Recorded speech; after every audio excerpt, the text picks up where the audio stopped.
I mistakenly thought the top-tier wealthy heiress was a poor student. I offered her $3,000 a month and kept her as my sugar baby for 3 whole years. Until after college graduation, I was forced to go home and enter an arranged marriage with my childhood friend. Before leaving, I handed my little temptress a check for $1,000. Let's end this here. I have to go home and get married. Who knew the little temptress would instantly fly into a rage?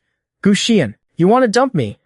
Do you even know who I am? But I ignored her, dropped the check, and hurried home. Until we met again 3 days later at a high society banquet. She stood by the main seat, surrounded by people like stars around the moon, while my parents kept bowing and scraping to her. I was instantly petrified on the spot. How did the little canary I kept suddenly turn into the princess of the elite circle? At this moment, halfway through the banquet, guests were flocking to the main table to offer toasts. My fiancée, Wen Yueting, also stood up and linked her arm through mine. Let's go toast Elder Xia. The main table was crowded with people. The elder had already left the table early, leaving only Xia Qingshu to hold the fort. Seeing the people ahead finish their toasts and leave, Wen Yueting politely held up her wine glass and walked up to Xia Qingshu. Miss Xia, I am Wen Yueting from the Wen family of Rongcheng. I've heard so much about you. I'd like to offer you a toast. Wen Yueting held the glass with both hands and offered it, waiting for Xia Qingshu to clink glasses with her. However, Xia Qingshu showed absolutely no intention of picking up her glass. The surrounding crowd grew curious. How did the Wen family offend the eldest princess of the Xia family? Even Wen Yueting was surprised.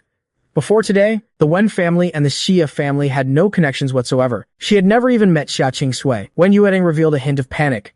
Miss Xia, if I may be so bold to ask, has the Wen family done something to offend you? But Xia Qingshu suddenly stood up. Her gaze bypassed Wen Yueting and landed on the man behind her. Her expression was indifferent, and her cold, pale skin gave her an ethereal, untouchable aura. But a hint of emotional fluctuation could be heard in her voice. You'll have to ask Mr. Gu about that. For a moment, everyone's eyes gathered on the man standing behind Wen Yueting. Many people had noticed this man in the suit from the very beginning. He looked like a star walking straight out of a TV screen. That face was simply handsome to the extreme. Countless probing and scrutinizing gazes fell upon me. I didn't expect this woman to put me on the spot like this. Wen Yueting had already turned around, glaring at me with ice-cold eyes. Her voice was full of accusation. Gu Xian, explain yourself.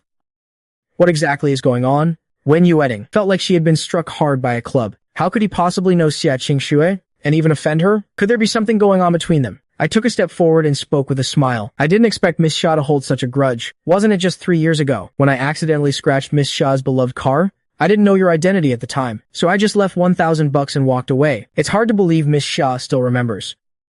Being put on the spot like this, I had no choice but to make up a lie. I couldn't exactly say I slept with her. Dumped her a few days ago after 3 years, and that's how I offended her, right? The onlookers suddenly understood. Wen Yueting also unconsciously breathed a sigh of relief. She didn't know why she was actually nervous just now, thinking that there was some messy entanglement between the two of us. Then, Wen Yueting scolded me coldly. Miss Xia's car must be astronomically expensive. Your $1,000 was simply an insult. Hurry up and apologize to Miss Xia. The crowd watched Wen Yueting's attitude towards me, sighing at how a live-in son-in-law had absolutely no dignity. To be coldly scolded like this in public, but I didn't care in the slightest. I held my wine glass and walked towards Xia Qingshu. 3 years ago, I failed to recognize who I was dealing with. I deeply offended you. I apologize to you right here, Miss Xia. I hope Miss Xia can be the bigger person and let it go. Hearing this, Xia Qingshui gave a malicious smile. Mr. Gu, do you think 1 glass of wine can wipe away my 3 years of pent-up frustration? Just like that? I continued apologetically. Then how can Miss Xia's anger be appeased? Xia Qingshu picked up an unopened bottle of liquor from the table. 1 glass won't do, but I might consider a whole bottle. The crowd sighed inwardly. This top-tier heiress was truly too petty. It was just a scratch on her car, yet she held a grudge for 3 whole years, while everyone warned themselves never to offend her in the future. They also cast sympathetic glances at me, but someone nearby had already started pouring the liquor. 1 bottle filled exactly 10 glasses, lined up neatly on the table. Xia Qingshu stared fixedly at me.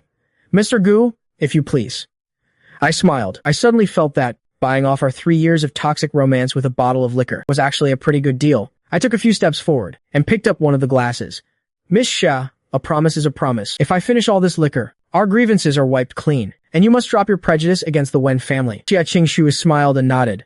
Of course. Her voice actually carried a hint of amusement. Just as I raised the glass to drink, someone nearby whispered, "This Mr. Gu is really bold. He's doing all this for the Wen family's interests, while his wife acts like it has nothing to do with her. She won't even stand up for her own husband." These words reached Wen Yueting's ears loud and clear. Her face turned ugly, flashing pale and red. Finally, she had no choice but to speak up. "He is my husband. I can help him drink." I thought Xia Qingshu would refuse, but unexpectedly, she just said lightly, "Miss Wen is truly a good wife. Drink up." Backed into a corner, Wen Yueting could only steel herself and down the glass of liquor in 1 gulp. Right after finishing one glass, Wen Yueting couldn't hold it and started swaying, as if she would collapse in the next second. I knew Wen Yueting's alcohol tolerance better than anyone. It was terrible. There are 8 glasses left.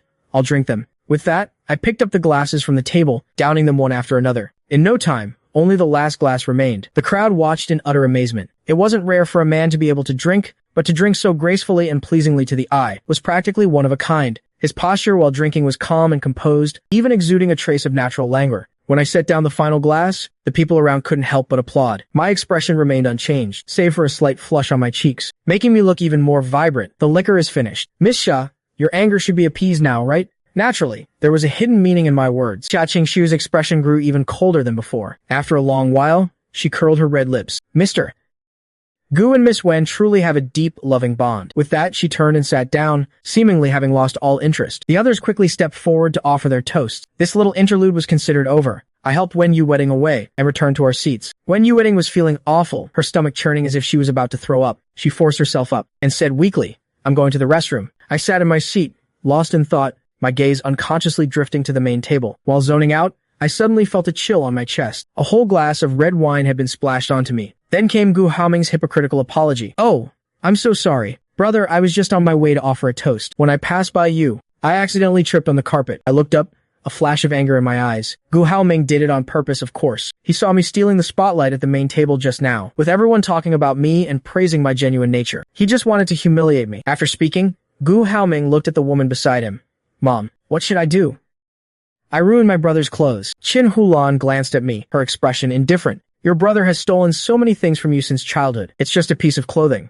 He won't mind. With that, she led Gu Haoming away. As they left, Gu Haoming looked back and gave me a smug, provocative smile. Watching Qin Hulan's back, I still felt a pang of sadness. I suddenly remembered 3 years ago, the night the paternity test results came out. Qin Huilan slapped me hard across the face twice. You're actually the son of that bitch, and I actually treated my enemy's son like a treasure, and raised you for so many years. Go to hell. Why don't you just die? It's been 3 years, but every time I think about it, my chest still aches in waves. The people around were already looking at me and whispering, that's just too much. That Gu Haoming did it on purpose. And how can Mrs. Gu be so biased? Even if he isn't biological, she still raised him for 20 years. Does she really have no feelings for him at all? A few wealthy young ladies who happened to see this felt deeply indignant on my behalf and gathered around to check on me. I waved my hand and said I was fine. Just then, Elder Xia walked over. With so much wine on you, you won't be able to clean it up. Linner, hurry and get Mr. Gu a clean set of clothes to change into. Mr. Gu, come upstairs with me. I'll go find you some new clothes. I looked up and saw that the speaker was the second miss of the Xia family, Xia Wanlin. I didn't decline any further. Then I'll have to trouble you, second miss. I followed Xia Wanlin up the side elevator, then walked down a long corridor. A section of the corridor offered a clear view overlooking the banquet hall on the first floor. When I looked toward the main table, I noticed Xia Qingshu was no longer there. Soon, Xia Wanlin opened a door. Mr. Gu, wait in here. I'll go get the clothes for you. I nodded and walked in. A moment later, Xia Wanlin returned. She was holding a brand new white shirt and a pair of pants. I'm not sure if the size will fit. I nodded. It's fine. Thank you. Xia Wanlin smiled. Then I'll head out first. Come down once you've changed. With that, she skipped out of the room, closing the door behind her. I walked over to the sofa and started taking off my clothes. Just as I was halfway undressed, I heard a noise at the door. The room door was open without any warning. I turned my head reflexively and met the woman's cold, glass-like beautiful eyes. Seeing me changing clothes right in front of her, Xia Qingshui also flashed a hint of surprise in her eyes. She stepped into the room with her long legs, facing me as she quickly shut the door. When I clearly saw the face of the person who entered, I actually breathed a sigh of relief. Miss Xia.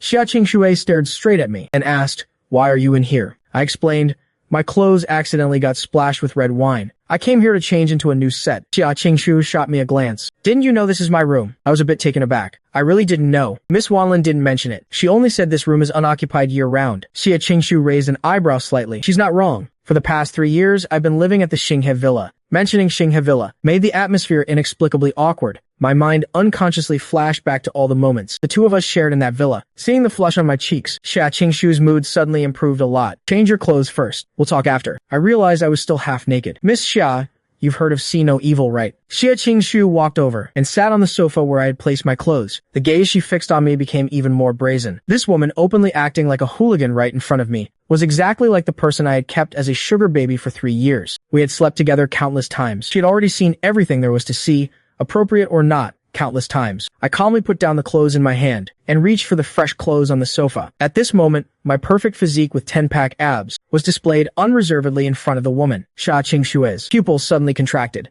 Memories continuously crashed through her mind. Finally, she reached out her slender arms and tightly hugged my waist. A fiery and fierce kiss swept over me. I didn't resist. I knew exactly how soul-stirring this woman's kisses could be. Since I could enjoy it one more time for free, why not? Just as we were kissing passionately, my phone suddenly rang. I tried to push the woman off me. I have a call. Xia Qingshu swatted my phone away. Who cares? A woman already deeply immersed in passion wouldn't let me go so easily. Just as she was about to take the next step, I smiled and said, "It's my wife calling. I have to answer it." That single sentence instantly killed Xia Qingshu's mood. She got off me. I took the opportunity to grab the phone. "Where did you run off to?" Wen Yueting's voice sounded much more sober now. I explained. "My clothes got splashed with red wine. I'm changing clothes. I'll be right there." "You're always so much trouble." Wen Yueting hung up the phone after saying that. I put the phone away and started getting dressed. At this moment, Xia Qingshu spoke up from the side. "Gu Xian, let's talk." After finishing dressing, I looked at Xia Qingshu. "Talk about what?" Xia Qingshu looked at me seriously. "Leave Wen Yueting and come to my side." Hearing this, I just laughed. Xia Qingshu frowned. "What are you laughing at?" I shot her a glance. "You want me to give up my status as the Wen family's son-in-law to be your secret lover?" Xia Qingshu frowned at me. "Are you really that attached to being a live-in son-in-law?" I nodded.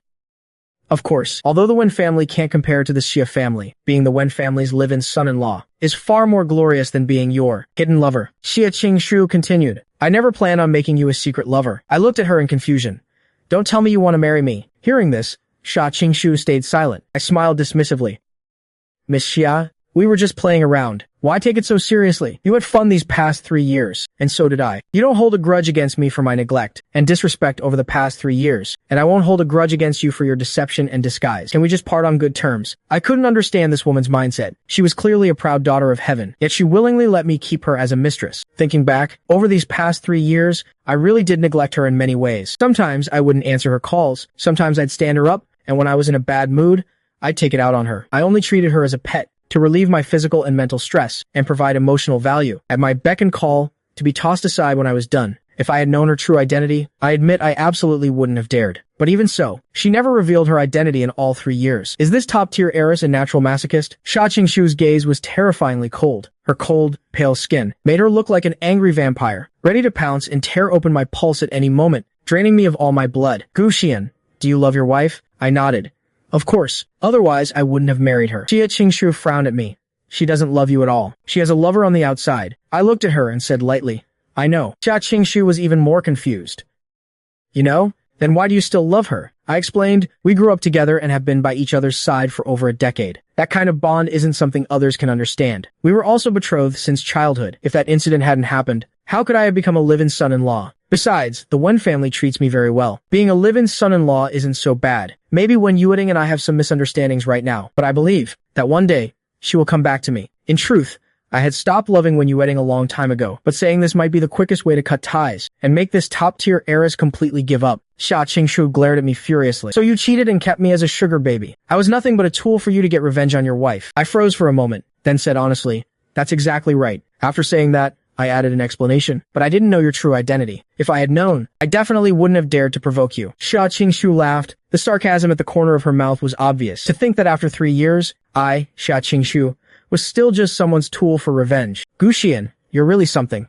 Seeing her expression, my heart suddenly sank with a bad premonition. Sure enough, the next second, the woman stood up and pinched my chin. "Gu Xian, no one in this world can treat me as a tool, to be tossed aside when they're done. If anyone is doing the dumping, it's me dumping you." With that, Xia Qingshu strode out of the room. I stood there stunned for a moment, then also walked out of the room. Wen Yueting had sobered up quite a bit after throwing up. Seeing that I had changed clothes, she didn't even bother to ask what happened. After the banquet ended, Wen Yueting and I left the Xia family's villa. I rolled down the car window, feeling inexplicably frustrated. I felt like I had just provoked a sleeping giant. After the car entered the city, it stopped at a subway station. Wen Yueting kept her eyes closed, not even glancing at me. "Gu Xian, I have things to do tonight.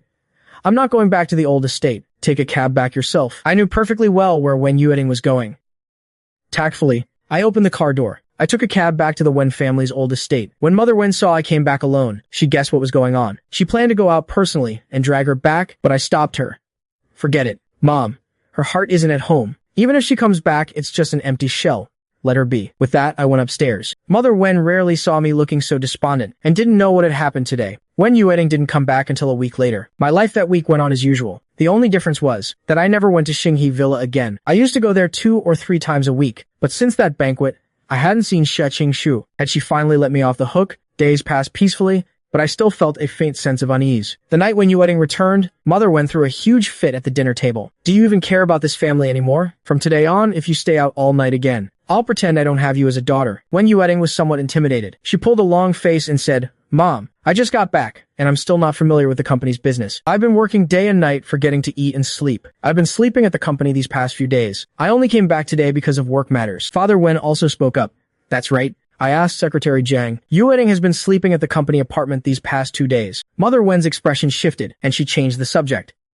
Is work going smoothly? Wen. Yueting put down her chopsticks and scoffed coldly.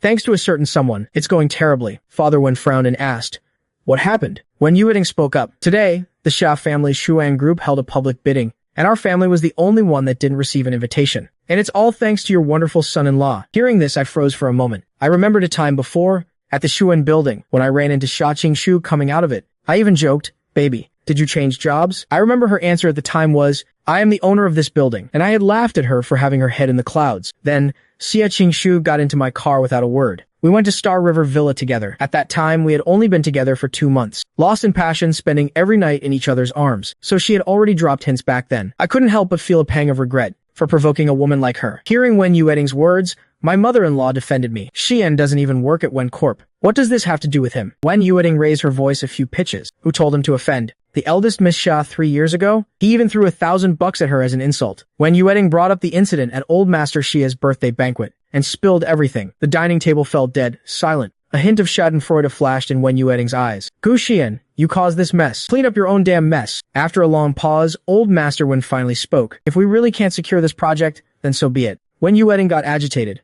Grandpa, you told me before that this project is a matter of life and death for Wen Corp. How come the moment it involves Gu Xian, you just say so be it? Is the survival of Wen Corp not as important as Gu Xian's pride? The grievance in Wen Yueting's heart could no longer be held back and poured out all at once. How can you be so biased? Gu Xian is just a fake young master of the Gu family. I am your actual biological granddaughter. Even the Gu family doesn't want to acknowledge him anymore. Why do you care so much about him? The old master's tone sounded extremely disappointed. I don't care about Xian's status. All I know is that when he was born, I was the first one to hold him. The Wen family watched him grow up. The Gu family might have a grudge against him over past grievances, but our Wen family doesn't care about that. You should understand. The grudges of the previous generation have nothing to do with Xian. He has always been a victim. It's one thing if you don't feel bad for him, but you actually want to join outsiders in trampling on him. Wen Yueting listened for a moment, then stood up abruptly and left the dining table. She was absolutely furious and frustrated. The Wen family was truly too good to Gu Xian. Ever since his incident with the Gu family, the Wen family had protected him at every turn. Forcing him to marry into the Wen family was only to give him a safe harbor from the storm. As Wen Yueting was walking, she bumped right into me coming downstairs to eat. I looked at Old Master Wen and said, Grandpa, tomorrow I'll bring some gifts to Shuan Group and apologize to Miss Xia. I'll definitely secure Wen Corp's bidding qualifications. Wen Yueting sneered. Fine. I'll be waiting tomorrow to receive Shuan's bidding documents. Don't disappoint me. Wen Yueting didn't think I could actually succeed. After all, she had already experienced eldest Miss Xia's temper and her grudge-holding nature. If apologizing worked, that she wouldn't be saying all this. In fact, Wen Yueting had already visited several times over the past few days. Xia Qingshu completely refused to see her. The last time, she even had security kick her out. It was an absolute humiliation. And all of this was because of Gu Xian. He should also get a taste of what it feels like to be thrown out by security in public. The next morning, I drove to the Shuan building. I parked my car in the open-air parking lot, looking up at the skyscraper towering into the clouds. The gold-plated characters for Shuan gleamed brightly in the morning sun. The Shuan building had been built less than 3 years ago, yet it had already become a landmark in Rongcheng. I always thought it was some rising tech startup. I didn't expect it to be a branch of the Xia Group. I walked into the first-floor lobby of Shuan and went to the front desk. Hello, could you tell me which floor Xia Qingshu's office is on? Hearing me call Xia Qingshu directly by her full name, the receptionist's expressions shifted drastically. The tallest girl with a pointed chin spoke up. Is CEO Xia's name something you can just casually say? What's your relationship with our CEO Xia? I almost blurted out. A sugar baby relationship, but I kept a polite smile and explained. I'm here representing Wen Corp to discuss business matters with Miss Xia. The pointed chin. Girl's eyes flashed with a hint of disdain. Wen Corp is really playing dirty, trying to use a honey trap with a pretty boy. Sorry, our CEO Xia has made it clear. No one from Wen Corp is allowed to step foot inside Shuan. Saying that, she raised her hand to call security. Before being escorted out, I said to the security guard, "Sorry, let me make a phone call first." The guard stood quietly to the side, waiting for me to make my call. The four receptionists whispered among themselves about Wen Corp's ulterior motives. Wen Corp's general manager came personally 4 times, and CEO Xia didn't give her the time of day. They're really at their wits' end to actually send a handsome guy over to see her. After I hung up the phone, the receptionist couldn't wait to order the guard. "What are you standing around for? Kick him out already." Right at that moment, the front desk phone rang. The receptionist glanced at it. It was actually a call from CEO Xia's office. In her 3 years at Xuan, she had never once received a direct call from the CEO's office. She carefully picked up the receiver. A woman's pleasant voice came through the line. "Send him up." The receptionist hung up the phone. Her expression was erratic, as if she still hadn't processed what just happened. The person next to her asked, "Who called?" It was CEO Xia. Xia Qingshu was actually very low-key. She never accepted outside interviews. The outside world knew almost nothing about her. But as the most idle and gossipy receptionists in the company, they naturally knew everything there was to know about CEO Xia. So, of course, she could recognize whose voice was on the other end. The way the receptionist looked at me completely changed. CEO Xia's office is on the 32nd floor. I said a quick thank you, then walked straight to the elevator. The elevator quickly opened on the 32nd floor. Walking down a corridor, I stopped in front of the CEO's office. Without hesitation, I raised my hand and knocked on the door. The person who opened the door was wearing gold-rimmed glasses. She looked like a very refined and elegant woman. She introduced herself. "I am CEO Xia's secretary, Gao Qing." CEO Xia is still in a meeting. "Mr. Gu, you can wait here for a moment. Given your relationship with CEO Xia, just make yourself at home." I froze for a second. Then my ears turned red. I think I'll wait in the reception room. It seemed this Secretary Gao knew everything about what was going on between Xia Qingshu and me. She was fully aware of it all. Well, then there was no need for me to pretend anymore. After Secretary Gao poured me a glass of water, she also left the office. I sat on the office sofa and looked around. The office was huge. It looked like a suite. Besides the workspace, there were other rooms. I turned around, my eyes landing on the massive desk. A crystal photo frame was particularly eye-catching. Inside the frame was a little boy, about 4 or 5 years old. He was holding an Ultraman toy in his hand, smiling incredibly happily. The photo's resolution wasn't very high. It looked like an old photo from many years ago. The boy's face was a bit blurry, but the bright smile on his face was like a ray of sunshine, as if it could chase away all the gloom. Even though I didn't recognize the boy in the photo, this picture gave me an inexplicable sense of familiarity. Just as I picked up the photo to take a closer look, the office door opened. A silhouette stood in the doorway. Seeing me in the room holding the photo, Xia Qingshu frowned deeply, but she didn't walk in. It was as if she was waiting for me to ask something. I smiled and waved the photo in my hand. I asked casually, "Your son?" Xia Qingshu's frown deepened. She walked over with a speechless expression, snatched the photo from me, and put it back in its place. "Son, my ass." I chuckled. How can the dignified eldest Miss Xia use such crude language? But Xia Qingshu's words actually made me feel a lot closer to her. Because in the past, when we talked, we were always this unfiltered with each other. The look in Xia Qingshu's eyes as she stared at me had already returned to a cold indifference. "What are you doing here?" Xia Qingshu's words carried an obvious sense of coldness and distance. Honestly, over these past 3 years, I had never found this woman to be aloof. In fact, I felt the impression she always gave me was passionate and exceptionally insatiable. But the person standing in front of me right now exuded a bone-chilling coldness from head to toe. How could someone's aura change so drastically in just a few days? So, between the her right now and the her from those 3 years, which one was the real her? I also switched back to a strictly business tone. Whatever happened between us, can we not drag Wen Corp into it? Wen Corp is a top 10 construction company in the country. Surely Xuan wouldn't deny them even the chance to bid, right? Xia Qingshu sat down in her office chair. She casually picked up a document from her desk. Her voice remained indifferent. "So, did Wen Yueting send you here?" I shook my head. "I came on my own. I know I offended you, but I believe you're someone who separates personal feelings from business." A smirk appeared on Xia Qingshu's pale, cold face. "Mr. Gu, there's no need to flatter me. What I excel at most is using public office to avenge private wrongs." A flash of helplessness crossed my eyes. "What will it take for you to give Wen Corp a chance?" Xia Qingshu patted the empty space next to her. "Come here." I walked over, and naturally, sat down beside her. Xia Qingshu suddenly turned and straddled my lap. Her eyes instantly darkened with desire. On countless nights in the past, this was exactly how we started. The woman let out a soft laugh. Then she grabbed my chin and kissed me. I had never been this docile before. In the past, I was always the one enjoying it. But today, for once, I was trying to please the woman in front of me. Xia Qingshu was clearly getting lost in the moment. Looking into her increasingly hazy, intoxicated eyes, I parted my lips, leaned into her ear, and whispered with a seductive tone, "Send a bidding document to Wen Corp, okay?" Xia Qingshu's eyes darkened deeply. The hazy mist in her eyes seemed to slowly fade away. I had been kissing her for so long, yet my mind was still calculating this. Xia Qingxue pinched my chin. Our eyes met. Her beautiful eyes were now completely sober. Honey traps don't work on me during the day. I shot her a glance. If it doesn't work, you should have said so earlier. Made me pretend for so long. Xia Qingxue looked like she was holding back a surge of anger in her chest. This man was simply heartless and ruthless. The moment she was no longer useful, he didn't hesitate for a single second. She had almost completely fallen for it just now, and he was actually just faking it. At that moment, I spoke up again. Is there really no room for negotiation on this? Xia Qingxue stared at me. A hint of helplessness flashed in her eyes. She knew very well in her heart that if she firmly said no right now, this man would definitely leave without looking back. After all, this was the extent of his patience with her. Thinking of this, Xia Qingxue spoke up. Agree to one condition of mine, and I'll give Wen Corp a chance. What condition? Move out of the Wen family estate and live in Star River Villa. Star River Villa was mine, but when we broke up a few days ago, I had already given it to Xia Qingxue. I agreed without a second thought. Deal. Then send the bidding documents to Wen Corp right now. Seeing me agree so readily, a flash of joy crossed Xia Qingxue's eyes, but right now, she had no way to verify it. However, since I had agreed, she kept her promise and sent the bidding documents to Wen Corp. Meanwhile, Wen Yueding was in a meeting at the company. Out of Wen Corp's current dozen or so projects, half of them were operating at a loss. Some were suffering massive financial hemorrhaging. If they couldn't secure the resort project, Wen Corp would truly be in danger. However, thousands of companies nationwide were eyeing this fat piece of meat. In Rongsheng alone, there were dozens, if not hundreds, and yet, Xuan hadn't even sent them an invitation to bid. For Wen Corp to get this project was almost impossible. These past few days, they had been in meetings from morning till night, trying to figure out a way to make Xia Qingxue change her mind. They even started researching her personal preferences, but a proud daughter of heaven like her lacked absolutely nothing. Just as Wen Yueding was getting frustrated, her secretary suddenly rushed in holding a laptop. General Manager. Wen Yueding frowned and looked over. What's with the panic? Can't you see we're in a meeting? The secretary spoke excitedly. Xuan sent us the bidding documents. Wen Yueding froze for a moment. Then she stood up in excitement. Really? Let me see. Wen Yueding checked the email. It was indeed the bidding documents sent by Xuan. She finally breathed a sigh of relief, but then her face filled with confusion. Why did Xuan suddenly change their mind? The secretary was still thrilled.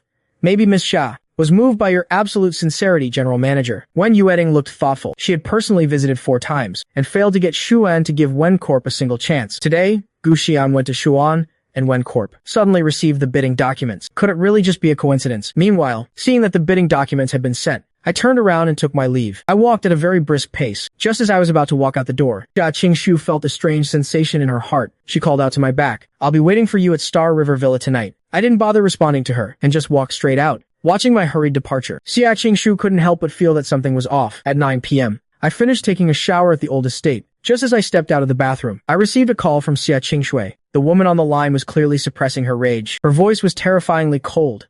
Gu Xian, you dare stand me up? I just chuckled and replied smoothly. What do you mean by that? Xia Qingxue's furious roar came through the phone. You clearly promised me you'd move out of the Wen family estate and into Star River Villa. Hearing my voice, so slow and unhurried, Xia Qingxue could easily picture my lazy, relaxed posture holding the phone right now. I did promise to move from the Wen family estate to Star River Villa, but I never promised you times I'd move. I plan to move there in 5 years. In 5 years, the resort project would have long been completed. By then, Xia Qingxue would have long left Rongsheng. The woman on the other end laughed out of sheer anger. 5 years? Why don't you just say 50 years? I maintained my smiling demeanor. Is there anything else, CEO Xia? If not, I'm hanging up. Good night.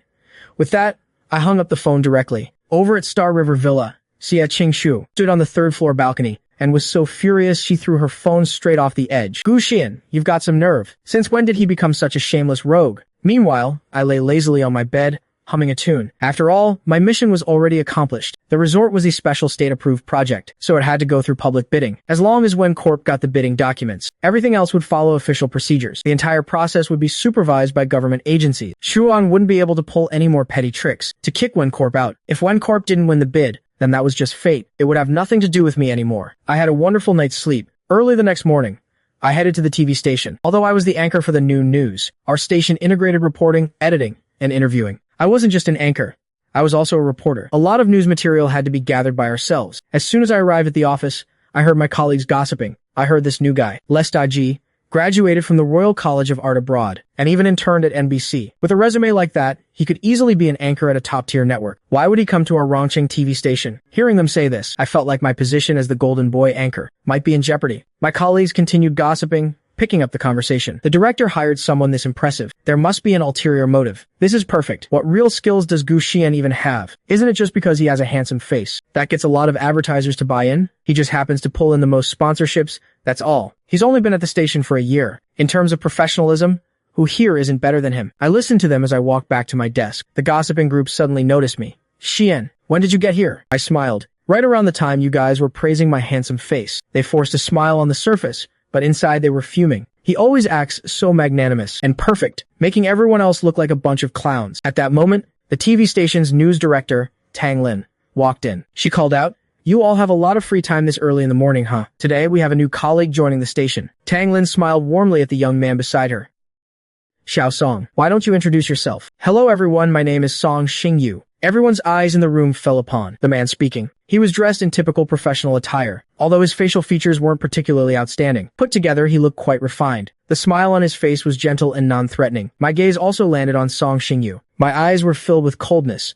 "I am a newcomer, just starting out here. I hope to learn a lot from all of you seniors in the future." After speaking, Song Xingyu even bowed deeply to everyone. Despite having such an impressive resume, he kept his posture so humble. Several people in the room immediately started showing their goodwill towards Song Xingyu. Song Xingyu greeted everyone one by one. Finally, he walked up to me. "Xian, we're colleagues now. I'm new here and there's a lot I don't understand. You have to look out for me." A flash of surprise crossed everyone's eyes. At this moment, the evening news anchor, Li Wei, asked, "You two know each other?" Song Xingyu smiled and nodded at the crowd. "Xian and I were high school classmates. We used to be best friends." I also smiled. "We were high school classmates, that's true. But I can't bear the title of best friend." Song Xingyu's expression turned awkward as he lowered his head. "You're right.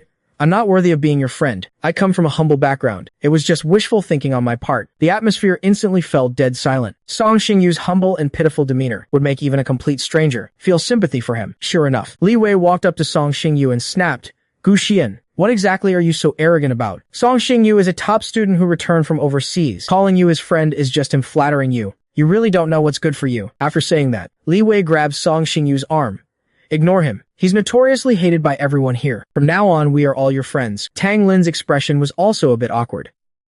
"Song Xingyu, why don't you follow Li Wei and get familiar with the place first?" "Oh right, 9 o'clock news team meeting." Watching Song Xingyu leave surrounded by a crowd of people, my heart wavered for a split second, but I quickly returned to normal. Song Xingyu was someone extremely skilled at disguising himself. Otherwise, back in high school, I wouldn't have been fooled by him for 3 whole years. Becoming a news anchor was entirely born from a childhood dream of mine. It wasn't as if leaving this place would leave me without any skills to survive. On the contrary, I had a wide range of interests and many skills. Any one of them was enough to support me for the rest of my life. I didn't know what Song Xingyu's purpose for coming here was, but I was already tired of competing with him. Maybe leaving this place wouldn't be such a bad idea. At 9 o'clock, everyone went to the conference room for a meeting. I wasn't just an anchor. I was also a news reporter. Tang Lin spoke up. "Brother Fan, we'll finish his handover and leave the station in a week. So within this week, we must finalize the position for the primetime anchor." At that moment, Li Wei spoke up. "Director, I think Song Xingyu is a great fit. I just saw the footage of his work at Network C. He switches fluently between English and Chinese, and his hosting is very professional." Tang Lin smiled.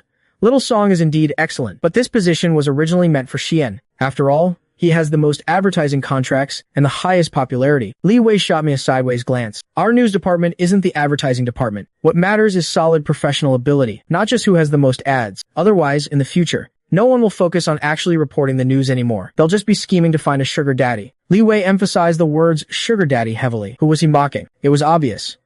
I put on a careless expression. "The day before yesterday, at Tianhong Group's business banquet, I heard their employees gossiping. They said there's a girl with monolids at our station who goes looking for CEO Li every single day. When Mrs. Li saw that girl sitting on CEO Li's lap, she didn't say a word and just slapped him right across the face. I'm actually quite curious. Do we really have someone like that at our station?" Li Wei instantly stood up in a rage. "Gu Xian, don't you dare slander me." I chuckled.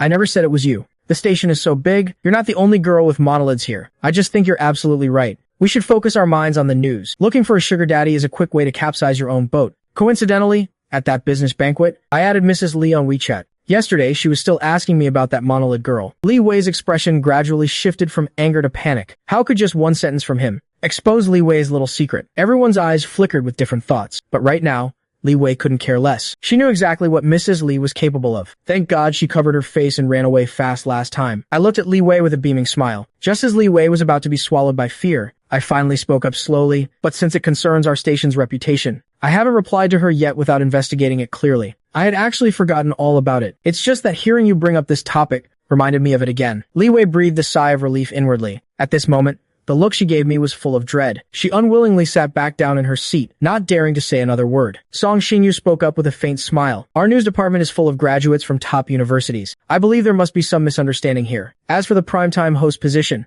I won't fight Xian for it. Let him have the spot. Song Xinyu's voice was gentle, shifting the topic in just a few words. Li Wei shot Song Xinyu a grateful look. I, however, just chuckled. The way you say that, it makes it sound like this hosting position is already in the bag for you. And now you're just graciously stepping aside for me. Xian, you misunderstand. I didn't mean that at all. I sneered.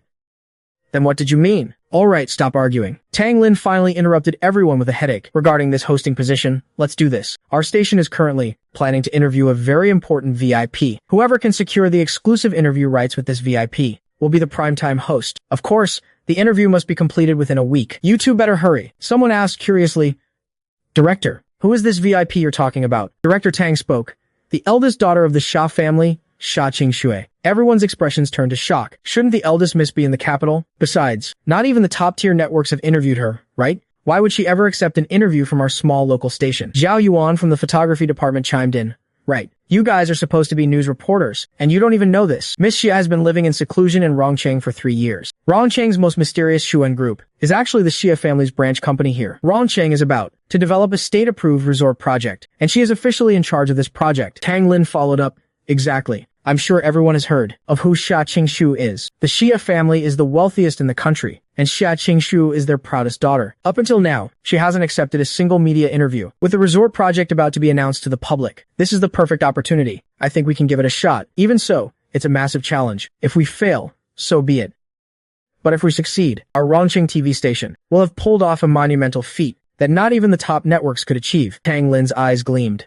I have high hopes for you too. Whichever of you succeeds, the primetime host position is yours. No questions asked. If neither of you succeeds, I have my own alternative evaluation system. Leaving the conference room, my expression was unusually grave. Song Xinyu walked over to my desk.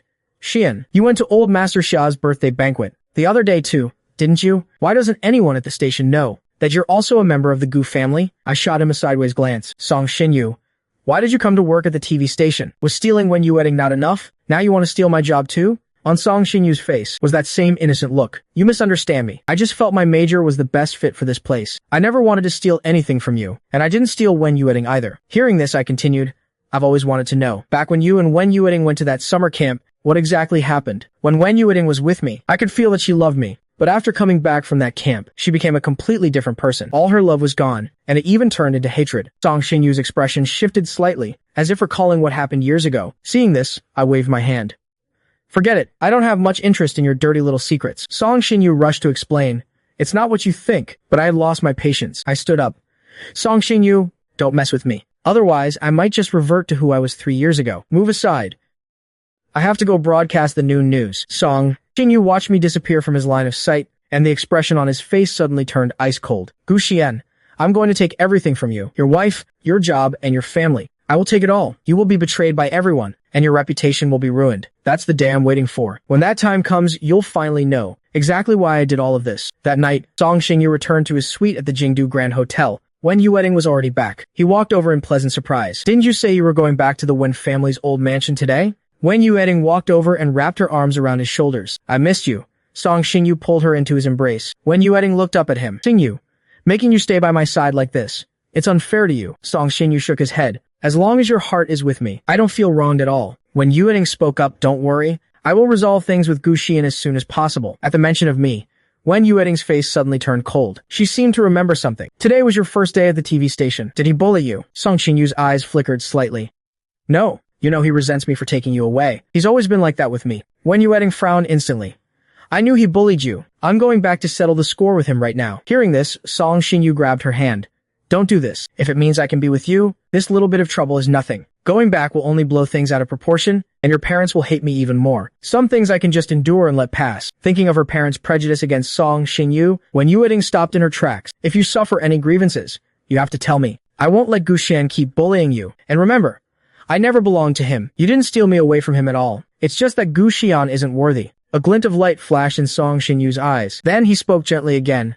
Yueting, have you ever met Xia Qingshu? Do you know anything about this elite heiress? Wen Yueting replied. Before, for the Paradise Resort project. The company was constantly researching her preferences. But she's an extremely low-profile person, and her whereabouts are very mysterious. So, I don't really know much about her. Wen Yueting looked up and asked, "Why are you asking about her?" Song Xinyu said helplessly. The station said that if I can get an exclusive interview with Xia Qingxue, they'll give me the 7 p.m. primetime host position. But when I called Xuan today, they said that for TV station appointments, the waitlist is over 6 months long. Wen Yueting frowned and thought for a moment. The only thing we managed to dig up this time is that this eldest miss of the Xia family has a habit of playing at the Royal Golf Course. Song Xinyu still wore a worried expression. But the Royal Golf Course is the most exclusive members-only club in Rongcheng. The membership fee is a staggering 10 million. How could I possibly get in? Wen Yueting spoke up. My grandfather is a member of Royal Golf. I used to go there with him all the time. I'll call the golf course tomorrow. You can just go in as the son-in-law of the Wen family. A certain light flickered in Song Xinyu's eyes. Really? I can use Gu Xian's identity to get in?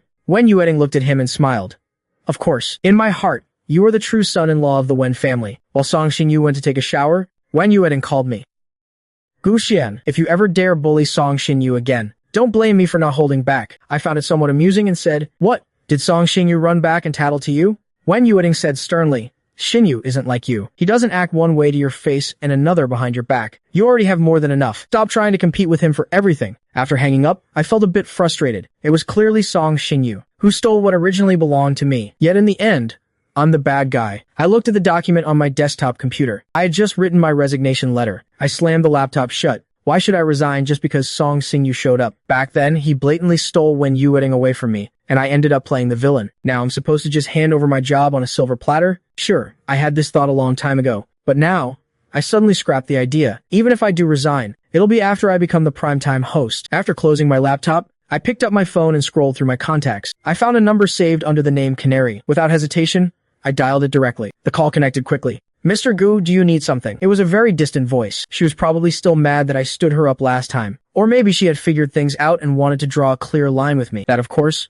was exactly what I hoped for. For once, I spoke to her in a serious tone. "Miss Xia, I'm a news reporter for Rongcheng TV. I'd like to schedule an exclusive profile interview with you. Do you have time?" A cold scoff came from the other end of the line. Xia Qingshu knew it was about this. If I didn't need something, I wouldn't have called her. She stayed silent for a few seconds before speaking. "Gu Xian, you really have some nerve. You stood me up last time, and now you want to book an exclusive interview with me." I paused for a moment, then replied breezily, "Those are two different things. Miss Xia might not know this, but I've always kept my personal and professional lives separate." She seemed to laugh out of sheer anger.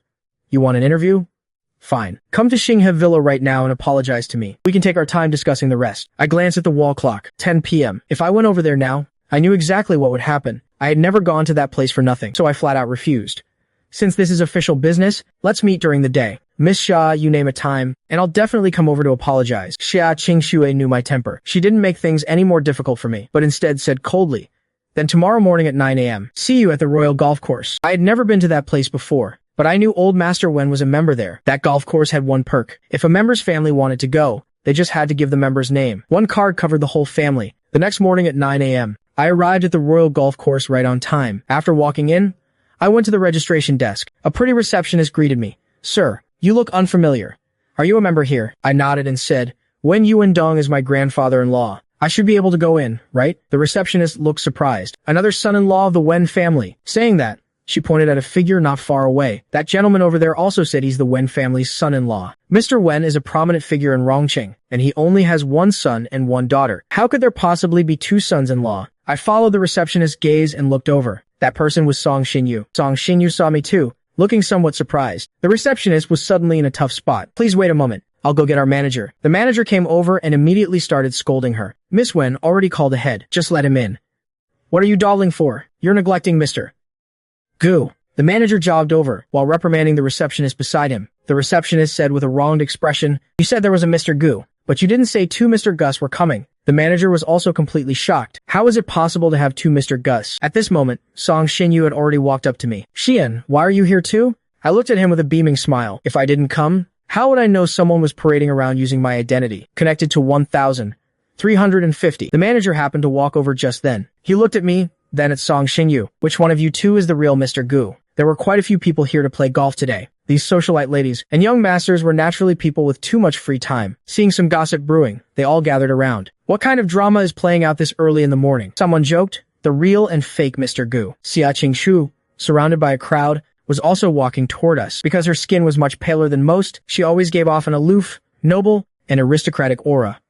I saw her too. To be honest, over the past 3 years, I rarely saw her fully dressed, so when I saw her at old Madame Gu's banquet, I was completely stunned. It wasn't because of her esteemed status, but because her entire aura had completely changed. I just wasn't used to it at all. A wealthy heiress besides Xia Qingxue, Morongxue, spoke up. Rongcheng really is a blessed land. No wonder our Miss Xia was so reluctant to leave 3 years ago, refusing to return to the capital. The others also started murmuring among themselves. The lobby manager was nursing a massive headache, looking at the two of us who were both staying silent. Seeing so many people gathered around, Song Xinyu didn't dare speak. He was about to become a primetime host. He couldn't afford to have a stain like this on his reputation. Plus, he knew my personality. Back in school, I never fought with him over anything. I always let him have his way. This time, Song Xinyu was hoping I would back down on my own. But things didn't go the way he expected. I looked at Song Xinyu with a half-smile, neither speaking nor backing down. During the standoff, someone besides Xia Qingxu suddenly spoke up.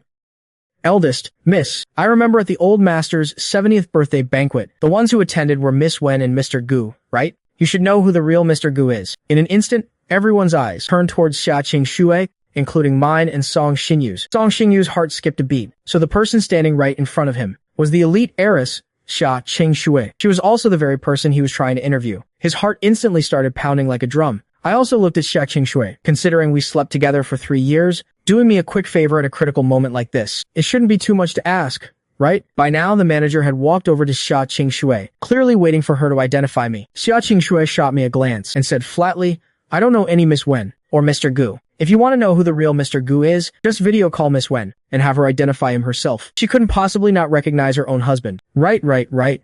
I'm so foolish. Thank goodness Miss Xiao pointed that out. My heart suddenly sank. I looked at Xia Qingxu, my brows furrowing slightly. She did that on purpose. Soon, the video call connected. Wen Yueting's voice came through the phone. Manager Zhao? What is it? Manager Zhao greeted her. My apologies, Miss Wen. I heard Mr. Gu was coming over today, but now 2 Mr. Gus have shown up. Could you take a look and tell us which one is actually your husband? As he spoke, Manager Zhao panned the camera over me and Song Xingyu.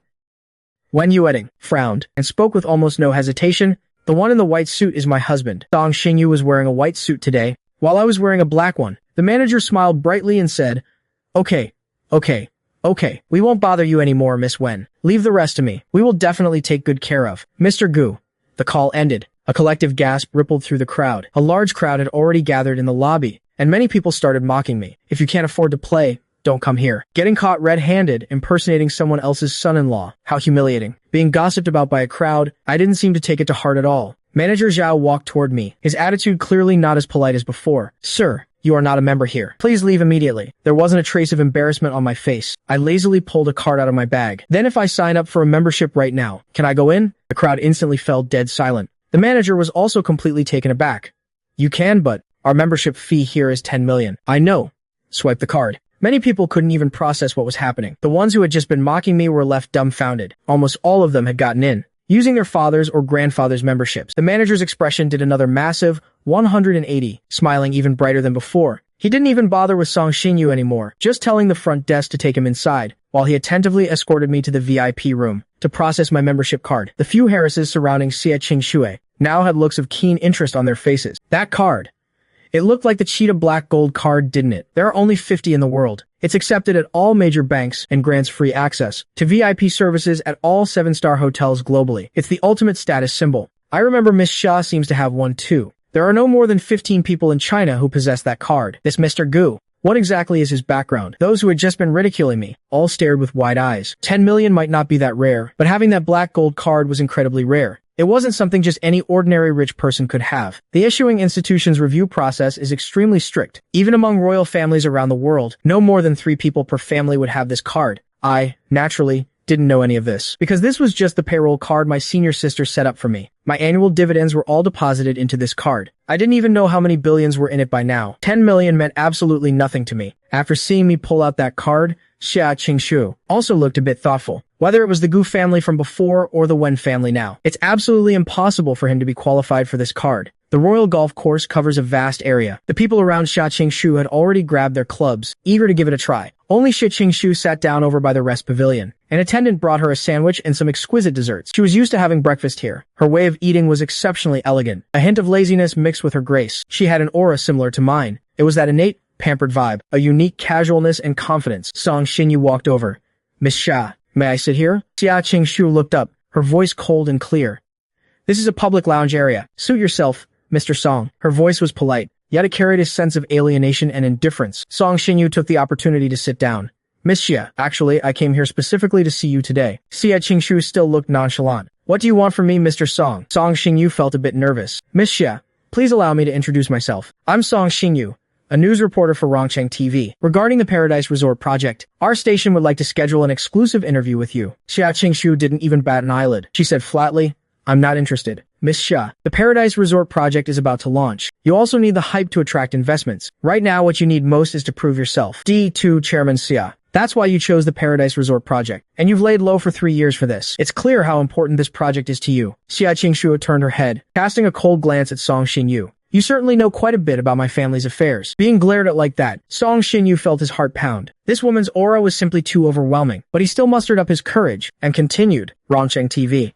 Is the most authoritative traditional media outlet in the area. The station is willing to cooperate with you. Miss Xia, in the future, whenever you need the power of the media, we can fully support you. This is absolutely a win-win choice. Xia Qingshu didn't say a word, seemingly pondering something. Just then, a burst of lively noise erupted from ahead. It turned out someone was already playing. Song Xinyu also looked toward the commotion. To his surprise, he saw me, surrounded by a group of wealthy heiresses, swinging a club and playing golf. I had a tall and sturdy build, and my swing was standard and incredibly graceful. The socialites and heiresses around me had their eyes practically glued to my body. A flash of jealousy crossed Song Xinyu's eyes, but he quickly snapped back to reality. Just as he was about to continue speaking to Xia Qingshu had already stood up, striding with her long legs toward my direction. As soon as she arrived, she heard Morongshu's praising voice.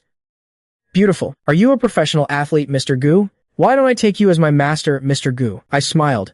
You flatter me. It's just an amateur hobby. Seeing Morongshu practically pressing against my arm, Xia Qingshu interrupted us with displeasure. What are you guys doing? Morongshu leaned on her club and smiled. Qingshu, we've met our match today. This gentleman's skills put us all to shame. I'm afraid. Only someone of your level can compete with him. Someone nearby also chimed in to stir the pot. Exactly. Miss Xia should have a match with Mr. Gu. That was exactly what I was waiting for, so I smiled and looked at Xia Qingshu. Miss Xia, dare to play around with me? Before Xia Qingshu could speak, I deliberately added, You're not scared, are you, Miss Xia? Morongshu interjected from the side.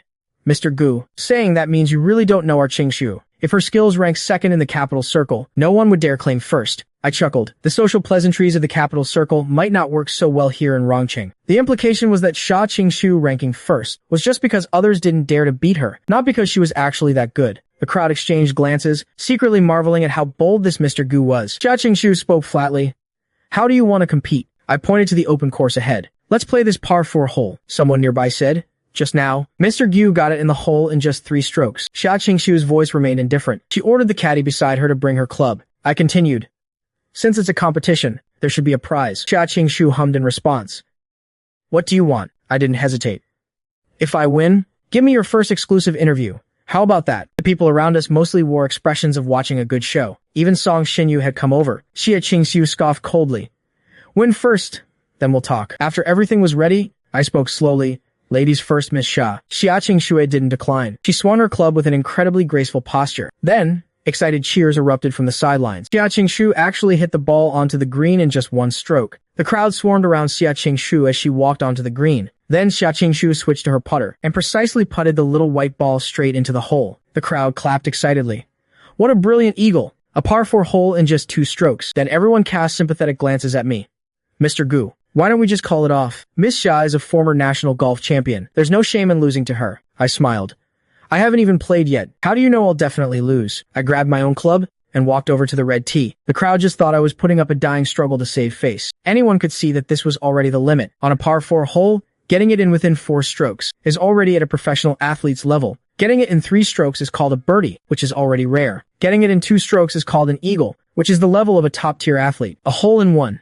That's harder than winning the lottery. I stood firmly at the tee, raised my club high, and took a powerful swing. The little white ball was seen flying through the air, tracing a high arc, heading straight for the green. Everyone ran up to the green as well. Morongshu was the first to rush up. Seeing that the little white ball wasn't on the green, she looked around in disbelief. Finally, she remembered to check the hole. Sure enough, she found the golf ball I hit right inside the hole. Morongshu froze for half a second, then excitedly held up the golf ball. A hole in 1. Mr. Gu got a hole in 1. Morongshu looked even happier than if she had made the shot herself. Everyone was dumbfounded. He actually hit a hole in one. This required not only absolute skill, but also absolute luck. The expressions of the young masters looking at me gradually shifted from watching a joke to pure worship, and the news of my hole-in-one quickly spread throughout the entire golf course. More and more people flocked over after hearing the news. After all, a hole-in-one isn't something you see every day. Many people even wanted to take photos with me. According to the rules, for a hole-in-one, one has to give big red envelopes to the caddies and staff. I seemed to have come prepared. I had plenty of red envelopes ready in my sports backpack, and I had the caddy hand them out one by one. The crowd was stunned again. Mr. Gu, that came totally prepared. It seems Mr. Gu getting it in 3 strokes earlier was just him playing the pig to eat the tiger. After all, without absolute certainty, who would prepare red envelopes in advance? I laughed it off and dealt with the chatter around me, then looked at Xia Qingshui. Miss Xia, a promise is a promise, right? But Xia Qingshu said flatly, I only said win first, then we'll talk. I never promised to accept your interview if you won. My face stiffened. It was as if I saw that little goblin, who always played dirty in bed. For example, every time we were exhausted, she would promise it was the last time. But when I carried her to take a shower, she would shamelessly deny ever saying it. Thinking of this, my face involuntarily flushed red. The people around started speaking up for me. Miss Xia, that's not very fair. You gotta accept your loss. It's just an interview. Yeah, exactly. Our Miss Xia's perspective couldn't possibly be that narrow, right? Seeing the crowd surrounding me, an inexplicable surge of anger rose from the bottom of Xia Qingshu's heart. I hate calculating people the most. She cast a warning glance at the group of childhood friends and buddies around me. If any of you speak to him again, don't blame me for cutting ties with you. The crowd was a bit surprised and looked at Xia Qingshu with some fear. Although Xia Qingshu was the noble eldest lady of the capital circle, she had always been impeccable to her friends. Otherwise, she wouldn't have gathered everyone together for this massive project. Essentially, she wanted to bring everyone along to prosper. But to think she would say such a thing because of one person, everyone could tell that Miss Xia was truly furious. The few women surrounding me all quickly distanced themselves from me. Seeing this scene, the corners of Song Xinyu's mouth curled up slightly. Song Xinyu and I returned to the TV station, one after the other. Neither of us mentioned what happened at the golf course. During the team meeting in the afternoon, Director Tang was extremely excited. This massive stroke of luck has finally fallen on us. Little Song and Xian, which one of you secured Miss Xia's exclusive interview? Both Song, Xinyu, and I seemed slightly stunned. The rest of the team was also very surprised. The director continued excitedly, Miss Xia agreed to our interview. Xuan Sai just called and scheduled our people to go over at 9 a.m. tomorrow. Li Wei asked, then who's going to do the interview? Director Tang replied, they didn't specify. They just told us to arrange for someone to be there at 9 a.m. Miss Xia has cleared out 2 hours of her time for our station. Director Tang was also a bit confused. Little Song, Little Anne, why didn't you say anything when you got back? Who exactly booked Miss Xia's exclusive interview? I frowned slightly. Xia Qingshu's attitude this morning clearly showed she hadn't agreed. Why did she change her mind now, while I was still silent? Song Xinyu spoke up calmly. Director, it was me. Director Tang beamed with joy. Good. Little Song, I knew you were capable. Then get yourself ready. You'll conduct the exclusive interview with Miss Xia tomorrow at 9 a.m. If you handle this well, your future is limitless. Director Tang excitedly picked up his phone. I need to report this to the station head. This is a huge deal. The head of Jing TV invited Miss Xia multiple times, but never succeeded. To think our wrong TV actually pulled it off. The station head will definitely be thrilled. Director Tang walked out. Everyone immediately crowded around Song Xinyu. Song Xinyu, you're amazing. How did you do it? As expected of a top university graduate, your skills are just on a different level from certain people. When you become a primetime host, you have to treat us to a meal. Song Xinyu smiled gently, looking shy and modest on the surface. I just got lucky, that's all. It's my treat tonight. I'm taking everyone to Taigu House for Japanese food. Taigu House was a high-end Japanese restaurant in Rongqing. They worked at the TV station, but their salaries weren't particularly high, so none of them had ever been to such a high-end place. The crowd cheered even more enthusiastically, praising Song Xinyu's generosity. Song Xinyu stood up and walked over to me, who hadn't said a word. Xian, let's go eat Japanese food together tonight. I packed up my documents and looked at Song Xinyu with a smile.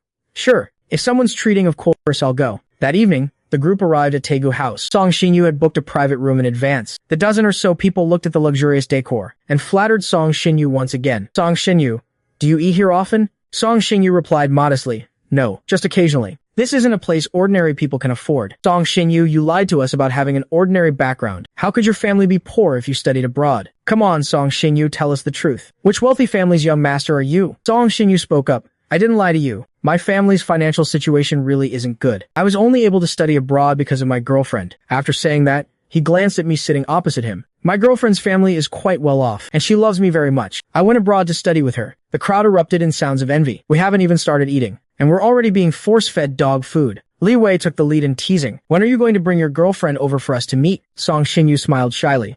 Sure, when there's a chance in the future. Although Song Xinyu was answering someone else's question, his gaze remained fixed on my face, but I seemed completely unbothered. A hint of disappointment flashed in Song Xinyu's eyes. Just then, the waiter brought over a tablet for ordering. Song Xinyu handed the tablet directly to me. Xian, order whatever you like. Don't hold back. I generously took the tablet and started ordering. I ordered very quickly, and a few minutes later, I handed the tablet back to Song Xinyu. Do you want to take a look? Song Xinyu handed the tablet straight to the waiter. Your taste is naturally flawless. It wasn't long before the dishes started arriving. At first, it was fine. Everyone was eating happily. But soon, Song Xinyu noticed something was wrong. It had been 2 hours, yet dishes were still continuously being brought to the table, along with all sorts of expensive drinks. But everyone was so immersed in the fine food and wine, and busy praising his generosity. Song Xinyu didn't say anything either. He waited until the very end, when the waiter brought over the bill. When Song Xinyu saw the bill, he was completely dumbfounded. 980,000. Song Xinyu stared at the waiter in disbelief. How could it be this expensive? The waiter explained patiently. Because you ordered every single dish on our menu, one of each, including some rare hidden dishes. The cost of the food is 180,000. Additionally, you ordered 4 bottles of our red wine, which are 200,000 a bottle. Oh, and we also charge a 5% service fee. Song Xinyu almost fainted. He didn't have anywhere near that much money. When I was ordering, he thought that no matter how much I ordered, it wouldn't exceed 10,000 yuan. How could it be this much? The others were also dumbfounded, and immediately started pointing fingers at me. Gu Xian, you did this on purpose to get back at him, didn't you? He asked you to order, and you racked up a 980,000 bill. Have you no shame? I smiled and looked at the people across from me. Why didn't any of you say a word while you were eating? Black truffle clay pot, Kobe beef. Why didn't you complain about the ingredients being too expensive when you were stuffing your faces? And as for the red wine, I only ordered 1 bottle. You guys added the rest yourselves. The crowd glared at me angrily. Gu Xian, you're still making excuses. I spoke calmly. Since you all feel so bad for Song Xinyu, why don't we split the bill evenly? No one here ate any less than the others. Splitting it evenly is the fairest way. At the mention of splitting the bill, everyone fell dead silent. Even split evenly, each person would have to pay nearly 100,000 yuan. That was several months of their salary. A girl standing next to Song Xinyu spoke up. Xinyu wouldn't haggle with us over a meal. Song Xinyu felt like he was being roasted on a spit. In reality, he and Wen Yueting didn't have much money. After Wen Yueting went abroad, the Wen family had long stopped supporting her financially. During their 3 years abroad, they weren't nearly as glamorous as others imagined. Wen Yueting cared too much about her pride to ask her family for money. Song Xinyu only had a little over 100,000 in his account, which he had earned from tutoring over the past 3 years. He truly couldn't afford a nearly 1 million yuan meal. He had no choice but to call Wen Yueting. When Wen Yueting heard that he had spent over 900,000 on a single meal, her voice carried a hint of anger. Song Xinyu, are you eating dragon meat? 980,000 for 1 meal. Song Xinyu's voice was hoarse. I secured Xia Qingshu's exclusive interview, so I treated my colleagues to a meal. Xian was the one who ordered. I didn't know he ordered so much, and even ordered such expensive wine. Hearing my name, Wen Yueting frowned, and her voice towards Song Xinyu softened significantly. I'm sorry, I misunderstood you. So he's the one behind this. Wen Yueting fell silent for 2 seconds before speaking. I'm nearby. I'll be right there. 10 minutes later, Wen Yueting appeared at Taigu House. She first went to settle the bill, then came to the private room. Seeing Wen Yueting, Song Xinyu hurriedly walked up to her. Yueting, you're finally here. In front of everyone, Wen Yueting gently held Song Xinyu's shoulder. Don't worry, I've already settled the bill. The crowd instantly breathed a sigh of relief. Li Wei took the lead in praising him. Song Xinyu, you're so lucky. Your girlfriend is both beautiful and rich. Song Xinyu smiled and introduced her to everyone. Let me introduce you. This is my girlfriend, Wen Yueting. Li Wei looked surprised. I've heard before that the heir to the Wen Corporation is named Wen Yueting. Could it be? Wen Yueting said flatly. Just a coincidence in name. After saying that, she shifted her gaze to me. Gu Xian, come out here. The crowd was extremely shocked. I stood up and walked over to Wen Yueting. A good dog doesn't block the way. Wen Yueting was furious. She grabbed my hand and dragged me outside. Soon, we turned a corner and entered an empty private room nearby. Then the door was shut from the inside. This whole sequence of events left the crowd completely bewildered. A trace of awkwardness flashed across Song Xinyu's face. Song Xinyu, your girlfriend knows Gu Xian. Song Xinyu nodded. The 3 of us were high school classmates, so we know each other. And back in high school, Xian. He deliberately stopped mid-sentence. Li Wei scoffed coldly. Now I finally know why Gu Xian hates you so much. He definitely liked your girlfriend in high school, but couldn't get her, so he's jealous of you. Song Xinyu used a tone that sounded like he was defending me on purpose. It's not what you guys think. Besides, that's all in the past. On the other side, after Wen Yueting dragged me into the room, he questioned me coldly. Gu Xian, I've told you countless times not to bully Song Xinyu. Are my words just going in one ear and out the other? I found a sofa and sat down on my own. He offered to treat everyone himself. No one forced him. So you deliberately ordered such expensive dishes. It's not like you don't know Song Xinyu's family situation. Aren't you just relying on the fact that you're richer than him, to intentionally humiliate him? What's the difference between you and those petty people who throw their money around to bully others? I looked up, a clear flash of anger in my eyes. That's right. I know his family situation. I also know that the two of you have no money right now. So yes, I bullied him on purpose. As for why, I'm just giving him a taste of his own medicine. I sneered and continued. 3 years ago, did you two not know my situation? Yet, when I was at my most desperate, you both betrayed me. Compared to what you did, my little trick is nothing but child's play. Wen Yueting's expression froze. Gu Xian, the reason you ended up in that state back then was entirely your own fault. You were the one who betrayed me first. Wen Yueting glared at my face with hatred. Gu Xian, during the summer of our freshman year, what exactly happened? Do you dare tell me? My face instantly turned deathly pale. Wen Yueting, how do you know? Wen Yueting looked at my pale face, clear astonishment in her eyes. The hateful thing was, even when panicked to the extreme, my face was still ridiculously handsome. So who exactly was that woman? I stood up. My gaze also turned unusually cold. Shut up. Wen Yueting suddenly flew into a rage out of humiliation. Why did you marry me? Isn't it because you can't go back to the Gu family? If you were still the eldest young master of the Gu family, would you still have married me? Would you still have chosen to marry into the Wen family? You act like you love me to death right now, but you're just terrified of losing your last lifeline. Terrified of losing the wealth and glory for the rest of your life. A hypocritical and filthy person like you, can't even compare to a single strand of Song Xinyu's hair. Enough, Wen Yueting. My fingers were trembling slightly. I had a secret buried deep in my heart. A secret that absolutely no one knew about. I had never told a single soul. I kept convincing myself that it was just a nightmare. I had already successfully erased that incident from my memory. I thought no one in this world would ever know. But I never expected that Wen Yueting had known about it all along. I just opened the door and walked straight out. At that moment, Song Xinyu was standing right at the door. I gave Song Xinyu a deep, meaningful look and left without saying a word. Wen Yueting also walked out from inside. Song Xinyu quickly asked, Yueting, what did you say to Xian? He looked really upset. Wen Yueting replied, nothing much. I just brought up that incident, that's all. Song Xinyu's face drastically changed. You promised me. You promised you wouldn't mention it in front of Xian. I didn't want to either, but he pushed me too far. It's good to knock down his arrogance a bit, so he stops bullying you all the time. Song Xinyu, you're just too kind. Still thinking about him at a time like this. But Song Xinyu frowned, a clear look of unease in his eyes. Gu Xian would definitely suspect him now, wouldn't he? I drove away. The car drove aimlessly along the highway. Eventually, somehow, I ended up at the Xinghe Villa. I noticed the bedroom light was actually on. I drove straight in. The car stopped in the courtyard. I got out and went inside. Xia Qingshu also heard the sound of the car parking downstairs. She had just walked to the top of the stairs and saw me already coming up. Xia Qingshu had just finished showering, wearing a set of pink pajamas. Looking at my silhouette, she mocked. Weren't you acting all tough? I thought. You'd never come looking for me for the rest of your life. I remained expressionless, walking up the stairs step by step, watching me get closer and closer. Xia Qingshu's heartbeat unconsciously began to speed up. But as I got closer, she noticed something was off about me today. My eyes looked like they were burning with raging fire, mixed with a deep, intense hatred. Xia Qingshu furrowed her brows slightly. I just made him lose a little face during the day. There's no need to look like he wants to kill me, right? The next second, I stepped up the final stair. With one hand, I forcefully pulled Xia Qingshu into my arms, and with the other, I grabbed the back of her head and kissed her directly. My kiss was fierce and urgent, even a bit unreasonable and savage. Xia Qingshu froze for a moment. We had been together for 3 years, but this was the first time I had ever pounced and kissed her like this. But she only hesitated for a second before fiercely kissing me back. Slippers were kicked down the stairs as we stumbled all the way into the bedroom. Xia Qingshu woke up in the middle of the night. Out of reflex, she reached out to hug the man beside her, only to find the space empty. She opened her eyes and sat up, then heard the sound of an engine starting in the courtyard. Xia Qingshu got up and walked to the balcony, just in time to see me driving away from Xinghe Villa. A hint of annoyance flashed in Xia Qingshu's eyes. It's like this every time.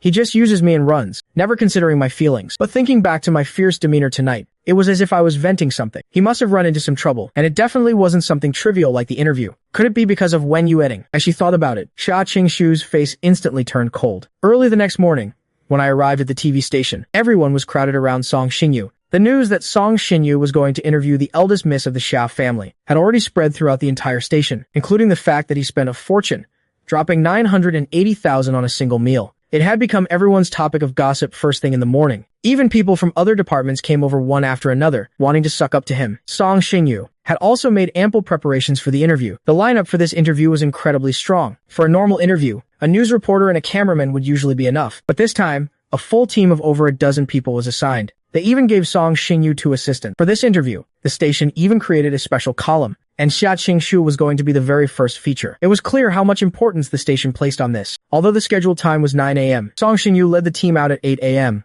Right before they left, the station director even came over. Everyone was shocked. The director was always swamped with work and rarely showed up at the station. It was obvious he was here specifically for Song Xinyu. He gave a few words of encouragement. Song Xinyu replied modestly, "Director, I promise to complete this interview mission flawlessly." The director nodded and patted Director Tang on the shoulder. "You really dug up a treasure for our station." At 8 a.m. sharp, Song Xinyu led the team out. I sat at my desk, reviewing my scripts. Li Wei deliberately chatted with a colleague near me. Song Xinyu is seriously amazing. He's only been here 2 days and already secured the Xia family's eldest miss. Looks like someone's title. As the interview god is going to be handed over. Even the station director came over personally. It seems Song Xinyu becoming the primetime male host is a done deal. Next month is the Golden Microphone Host competition. The station only has one entry slot. I'm afraid that's going to Song Xinyu too. I sat in my seat, staying completely silent. Meanwhile, at 8:20 a.m., Song Xinyu led his crew to the Xuan building. As soon as they got out of the car, someone came to greet them.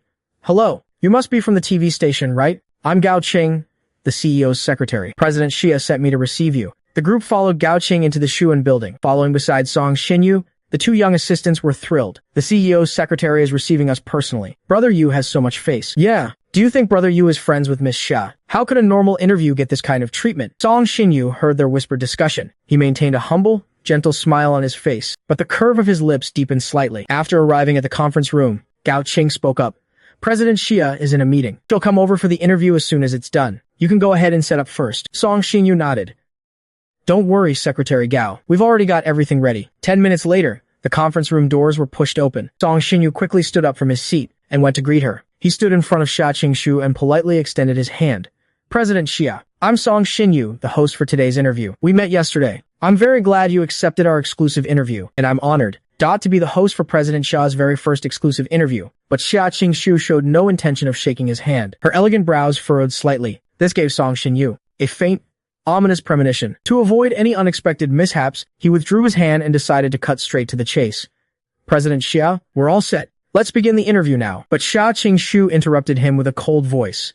"Hold on. The host who made the appointment with me doesn't seem to be Mr. Yu, right?" Song Xinyu's heart sank, but he still forced himself to stay calm, trying to turn the situation around. "Didn't we agree yesterday? Rongcheng TV is willing to create a win-win situation with the Xia Group. From now on, whatever the Xia Group needs, Rongcheng TV will fully cooperate." Song Xinyu still held onto a glimmer of hope, hoping the terms he offered would move her. However, Xia Qingshu looked completely unmoved. "Yesterday, I lost a game of pool to Mr. Gu. Agreeing to this interview was his prize for winning. Mr. Song, you were there too. You should know this better than anyone." Xia Qingshu's voice carried a hint of chill. "I, Xia Qingshu, accept my losses. I am a woman of my word. I lost to Mr. Gu yesterday, so the host for this interview can only be him. If Mr. Gu isn't coming, then we'll cancel today's interview." With that, Xia Qingshu turned and left the conference room. Song Xinyu felt his hands and feet go ice cold. The people behind him started whispering among themselves. "So, Brother Yu wasn't the one who secured Miss Xia's interview. The Mr. Gu that Miss Xia mentioned.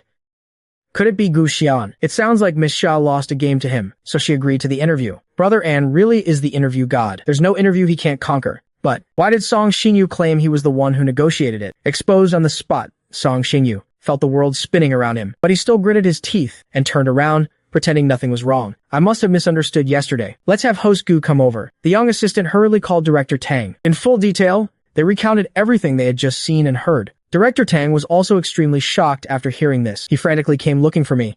"Xiao An, you were clearly the one who secured this interview. Why didn't you say anything? We almost misunderstood the whole thing," I replied with a beaming smile. "Director, it doesn't matter who does the interview." Director Tang quickly waved his hand. "How is that the same? Your credit is your credit. Now President Xia is saying it has to be you. Hurry up and get over there." But I didn't get up. Still smiling, I said, "Since Song Xinyu is already there, I won't go. I believe he has the ability to handle it. We're all working for the station anyway. I'm not going to fuss over something like this." Director Tang gently persuaded. "How about this? I'll let Song Xinyu come back and apologize to you." After saying that, he looked at me tentatively. Seeing that I didn't say anything, Director Tang knew there was a chance. He immediately called Song Xinyu, telling him to return to the station at once and invite me over. Song Xinyu naturally knew what this invite meant, but he had no other choice right now. Song Xinyu quickly returned to the station. Director Tang complained, "Song Xinyu, what is wrong with you? Miss Xia clearly agreed to Xiao An's interview. Why did you say it was yours?" "Director, I'm sorry, because I talked with President Xia for a long time yesterday morning, and she didn't explicitly refuse. I thought she silently agreed. It was my misunderstanding." Song Xinyu put on a pitiful look that made it hard to scold him. Director Tang spoke up. "Go apologize to Xian." Song Xinyu nodded and walked over to my desk. "Xian, I'm sorry. This was all a misunderstanding. I didn't mean to steal your interview spot. Hurry over to Xuan. Everyone is waiting for you. I looked up at Song Xingyu with a half smile. Song Xingyu, can everything really be solved by just calling it a misunderstanding? Back then, when he and Wen Yueting were fooling around at summer camp, he came back and explained it as a misunderstanding too. And now, it's a misunderstanding again. Song Xingyu lowered his head, looking at me with a wronged expression. What do you want me to do? I'll do whatever you say. Back then, I was fooled by this exact same pitiful expression. I had genuinely cared for him too. I treated him like a brother. I fought for him. I took a knife for him. To this day, I still have a half-foot-long scar on my shoulder. The more you give, the more hateful it feels. Right? But right now, there was still one thing I needed to confirm. I stood up, looked at him, and said, Song Xingyu, come with me. I walked into an empty conference room. Song Xingyu followed me in. I slammed the door shut heavily, shutting out the countless gossiping eyes outside. As soon as we were inside, Song Xingyu dropped straight to his knees. He grabbed my hand. Xian, please forgive me this once, if it's because of me, that the station loses this exclusive interview. I definitely won't be able to stay here anymore. I yanked my hand away. Song Xingyu, I'm going to ask you one thing. Answer me honestly. What happened during the summer of our freshman year? You were the one who told Wen Yueting, weren't you? Song Xinyu's eyes seemed to dart away for a second. Piecing together everything from the past, I was already certain that Song Xingyu was definitely the one who told her, but I wasn't sure if Song Xingyu had orchestrated the whole thing. Song Xingyu stayed kneeling on the floor. Xian, I don't expect you to forgive me. Whether you believe it or not, I've been living in guilt all these years too. If you blame me, then hit me. If you hit me, I'll feel a little better. Song Xingyu grabbed my hand and tried to slap his own face with it. I pulled my hand back, so he started slapping himself. Soon, a clear handprint appeared on his face. Annoyed, I grabbed his wrist. Song Xingyu, did you set me up? Did you orchestrate that incident? Panic flashed in Song Xinyu's eyes. And no, I let it slip to Wen Yueting. Yes, but that incident had nothing to do with me. I really didn't do it. I smirked. Song Xingyu, I will find out the truth. If I find out you had anything to do with it, I will never let you off. I got up and left the conference room. A crowd of gossiping coworkers was gathered at the door. They saw Song Xingyu kneeling inside, with a glaring handprint on his face. Li Wei couldn't stand my arrogant look. Gu Xian, you're going too far. You actually hit him? Song Xingyu quickly ran over. No, Xian, didn't hit me. I bumped into something myself. How do you bump into something and get a handprint? Song Xingyu just accidentally took your interview, and you beat him up like this? Li Wei egged Song Xingyu on. Song Xingyu, you can sue him for intentional assault. I raised an eyebrow and said calmly, I didn't hit him. He slapped himself. I couldn't even stop him. With that, I took out my phone and snapped a photo right in Li Wei's face. Then I quickly found a contact in my phone book and sent it over. After doing all this, I flashed Li Wei a brilliant smile. I'm letting Mrs. Li take a look to see if the single eyelid girl she's been looking for is you. Li Wei instantly petrified on the spot. I turned around and strode away. I let you off once and you're still jumping around. Do you really think I'm that easy to bully? Soon, I arrived at the Xuan building. Gao Qing was still waiting at the entrance. Mr. Gu, President Xia asked you to go to her office first. I followed Gao Qing, taking the private elevator up to Xuan's office. When the elevator doors opened, walking out, it led straight into a room that looked like a bedroom. And right now, Xia Qingshu was sitting on the sofa, looking at me. She smiled resentfully. Sleeping with me and then running away. How can you be so irresponsible? I chuckled and waved my hand. Give me a break. It's not like you lost out. I didn't feel awkward at all. After speaking, I looked around at the room's layout and realized the setup here was exactly the same as the Xinghe villa. Xia Qingshui got up and walked behind me. She wrapped her arms around my waist from behind, her lips hovering seductively by my ear. Her voice sounded incredibly intimate. Why did you come looking for me last night? Honestly, I regretted it quite a bit yesterday. I clearly didn't want to get too involved with her anymore, yet I went to her on my own and even did that. I turned around and cupped Xia Qingshu's stunning face, planting a light kiss on her lips. For the interview, of course. See? Didn't you deliver yourself right to my door today? Xia Qingshu raised an eyebrow and said coolly, if you don't want to tell me, fine. But since you've provoked me again, I won't let you off so easily this time. As soon as she finished speaking, a flurry of kisses rained down on me. It wasn't long before I was pinned against the sofa. Don't do this. We have an interview later. Xia Qingshu tried her best to restrain herself. Her voice was husky. Come to Xinghe Villa tonight. I thought for a moment, then nodded. Xia Qingshu frowned. You agreed this easily last time too. I smiled.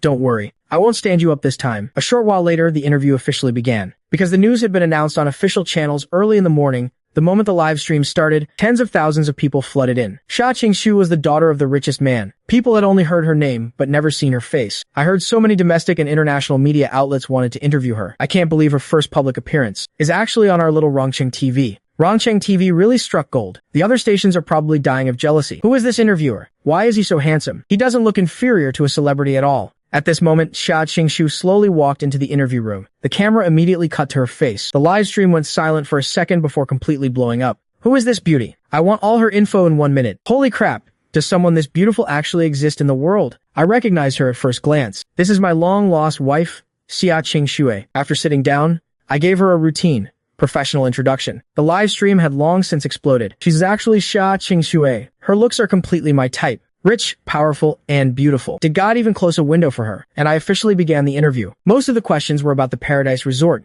Because of the Wen family, I had researched this project extensively. I knew it like the back of my hand, so the questions I asked were highly professional. In just a short 20-minute interview, the number of viewers in the live stream skyrocketed to 1 million. Finally, we reached the last segment.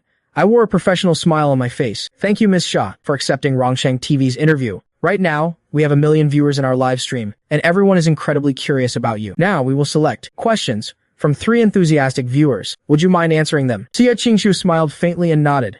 Sure. Under the watchful eyes of the public, the backstage team randomly screenshotted a question from the chat. The first question.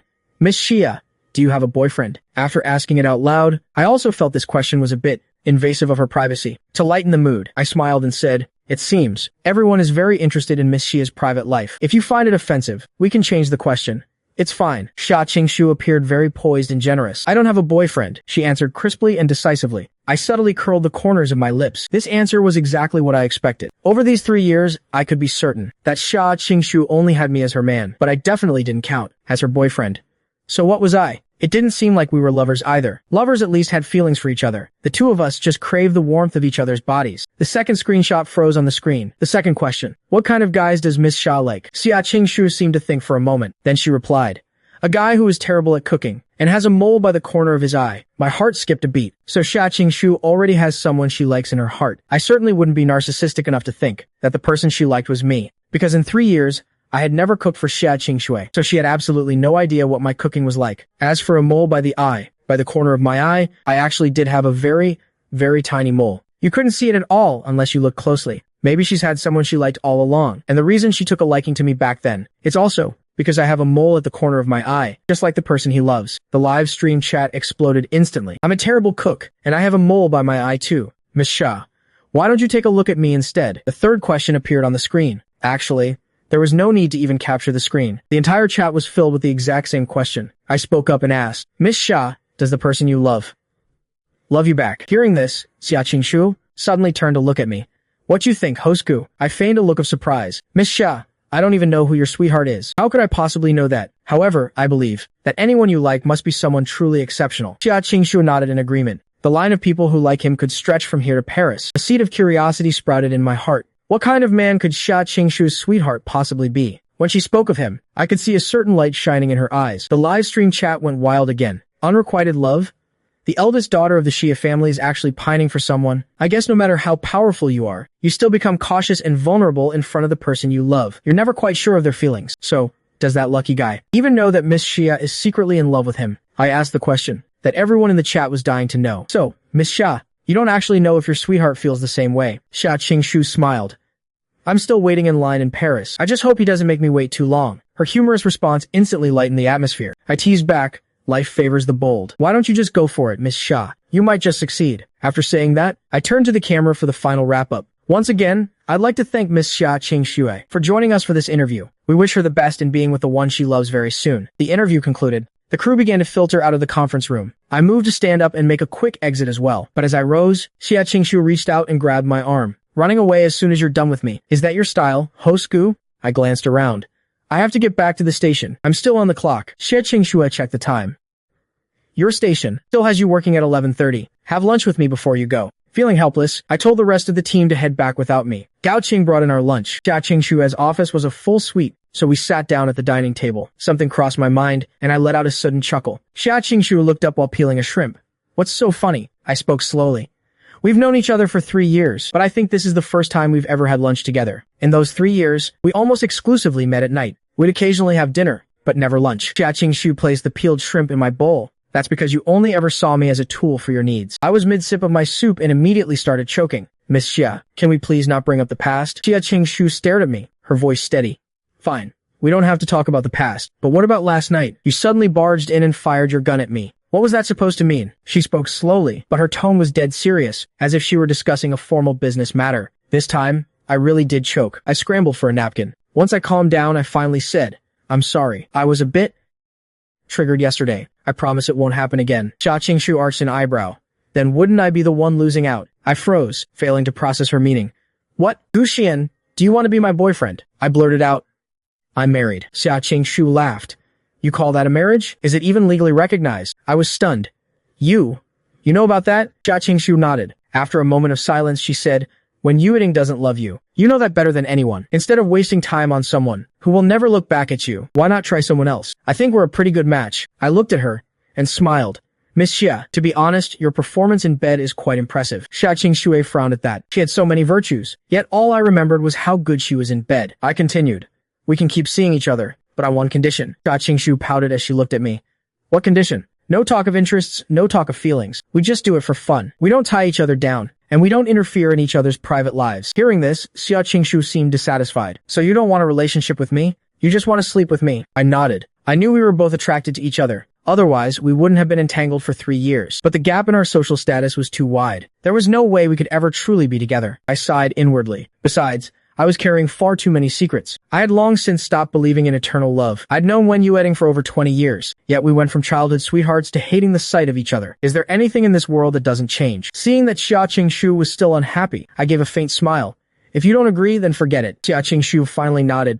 Fine, but you have to move into Xinghe Villa first. I didn't expect her to actually agree. I have some things to take care of, I said. Once I'm done, I'll move in. This time, Xia Qingshu didn't push further. I arrived back at the station in the afternoon. Hang Lin set down his thermos and rushed over to greet me. Qian, you're a hero to this station. The response to the interview has been incredible. Our ratings hit a new record. Advertisers are fighting over slots on the show. Even the rival station called to ask for our secret. The director said he's going to reward you. I smiled. I'm just doing my job for the station. A crowd of people gathered around me. Qian, you're amazing. The news department's phones haven't stopped ringing. Everyone was swarming around me, except for Song Xinyu, who sat a short distance away, watching everything in silence. That evening, I returned to the Wen family estate. As usual, I went to the study first to chat with the old man for a bit. Then I went back to my room and started packing my things. I planned to move out for good. In the past, I didn't stay at the estate every single day. I often stayed out every few days, so the Wen family was used to it. But this time, I was leaving permanently. After living here for 3 years, I felt a twinge of reluctance. The Wens had treated me like their own son. During the lowest point of my life, they provided me with a safe harbor. Sometimes I thought that if Wen Yueting hadn't come back, staying with the Wen family for the rest of my life wouldn't have been so bad. But ever since her return, everything seemed to have veered off course. Amidst my messy thoughts, the bedroom door was slammed open. A furious Wen Yueting appeared in the doorway. She marched up, grabbed my arm, and shoved me hard. I was already crouching down to pack, so the shove sent me sprawling onto the floor. Wen Yueting, what the hell is wrong with you? I snapped at her, showing no mercy. Gu Xian, you have the nerve to ask me that? Stealing Song Xinyu's interview wasn't enough for you? You had to humiliate him in public too. I slowly stood up. Did Song Xinyu tell you I stole his interview? Wen Yueting glared at me viciously. He didn't have to. I already know. You've been competitive since we were kids. Whatever I learned, you had to learn too. You always had to be one step ahead of me. You love stealing things that belong to others. Wen Yueting's lips curled in a mocking sneer. If you're like this with me, I can only imagine how you treat Xinyu. It was true. I had always been like that. When she started learning golf as a child, I went to join the fun too, but I played better than him every time. Everyone praised me. Later, he stopped playing golf and went to learn Go. I learned Go too. As a result, I won all sorts of domestic and international awards. He was so furious, he never touched Go again. It seemed like the first half of his life was spent living in my shadow. I was a bit surprised right now. Wen Yueting actually mentioned our childhood. It's true that whatever Wen Yueting learned as a kid, I would follow and learn as well. I simply wanted to spend more time playing with her. So, I'd always study whatever she was interested in, but I never intended to outshine her or snatch anything away. I never cared about fame or the spotlight. I didn't expect Wen Yueting to think of me this way, but explaining it now would be pointless. I sighed. Wen Yueting, you won't believe anything I say now, because you only have eyes for Song Xinyu. I paused for a moment.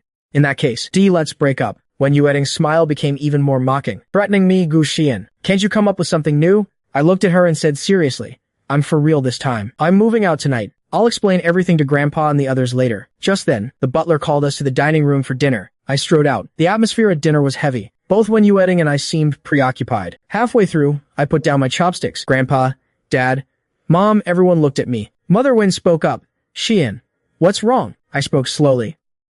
These past 3 years. Thank you for taking care of me. I plan to move out tonight. Mother Wen turned pale with shock. She quickly reacted and started scolding Wen Yueting. Did you do something again? Too upset, Xian? I stopped Mother Wen. Wen Yueting and I are splitting up. Mrs. Wen was in disbelief.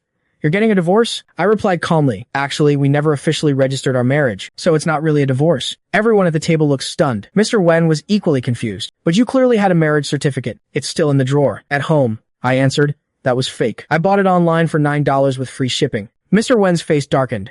This is ridiculous. Absolutely ridiculous. Back then, the old man had forced Wen Yueting to marry me. But on the day we went to the Civil Affairs Bureau, she backed out. To appease the family, I had no choice but to find someone online to make a fake certificate. In reality, Wen Yueting and I were never husband and wife. Mrs. Wen stood up and slapped Wen Yueting's shoulder. It was you. It was you, wasn't it? Wen Yueting's face remained grim throughout. She didn't say a word. She hadn't expected me to be serious this time. I remained calm.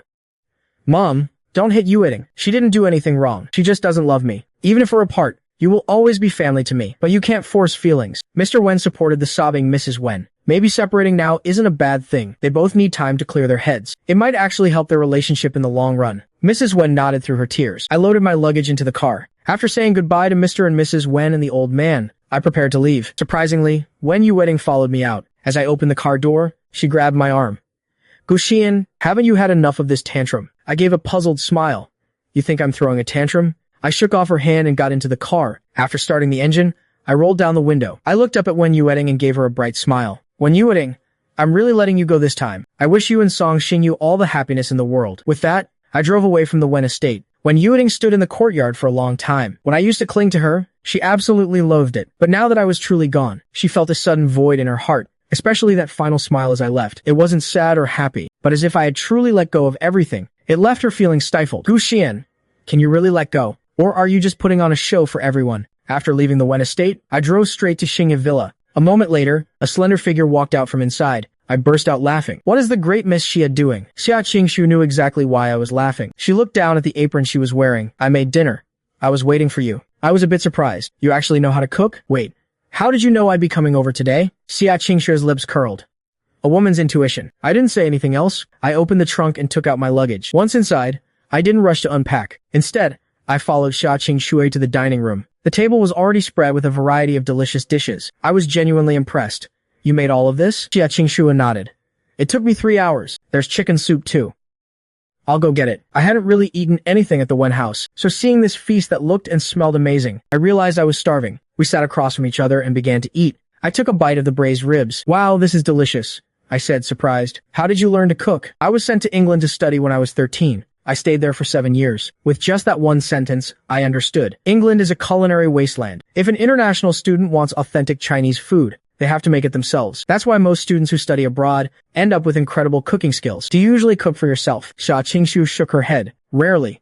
Today is a celebration. I asked casually, celebrating what? Xia Qingshu started clearing the table. Celebrating Mr. Gu finally seeing the light, of course. After dinner, I stood by the door with a cup of coffee, watching her wash the dishes. This woman had a model's figure in perfect proportions. Even just her silhouette was enough to make one's heart race. In public, she was always cold and regal, seemingly untouchable. But in front of me, she seemed like a completely different person. I remember the 3 years I had kept her. She was the one who did the housework and organized my clothes. She was full of surprises in bed, and she would even gently help me clean up afterward. I had always thought she was a meticulously trained vixen, a creature meant to enchant men. Yet, she possessed such a prominent status. Even now, the contrast felt jarring. Xia Qingshu finished up and walked out of the kitchen. Seeing the coffee in my hand, she couldn't help but frown. Coffee this late? Don't you want to sleep? I smiled. I have insomnia anyway, so it doesn't matter. I had a chronic sleep disorder. Getting 3 hours of sleep a night was a good night for me. Xia Qingshu had slept with me for 3 years. She knew this well. She arched an eyebrow. If you can't sleep, we can always find other things to do. She walked up to me and naturally wrapped her arms around my waist. I turned my head slightly. Why did you hide your identity? Xia Qingshu's expression remained calm. You never seemed to care enough to ask. I pursed my lips. It was true. In those 3 years, I never showed any concern for her. I wasn't even curious. Despite how often we slept together, I knew nothing about her daily life. I asked another question. You knew all along that Wen Yueting and I weren't a real couple? Xia Qingshu said nonchalantly. I have no interest in other people's husbands. I glanced at her. When did you find out? Xia Qingshu smiled. That night at the Black Horse Club. You were drunk. You ranted all night long. I couldn't help but hear. I was surprised. Nothing happened between us that night, did it? Xia Qingshu shook her head. Nothing at all. You just complained until you were exhausted, then fell asleep on me. Why didn't you tell me nothing happened? I felt strangely annoyed. Xia Qingshu laughed. If I had, would you still have kept me? Hearing that, I felt like I'd been played. I don't get it. Why would a high society lady like you have such a weird hobby? You actually like being kept? Xia Qingshu squeezed my waist a little harder. Everyone has their little quirks. Any more questions? I shook my head. No. Xia Qingshu smiled. Then can we get started? She leaned in to kiss me, but I pressed my hand against her lips. Things are different now. Your status isn't what it used to be. Since we're choosing to be together, we need some ground rules. Xia Qingshu caught my hand and gave it a light kiss. She seemed remarkably patient. Go ahead. What are your rules? First, we talk about pleasure, not feelings. Neither of us is allowed to fall in love. Second, we respect each other's privacy and space. The second floor is yours, and the third floor is mine. Third, for as long as we're together, neither of us can have another partner. I don't intend to share my woman. If you find someone better, just tell me in advance, and I'll leave. Xia Qingshu nodded in agreement. I'm not in the habit of sharing my man either. Deal. I placed my hand on her cold, exquisite cheek. If you have any requests, feel free to ask. Xia Qingshu leaned closer, her voice laced with desire. I only have one request. This time, I'm the one who decides when it ends. I saw Xia Qingshu smile. As long as you follow the rules, you can call the shots. But if you break even one of them, our relationship is over instantly. Xia Qingshu's eyes darkened, and her expression turned serious, as if she were weighing my words. But in the next second, a flurry of kisses rained down on me. That was her way of agreeing. This night felt the same as before, yet entirely different because her identity had changed. She went from the kept woman I'd known for 3 years, to the untouchable heiress of the Xia family. Mentally, it was a whole new experience. My sleep had always been poor, but perhaps because I was so exhausted from the night before, I actually slept through, until dawn. When I woke up, the spot beside me was empty. I thought Xia Qingshu had already left, but to my surprise, she had prepared another lavish breakfast in the dining room. I didn't hold back on the praise, as I sat down and started eating heartily. I couldn't understand it. With such a cold, elegant face, why did I ever think she was such a wild vixen? Xia Qingshu suddenly caught my eye. Were you satisfied with last night? I didn't catch her meaning at first. What? Xia Qingshu had chuckled. I thought you weren't happy with my performance. Should we go back for a round 2? As she spoke, a hint of mischief danced in her beautiful eyes, and her lips curled into a slight smirk. I finally realized she was still the same wild girl after all. After breakfast, I headed to the TV station. As soon as I arrived, everyone swarmed around me, congratulating me on becoming the host for the primetime slot. A moment later, Li Wei walked out of Tang Lin's office. As he passed me, his face was full of resentment.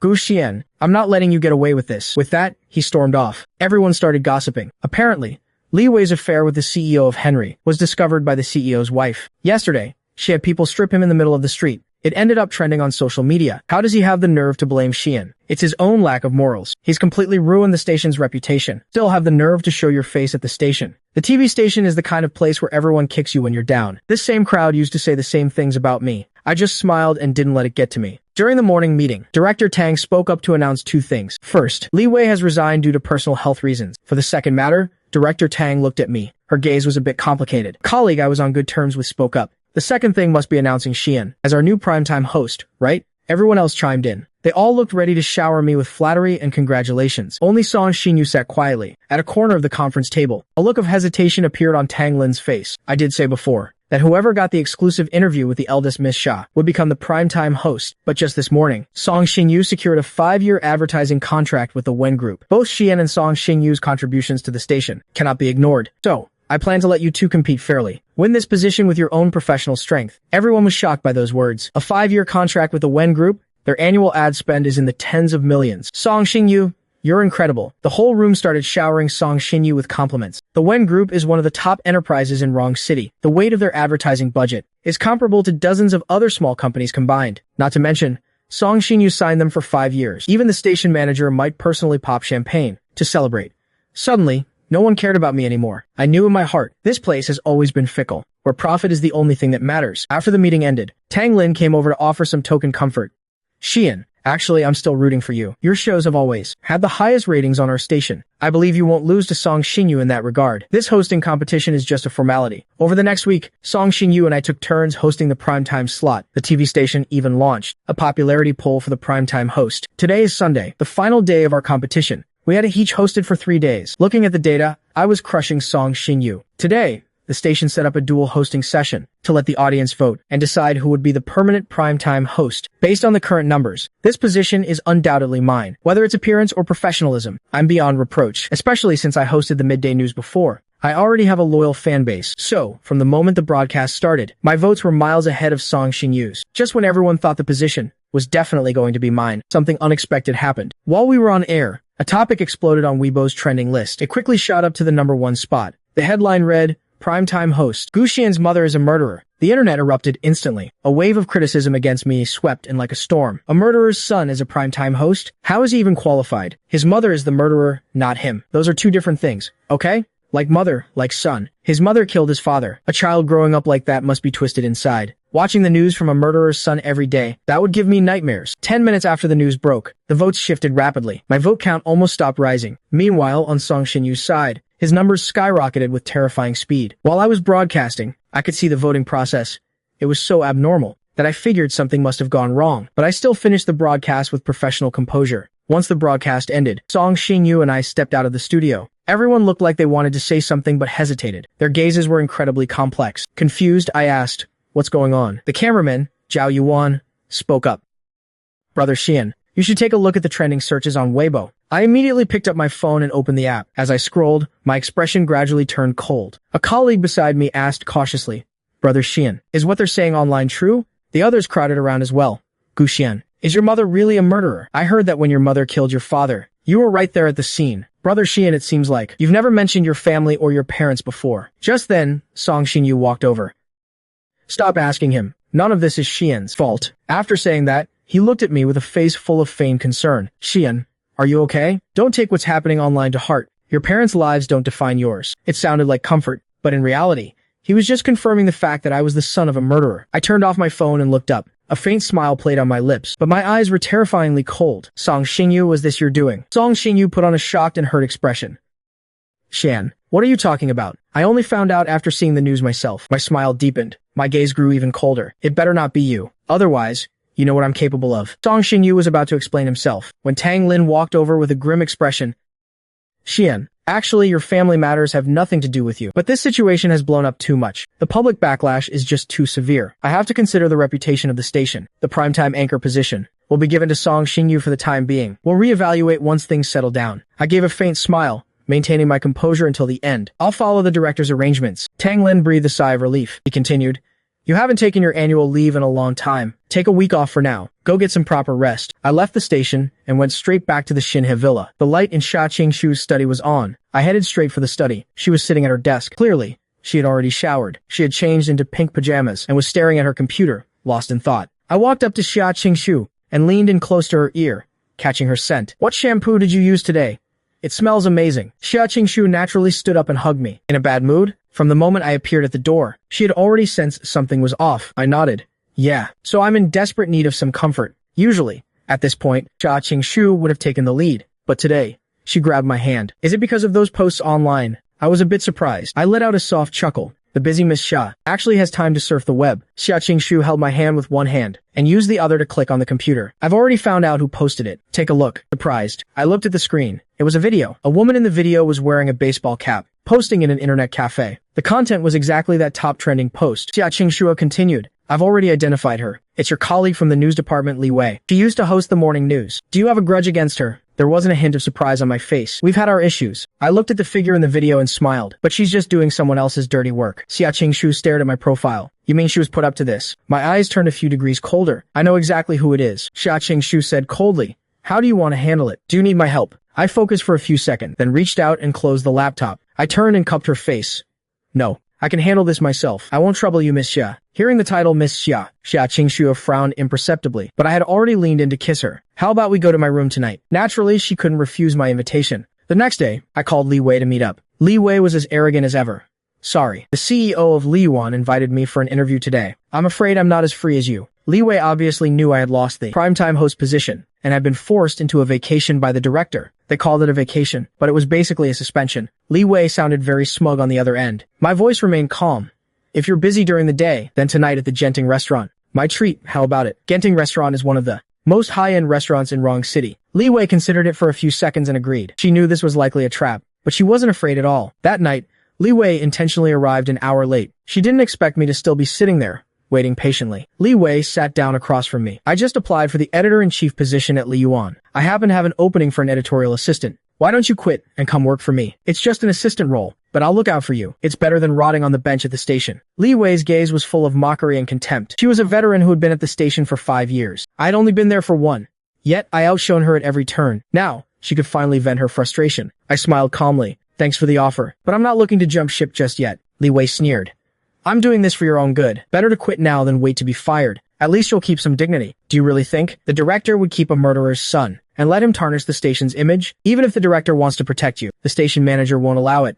I cut straight to the point. I'm in this mess because of you, aren't I? Li Wei acted innocent. Xian, don't blame me for your own downfall. If I had dirt on you, I wouldn't have waited until now. I opened my phone and placed a video in front of her. Her face changed instantly after watching it. She didn't expect the footage of her posting at the internet cafe to be found. A flash of panic crossed her face, but she quickly regained her composure. Fine, I posted it. So what? I didn't slander you. Your mother being a murderer is a fact. I looked at her and said calmly, Li Wei, I'm not here to settle scores today. You were right about one thing. If you had this info, you wouldn't have waited till now to release it. I just want to know who gave you these files. Although I already had an answer in my heart, I still wanted to confirm it. Li Wei snorted. No one gave them to me, Gu Xian. I've been investigating you myself. I frowned slightly. The internet only mentioned my mother was a murderer. It didn't mention the baby swap with the Gu family. I remained incredibly calm.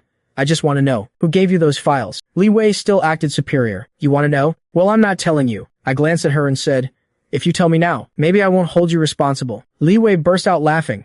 Gu Xian, look at you. Still acting tough. What power do you even have left? I'd love to see what you can actually do to me. I smiled, picked up my phone, and stood up. Then I dialed a number. It was for Xia Qingxue.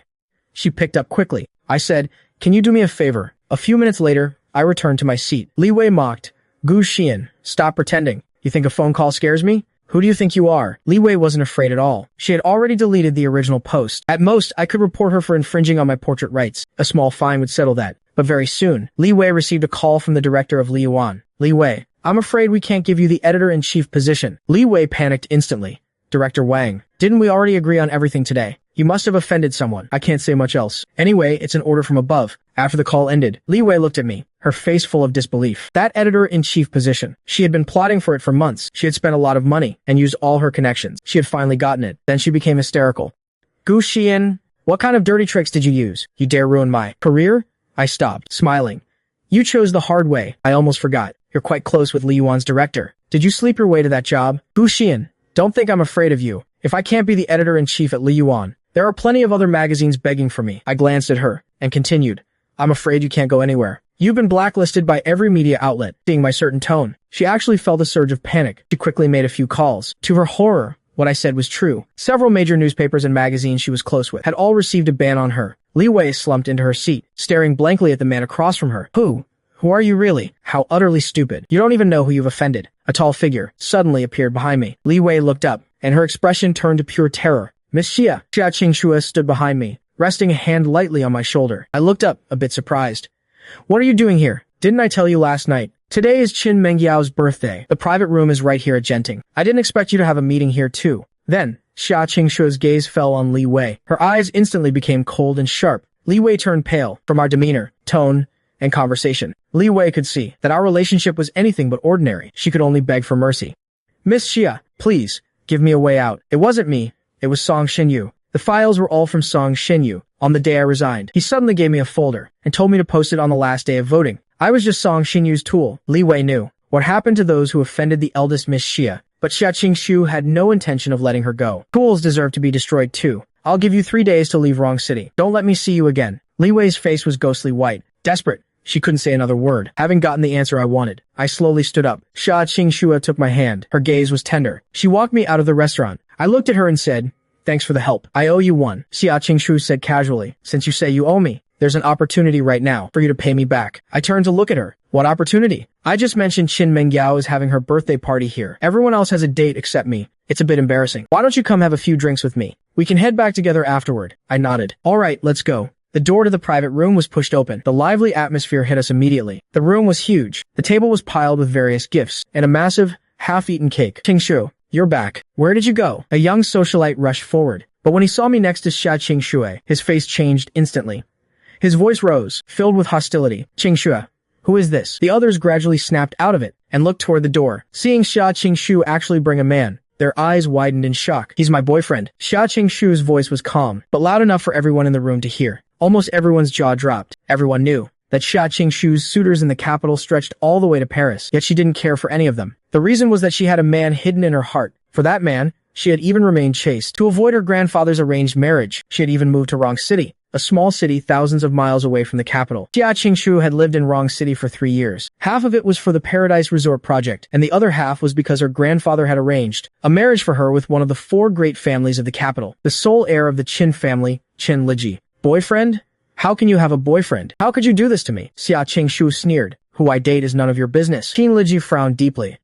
Xia Qingshu, I'm your fiancé. You know the old man favors me most. He's already proposed to my family in private. It just hasn't been announced yet. Xia Qingshu's lips curled into a cold smirk. I never agreed to it, since it was the old man's decision. Then go talk to him. Qin Liji looked at her in disbelief. Seeing that an argument was about to break out, Qin Mengyao quickly stepped in to mediate.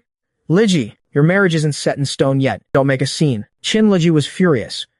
Sister, whose side are you on? Are you just going to let your future sister-in-law keep some boy toy on the side? Qin Mengyao walked up to Xia Qingshu. Qingshu, he's my brother, after all. Do me a favor, and don't take it to heart. Then, Qin Mengyao turned to me, her eyes filled with admiration.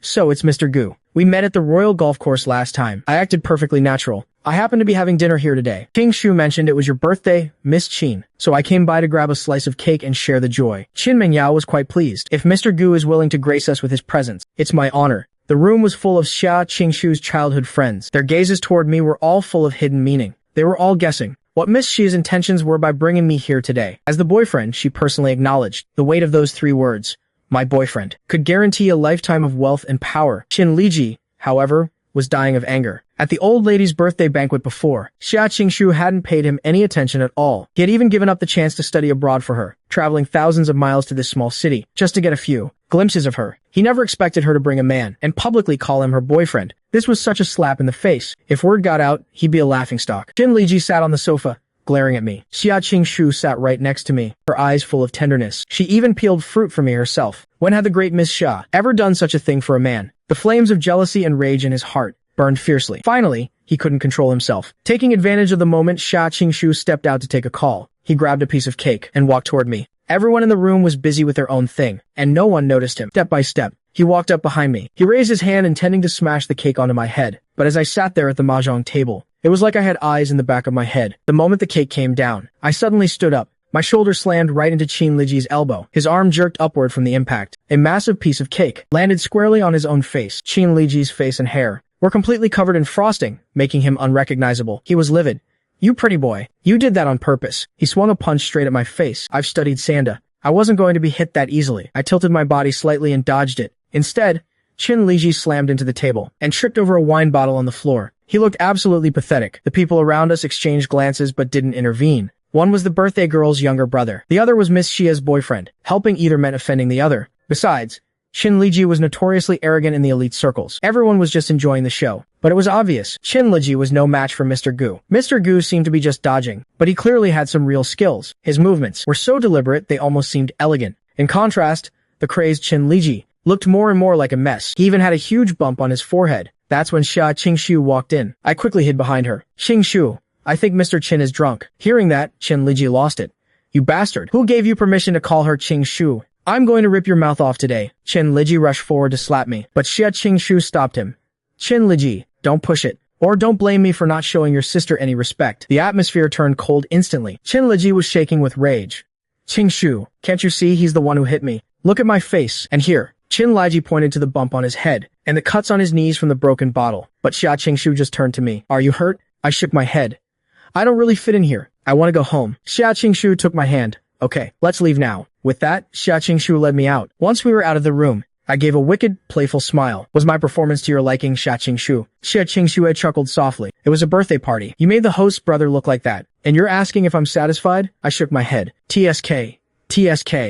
A young master from a powerful family, the brother of a friend. It's hard for you to make a scene yourself. So you needed a pretty boy like me to take the blame for breaking off the engagement and to hurt that Mr. Qin enough to make him give up and stop pestering you. The interests between these big families are complicated. Naturally, appearances must be maintained. Since an engagement was already set, Xia Qingshu needed a scapegoat to break it. I was the perfect candidate. That way, even if the Qin family held a grudge, they directed all at me. Xia Qingshu let out a soft laugh. She didn't say anything. You're overthinking things. I couldn't sleep that night. Even after exhausting myself in bed, I still couldn't drift off. I got up. I sat in the wicker chair on the balcony until dawn. I was struggling with a choice, even after all these years. And all the things Song Xinyu did to me, I still hadn't completely destroyed him. Because I was the one who pulled Song Xinyu out of hell. But Song Xinyu, now I'm going to push you right back into it. As the sun began to rise, I picked up my phone and dialed a number.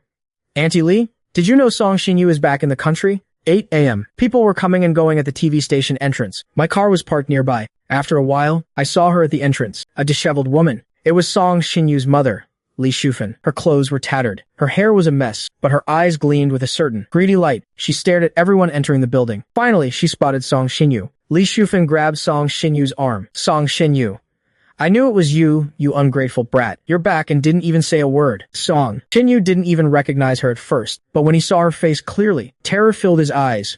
Mom, what are you doing here? The old woman slapped him across the face. Then she started making a scene.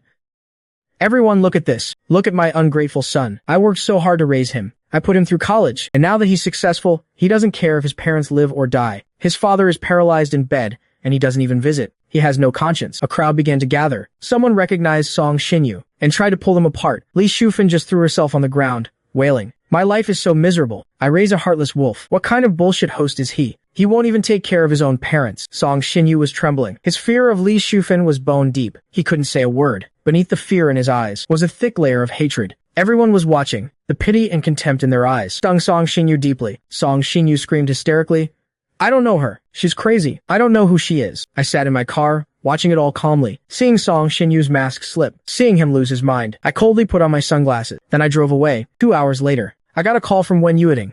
Gu Xian, get your ass to the hospital right now. My voice was flat. What is it? Song Xinyu is in the ER. If he has any lasting injuries, I'll never forgive you. After hanging up, I felt a surge of irritation. I told Li Shufan about Song Xinyu, just to give him a taste of his own medicine. I didn't expect his mother to be so brutal. Still, I drove to the hospital. By the time I arrived, Song Xinyu was out of the ER and in a VIP room. I walked to the door. It was slightly ajar. I could see everything inside. Song Xinyu leaned into Wen Yueting's arms. He said weakly, only Xian knew about my family. My family doesn't even have a TV. My mom is illiterate. She never watches the news. Xian must have told her. He knows my mother is a vampire. She controlled and abused me since I was a kid. I almost died at her hands. Now she's made a scene at the station. Everyone knows my mom is a crazy woman. I can never show my face to my colleagues again. I worked so hard to get that hosting position. And Xian did this. Wen Yueting comforted him gently. It's okay. You still have me. I knocked on the door. They both looked toward the entrance. When she saw me, Wen Yueting's anger exploded. Gu Xian, you actually have the nerve to show up. I remained calm. I talked to the doctor. It's just superficial wounds. Wen Yueting sneered. You sound disappointed. Song Xinyu's eyes were full of grievance and innocence. Did you tell my mother where I was? I didn't deny it. I nodded. Yes. Song Xinyu glared at me. So it was you. Why would you do this? You know my mother is a monster. Why would you push me back into that hell? I spoke calmly. Just returning the favor. Song Xinyu froze. Then he said, I know you must think those posts online were from me, but they weren't. I would never do that. I can swear it. I cut him off. Don't bother. What's the point of keeping up this act? Song Xinyu turned pale. Wen Yueting couldn't take it anymore. She stepped forward to slap me, but I caught her wrist. Wen Yueting glared at me. Gu Xian, you're a lunatic. The thing I regret most in my life is ever loving you. My smile widened. Did you ever really love me? If you had, you wouldn't have let a few words from Song Xinyu turn you against me. If you had really loved me, you wouldn't have stabbed me twice when I was at my lowest. Has it never occurred to you to doubt Song Xinyu even once? We were childhood sweethearts. We've been playing together since we were in diapers. Even without love, we had 20 years of friendship. We used to tell each other everything. We were each other's first loves. But now, we only have hatred. Wen Yueting seemed stunned for a moment. Xinyu is kind. Unlike you, who's always faking it. I sneered. I took out a voice recorder and turned it on. A voice came through.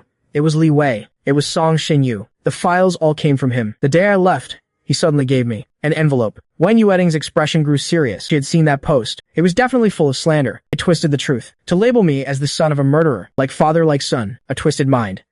Those kinds of labels. After hearing the recording, Song Xinyu's face changed instantly. It wasn't me. That's fake. Li Wei is framing me. This recording is a lie. Xian, how could you frame me like this? A faint smile touched my lips. The recording was indeed fake. I had someone record it. It wasn't even Li Wei's voice. But how did you know Li Wei was the one who posted those things? Song Xinyu turned deathly pale. He was speechless. I walked to his bedside. I grabbed his chin. Song Xinyu, remember this. This is only the beginning. If I find out that you were behind the past events too, you're going to suffer a miserable end. With that, I turned and left. Wen Yueting stared at the weak Song Xinyu on the bed. For the first time, she didn't rush to comfort him. Song Xinyu looked panicked. Yueting, believe me, Xian is trying to hurt me. This is all a setup. You know how much he hates me. My head hurts so much. Song Xinyu suddenly clutched his head. Wen Yueting quickly called for a doctor. She grabbed his hand.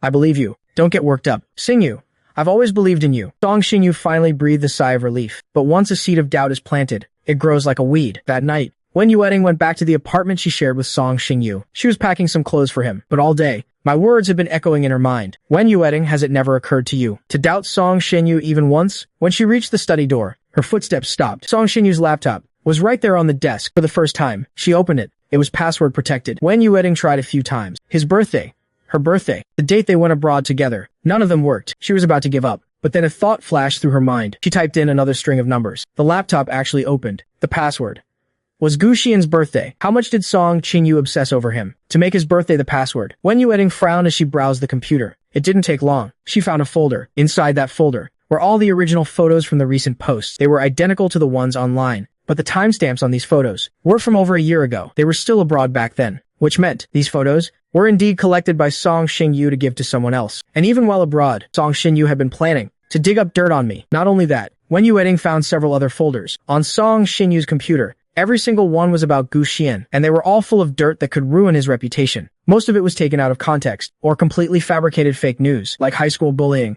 or harassing female students. We spent our high school years together. When Yueting knew very well that I had never bullied anyone. I was never a delinquent. On the contrary, I was open, honest, and sincere. I had excellent grades. I was loved by both teachers and students. Clearly, these were slanders. If they were ever exposed, any one of them could drag a public figure like me into a bottomless abyss. The lights in the room were off. The flickering light from the screen illuminated Wen Yueting's face. Her expression was unreadable. She looked dark and brooding. I've had a rare bit of peace these past few days. I slept in until noon. My senior has been pushing for design drafts lately. I finally had time to finish 2 sets and send them over. Xia Qingxue was away on a 3-day business trip. She just got back today. Around noon, I got a message from her. She wanted me to come to her office for lunch. I was bored anyway, so I went. I drove my car straight into the underground parking of the Shuan building. Then I took Xia Qingshu's private elevator up. As soon as the doors opened, I ran into her private secretary, Gao Qing. Gao Qing wasn't surprised at all.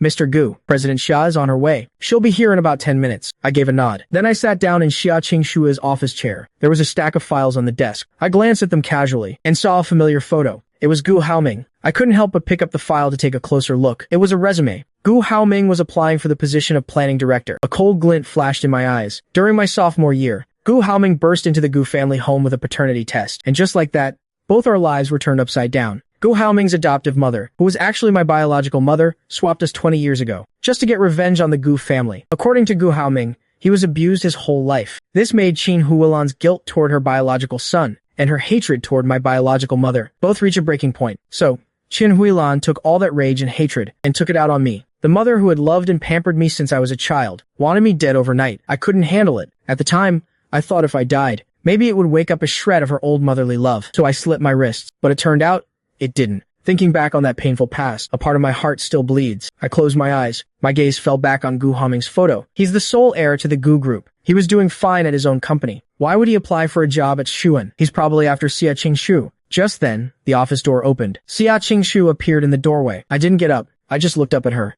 You're back? Xia Qingshu walked over and hugged me. I smiled. Miss me that much? Her eyes darkened. It's only been 3 days, but it feels like forever. I'm really addicted to you. With that, she sat on my lap and pressed her red lips against mine. I stayed in Xia Qingshu's office for a long time. I'll spare you the details of what happened next. That afternoon, I got a phone call. It was from Gu Yuandong. Xian, come home for dinner tonight. You haven't been home in so long. Dad misses you. Hearing him say Dad misses you made my nose sting with emotion. Honestly, Gu Yuandong treated me well. When Qin Huilan insisted on kicking me out, Gu Yuandong was the one who tried to stop her. And at the banquet where Gu Haoming was officially recognized, Gu Yuandong told everyone that I would always be the eldest son of the Gu family. I agreed. Okay, I'll be back tonight. By evening, I arrived at the Gu family villa. The housekeeper, Yu Sao, was thrilled to see me. She happily welcomed me inside. Young master, you're finally back. The master said you were coming tonight. I made all your favorite dishes. Make sure you eat a lot later. Yu Sao had watched me grow up. We were very close. She was heartbroken when everything happened, but she was powerless to help. I felt a wave of warmth. Thank you, Yu Sao. Just then, Gu Haoming came down the stairs. Yu Sao, what are you doing? The kitchen reeks. Yu Sao quickly explained. Second young master. I made some durian pastries for the eldest young master. I made some durian pastries that the young master loves. I just finished deep cleaning the kitchen. There shouldn't be any lingering smell. Gu Haoming glared at us. What young master? What does the son of a murderer count for? The eldest young master of the Gu family? Nanny you better remember that there is only one young master in this house, and that's me. Do you hear me?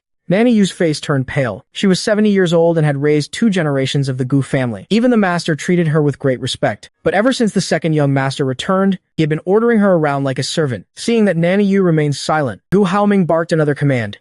Nanny Yu, throw that stinking trash away. From now on, durians are banned from the Gu household. Nanny Yu spoke up, her voice trembling. But these are all young Master Xian's favorites. Gu Haoming glared at her. Nanny Yu, do you still want to work for my family? Believe me, I can send you back to your hometown tomorrow. Nanny Yu's wrinkled eyes filled with tears. Her lips trembled slightly. She looked at me with a mix of helplessness and guilt. I leaned in close to Nanny Yu's ear. Put them in my car, I whispered softly. Nanny Yu nodded and hurried away. Gu Haoming walked up to me, his expression arrogant. I heard the TV station suspended you. I smiled. You certainly seem concerned about me, little brother. Gu Haoming smirked. Your scandals have been trending for days. It would be hard not to know. Gu Xian, don't actually think you're still the Gu family's golden boy. You lost your job, so now you're back to beg for mom and dad's pity. Hoping for some handouts? They are my parents, not yours. You're just the son of a murderer. You don't deserve this glamorous life. You belong in a dark corner somewhere. My smile only widened, compared to me. A son they've barely seen. You're the one a murderer raised for 20 years. Your bond should have been deeper. Hearing this, Gu Haoming's expression changed. She doesn't deserve to be my mother. I glanced at him. So you refuse to testify in court, turning her case from excessive self-defense into intentional homicide, sentencing her to life in prison. Gu Haoming's face instantly went pale. What did you say? Nothing. After saying that, I tried to walk past Gu Haoming to the second floor, but Gu Haoming chased after me and blocked my path. Gu Xian, make yourself clear. What exactly do you know? Gu Haoming's face was deathly pale. He was clearly panicking. He was terrified that I knew something, but on second thought, he felt it was impossible. If I knew, how could I have stayed silent for 3 years? I looked at Gu Haoming with a half smile. What do you think I should know? Gu Haoming felt guilty inside, but his expression remained fierce. He loathed this side of me, this naturally composed demeanor. Gu Xian, right now, you're just a dog the Gu family took in. You'd better remember your place. A dog? If I dared to bite my master, I'd surely end up without a grave. Gu Haoming's voice was full of warnings and threats. I let out a light chuckle. Without a grave? With just you? Gu Haoming was fuming. What are you so arrogant about? You have nothing now. Don't think I don't know. Since when Yueding returned, she'd rather live outside than look at you. Your parents don't want you. Your wife despises you. You even lost your job. How are you any different from a stray dog? How dare you bark in front of me? My smile deepened. Not a trace of anger showed on my face. I looked at Gu Haoming with contemptuous eyes, as if I were looking at a clown. I've heard that the guiltier and more afraid someone is, the louder they shout. Of course, dogs are the same. Gu Haoming froze for a moment. His eyes were filled with rage. Gu Xian, you dare call me a dog? It seems if I don't teach you a lesson today, you'll never learn your place. Gu Haoming raised his hand to hit me. I caught his wrist. A flash of sharp killing intent crossed my eyes, but when I looked up and saw a figure appearing at the top of the stairs, I suddenly squeezed Gu Haoming's wrist hard, then let go. I let myself fall backward and slumped onto the stairs. Brother, how did I offend you? You want to hit me the moment I get back? I instantly dropped my previous aura and held onto the banister. Gu Haoming's wrist felt like it was about to break. Just a moment ago, he clearly felt my killing intent. Now I looked weak and fragile, but he didn't care about any of that. He stepped forward to kick me. Just then, a voice rang out. Haoming, stop. What are you doing? Gu Haoming turned around. He saw Gu Yuandong and Qin Huilan standing at the top of the stairs. They were looking right at us. Gu Haoming immediately reacted. Mom, Dad, he's faking it. He was the one who tried to hit me just now. Gu Yuandong walked down.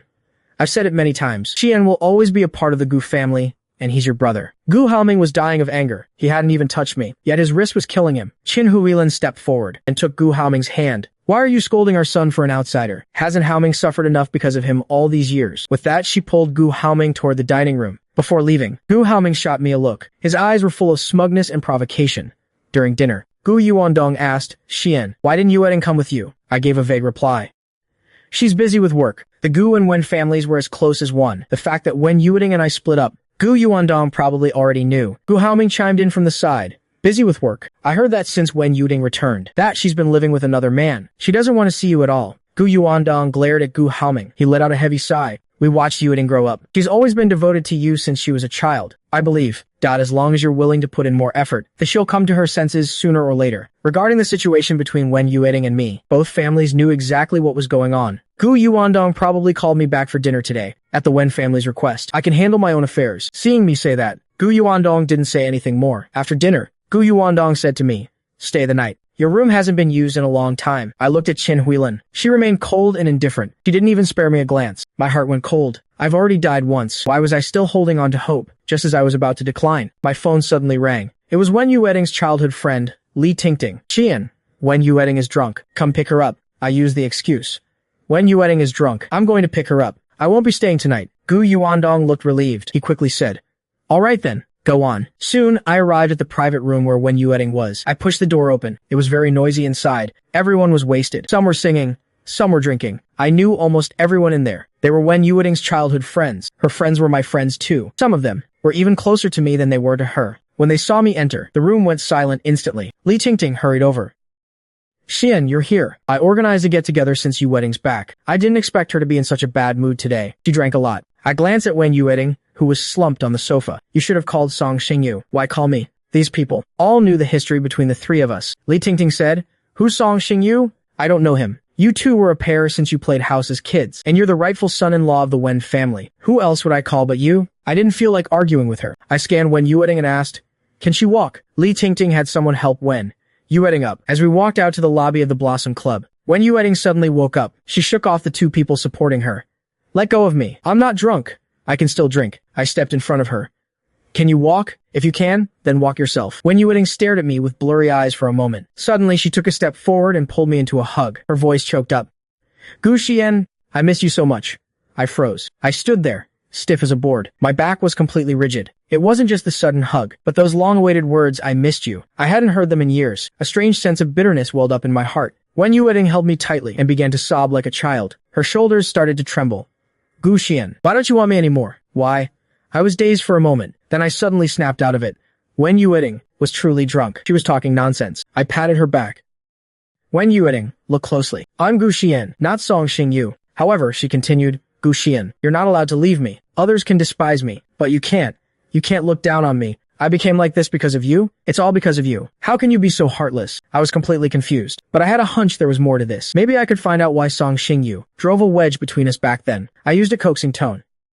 Okay, I won't leave you. Tell me what happened. Why are you saying this? On the other side, Xia Qingshu and a group of people stepped out of the elevator. She suddenly stopped in her tracks. Since Xia Qingshu, the leader, didn't move, the others naturally didn't dare to either. Everyone followed her gaze and saw a man and a woman hugging in the lobby. Qin Mengyao joked, the atmosphere at Blossom Club has really gone downhill lately. Hugging and kissing in public like this. Song Bingbing chimed in. She doesn't look like one of the club's girls. Looks more like a young couple having a spat. Now they're pouring their hearts out while drunk. While everyone was laughing, Qin Mengyao suddenly noticed something was off. That guy looks like Miss Xia's boyfriend. Once she said that, everyone seemed to remember. They all looked at Xia Qingsui. Sure enough, her face was terrifyingly cold. Qin Mingyao's sharp eyes spotted something else. The woman he's hugging looks like Miss Wen. No wonder he challenged the Wen family's son-in-law at the golf course. So he really is Miss Wen's lover. Everyone was shocked. So this Mr. Gu is playing both sides, stringing Miss Wen along, while also hooking up with our Miss Xia. They looked at Xia Qingshu again. Right now, she had no expression on her face, but the aura around her was chilling. Everyone instantly fell silent. On the other side, I didn't get the answer I wanted. Wen Yueting had passed out again. Her entire body was slumped against me. I had no choice but to help her out of the lobby. Everyone carefully observed Xia Qingshu's expression. Song Bingbing snorted.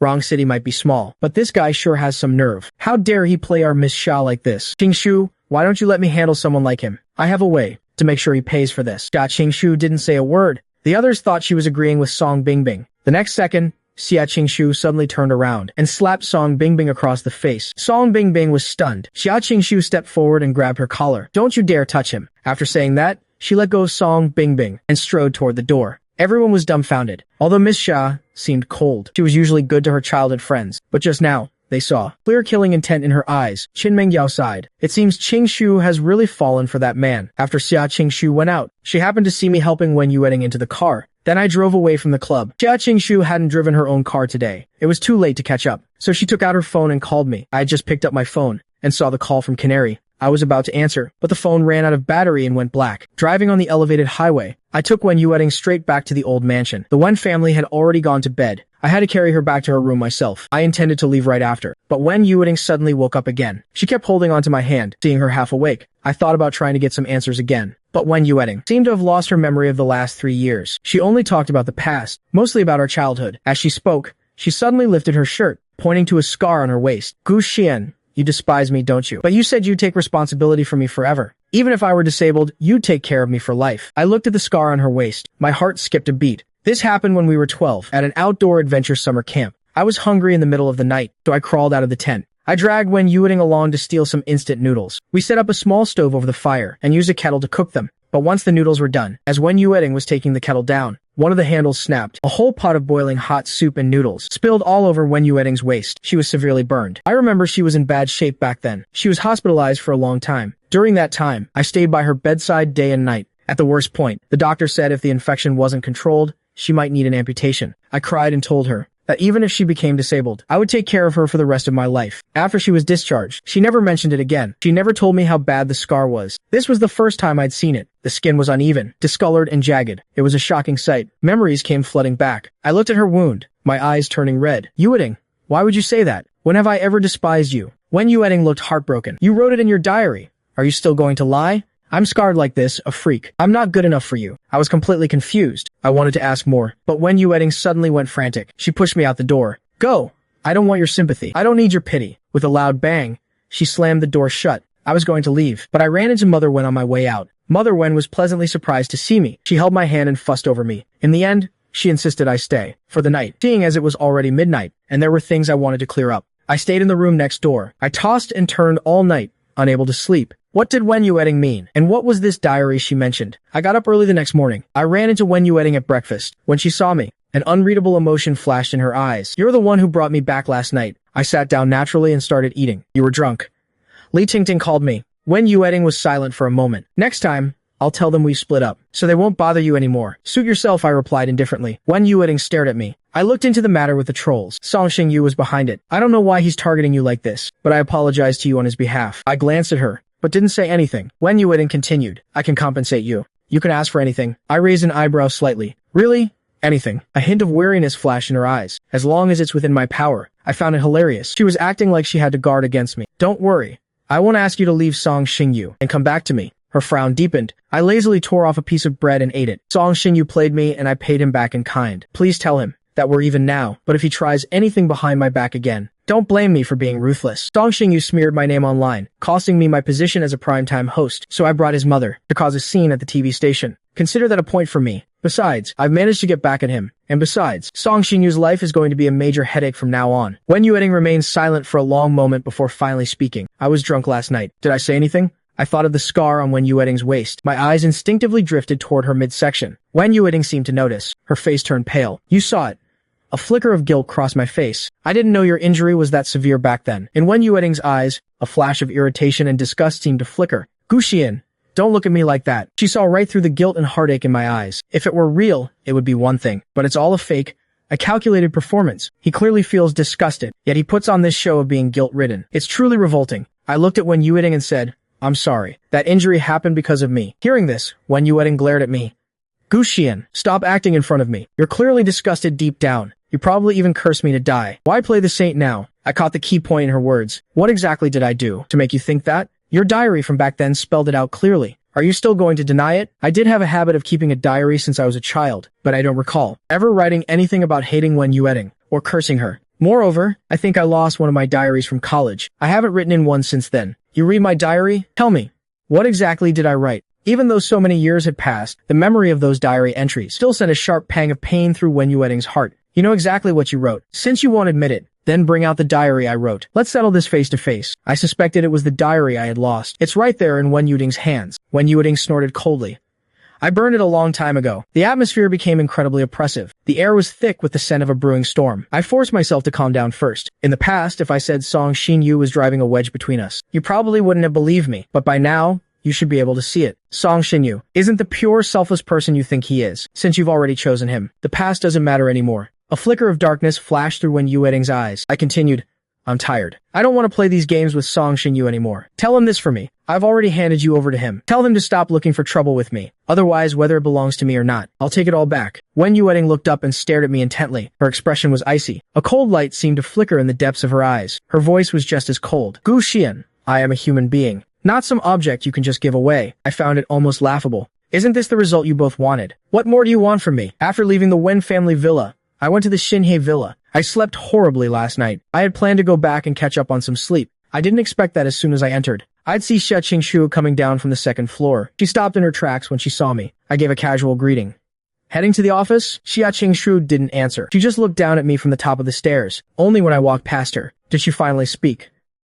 Why didn't you answer your phone? I pulled my phone out of my bag and checked it. It's dead. I noticed that Xia Qingshu's face didn't look good. I asked softly, Did you wait up for me last night? Didn't I say I had things to do, and told you not to wait? Xia Qingshu stared into my eyes. You didn't say you'd be staying out all night. I smiled. I leaned in to soothe her, and gave Xia Qingshu a light peck on the lips. Sorry, baby. I'll let you know ahead of time next time. After saying that, I tried to walk around him to head upstairs and catch some sleep, but Xia Qingshu grabbed my arm. What do you take me for? Gu Shan, your pet dog? Her voice was laced with anger. You pet me when you're happy, and kick me aside when you're not. I didn't know why Xia Qingshu was so furious this early in the morning. I clearly told her yesterday not to wait up for me. But over the past 3 years, she's thrown these little tantrums occasionally. I tried to be patient and soothe her. Something really came up yesterday. How about I make it up to you tonight? Usually, when I reach this point, Xia Qingshu would typically know when to quit. But this time, her expression didn't soften. Instead, it grew even colder. The something that came up was flirting with Wen Yueting in the lobby of the Flourishing Blossom. It clicked instantly. She was at the Flourishing Blossoms last night too.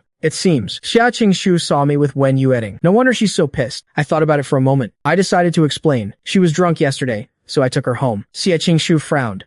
Why were you the one taking her home just because she was drunk? Gu Xian, what exactly is your relationship with her now? Out of respect for what the Wen family did for me, giving her a ride wasn't out of line. Xia Qingshu scoffed. Is it really about the Wen family's kindness? Or do you still have feelings for Wen Yueting? I heard every word you said to her while you were holding her. You called her Yueting so naturally. You even said you'd never leave her. You were coddling her like a child. A mocking smirk played on Xia Qingshu's lips. Am I not enough for you? Are you that desperate to get back with Wen Yueting?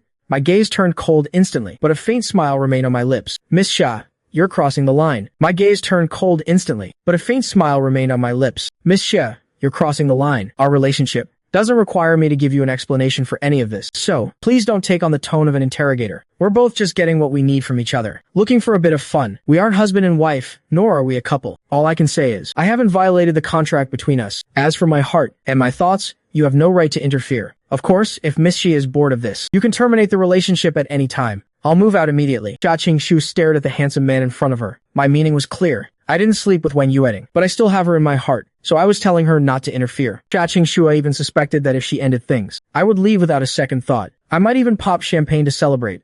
Xia Qingshui let go of me and stormed off. I suddenly felt even more exhausted. I just had a fight with Wen Yueting at the Wen house, and now this. I can understand it. Anyone with a pulse has a bit of a possessive streak. That's normal. But I didn't break our agreement. If everyone expects me to live life on my knees, that's just too exhausting. I slept for half the day. My phone was finally charged. When I turned it on, the screen was full of missed calls. They were all from Xia Qingshu last night. She even called once at 4 a.m. She actually waited for me all night. I let out a sigh. A strange emotion welled up in my chest. I wasn't as detached as I appeared to be. Back when Wen Yueting returned to the country, why did I choose to break up with Xia Qingshu? Because I realized I was starting to feel something different for this caged bird. I wouldn't allow myself to fall into a trap of emotions. That's why I wanted to cut ties completely, but I didn't expect that the person I provoked was the eldest miss of the elite circle. The roles were instantly reversed. It wasn't something I could end just because I wanted to. The power was in Xia Qingshua's hands, but deep down, I didn't want to be too entangled with her. Xia Qingshu was a much bigger firestorm than Wen Yueting. If our relationship soured because of this, and Xia Qingshu chose to let go, it might not be a bad thing, just as I expected. Xia Qingshu didn't return to the Xinhe villa for the next few days. I didn't send her a single message either. Every night I wondered if our relationship had ended just like that. As the days went by, the weight in my heart slowly lifted. I felt like I had finally escaped a powerful person I should never have provoked. A part of me felt relieved, but for some reason, I couldn't quite feel happy about it. My annual leave was almost over. Just as I was debating whether or not to resign, Tang Lin called me. He told me to come back to work tomorrow and host the 7 p.m. primetime news. I was very confused. Tang Lin wouldn't just give me back the primetime spot for no reason. Sure enough,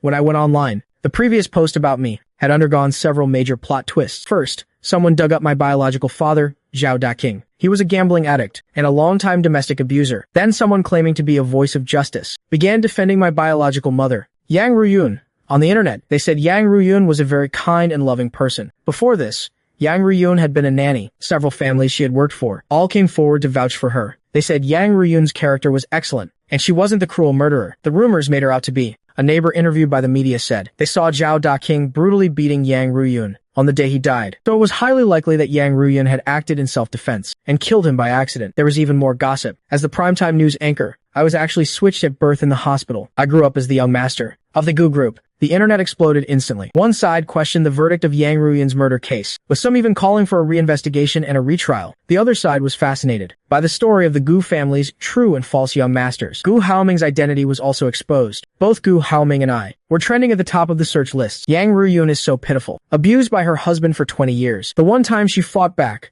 She killed him by mistake, and now she's serving life in prison. Anchor Gu shouldn't be affected by this. Besides, he grew up as the Gu family's son. When everyone was attacking him, he could have easily stepped out and cut ties, but he never denied his biological mother. By the way, does switching babies at birth actually happen in real life? That real young master, Gu Haoming, is also quite pitiful. Growing up in an environment like that, public opinion about me did a complete 180. Everyone was even calling out for me to return to the primetime news. Originally, I only had about 100,000 followers on Weibo. Overnight, it skyrocketed to 3 million. Tang Lin probably saw the traffic potential, and that's why he let me come back to host the primetime slot. I wasn't naive enough to think that the internet would just change its mind on its own. There had to be a hand pulling the strings behind the scenes to be able to investigate Yang Ryun's past so thoroughly and manipulate public opinion like this. That wasn't something an ordinary person could do. Was it Xia Qingshu? For the first time, I felt conflicted. I pulled out my phone several times, wanting to dial her number. By evening, I was still debating it when my phone suddenly rang.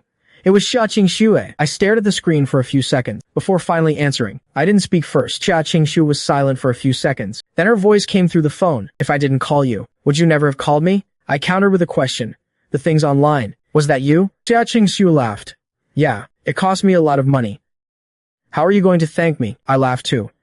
Then let me take you to dinner tonight. We agreed to meet at the Cloud Top restaurant because the private rooms were all booked. We had to eat in the main dining area. I chose a seat by the window and started ordering. Just then, a voice called out. What a coincidence. Brother, you're eating here too? I looked up and saw Gu Haoming, along with Qin Huailan and Gu Yuandong. I stood up, looked at Qin Huilan, and said, Mom, Dad. Qin Huilan gave me a cold look and didn't respond. Gu Yuandong explained, we're here to check out the venue. Next Sunday is Haoming's birthday. We're planning to throw a big party in the banquet hall here. Before I could say anything, Gu Haoming spoke up impatiently. Next Sunday is brother's birthday too, since we share the same birthday. Why don't we celebrate together? I waved it off. No thanks. I don't want to steal my little brother's thunder. Gu Haoming sneered. You think you could actually steal my thunder? Realizing that Gu Yuandong and Qin Huilan were right there, he quickly changed his tone.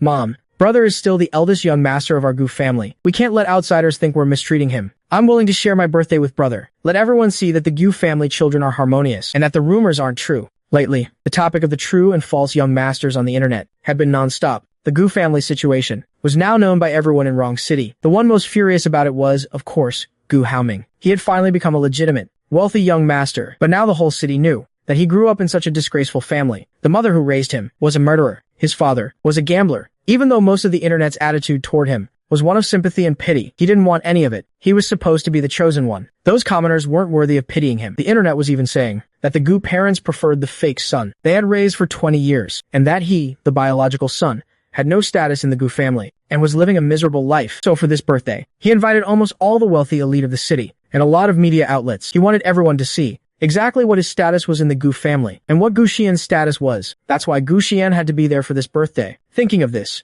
Gu Haoming said to his parents, Mom, Dad, I really hope to celebrate my birthday with brother. Qin Huilan glanced at me.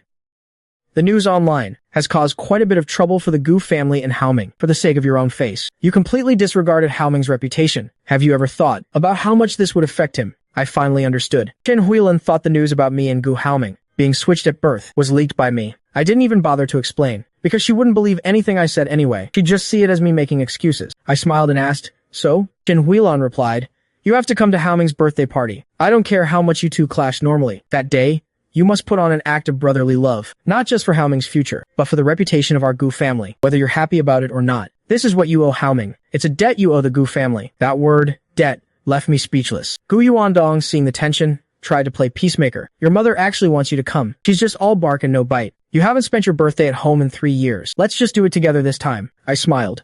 Fine, I'll be there. As long as it makes my little brother happy, I'll do anything. Gu Yuandong patted my shoulder. That's my boy. Seeing the smile on my face, Gu Haoming felt a flicker of unease, but he didn't believe I could actually cause any trouble. I had a weakness, and that was Qin Huilan. As long as Qin Huilan stayed on his side, he would always have the upper hand. Right after Gu Haoming and Qin Huilan left, Xia Qingshu arrived. What are you doing sitting here all by yourself? I looked up and flashed a smile. Thinking about you? Originally, Xia Qingshu had been nursing a grudge. She had forced herself not to contact me for days, and I hadn't reached out to her once. Not even a single text. She had been staring at her phone all day, to the point where people at the office thought she'd lost her mind. But now, seeing my handsome smile, that grudge mysteriously evaporated. All that was left was a bit of bitterness and helplessness. She cursed herself for being so weak-willed. Xia Qingshu's cold face softened quite a bit, but she still gave a light huff. Sounds nice. If you were thinking about me, I didn't see you looking for me. I laughed. Well, Miss Xia, You're a very busy woman. I didn't want to disturb you. She knew it was an excuse, but she couldn't bring herself to call me out on it. Xia Qingshu knew that if she hadn't reached out first, we would have been over. I handed her the menu. You order? It's my treat today. As an apology to the great Miss Xia, Xia Qingshu pouted. If apologies worked, why would we need the police? I looked up and shot her a look. That's enough. Hearing that, Xia Qingshu obediently sat down. The first round of their contest ended in her total defeat. The feared Miss Xia had learned a lesson. In front of this heartless man, she couldn't afford to throw tantrums or play disappearing acts. If she did, she'd just be giving someone else an opening, and she'd have nowhere to go to cry about it. While we were eating, Xia Qingshu spoke up. I did some digging into Miss Yang over the last couple of days, and I actually found something unexpected. If someone takes advantage of the situation, then he won't even have a place to cry. While we were eating, Xia Qingshu spoke up. I looked into Miss Yang over the past 2 days, and actually found something unexpected. I knew Xia Qingshu was investigating Yang Ruyun to help clear my name and background. Xia Qingshu took out her phone and showed me a video. I was completely shocked. How did you get this? I knew Yang Ruyun didn't commit intentional homicide. I've been looking for a breakthrough to appeal the case for years, but Gu Haoming refused to testify. The neighbor's vague accounts couldn't prove Gu Haoming was at the scene, but the video Xia Qingshu just showed me was from the night of the incident. It showed Gu Haoming running away from the scene. The footage had a date and timestamp. It was right after Zhao Dacheng died, just before the police arrived. With this video, it proves Gu Haoming was there. The night Zhao Dacheng died, he definitely saw Zhao Dacheng being violent toward Yang Ruyun. Yang Ruyun could very likely be judged as using excessive self-defense, rather than committing premeditated murder. I asked again, how did you get this video? Xia Qingshu explained. There's a school across from Miss Yang's house. It was under construction 3 years ago. On the day of the incident, work was in progress, and a parking lot was right across from their home. I tracked down a delivery truck that was parked there that day. It had a dash cam that happened to capture this scene. It's quite shocking. Xia Qingshu made it sound simple, but I knew how much trouble it must have been to track all that down. I knew Gu Haoming was there that day, but I couldn't find any evidence. I couldn't force him to testify in court either. Thank you. You've really done me a huge favor. I sent the video to my phone, but I didn't want to discuss this further with Xia Qingshu. I changed the subject. I owe you another favor. How do you want me to pay you back? Xia Qingshu didn't like my clear-cut attitude. She frowned and spoke up. But I like it when you owe me favors. I just laughed it off. We started our dinner. Gu Haoming had left, but then he came back. In front of Qin Huilan and Gu Yuandong. He wouldn't dare make things difficult for me. But I had exposed his relationship with Yang Ruyun, and he still wanted to settle that score with me. When Gu Haoming returned, he saw me eating with a woman. There was a bit of steak sauce on the corner of my mouth. The woman actually stood up, and while pretending to wipe the sauce away, she leaned in and kissed the corner of my lips. I didn't pull away. Instead, I gave her a charming, radiant smile. Gu Haoming was standing behind the woman's seat, so he could only see her back. Even though it was just her silhouette, Gu Haoming could tell from her figure that it definitely wasn't Wen Yueting. Gu Haoming was shocked. Gu Xian is cheating. After the initial surprise, Gu Haoming felt a surge of pure joy and schadenfreude. He didn't expose us on the spot. Instead, he pulled out his phone and quickly recorded a short video. He sent it to Wen Yueting immediately. When Wen Yueting received the photo, she was busy handling Song Xinyu's hospital discharge. It was from Gu Haoming. She didn't have a good impression of him. He grew up in the slums, was insecure and sensitive, and was obsessed with his status. Even though they had each other on WeChat, they had never actually spoken. Gu Haoming sent a short video. In the footage, I was having dinner with a woman. We were laughing and talking. Suddenly, the woman leaned in, her lips pressing against mine. I didn't push her away at all. In fact, I was beaming with joy. Wen Yueting felt a sharp pang in her heart. Her grip on her phone tightened involuntarily. She suddenly remembered the night she first returned to the country when I told her I had a girlfriend. She thought I was just acting. She never expected it to be true. I actually found a girlfriend. An inexplicable rage flared up inside Wen Yueting. She dialed my number immediately. On the other end, Xia Qingshu and I had just finished eating and were about to leave. My phone on the table lit up. Xia Qingshu clearly saw the name Wen Yueting on the screen. Her expression turned cold instantly. I picked up the phone and glanced at Xia Qingshu, but I answered it anyway. Do you need something? Wen Yueting's voice came through the phone, strained with suppressed anger. Gu Xian, where are you right now? Who are you with? I chuckled. I'm having dinner with my girlfriend. Is there a problem?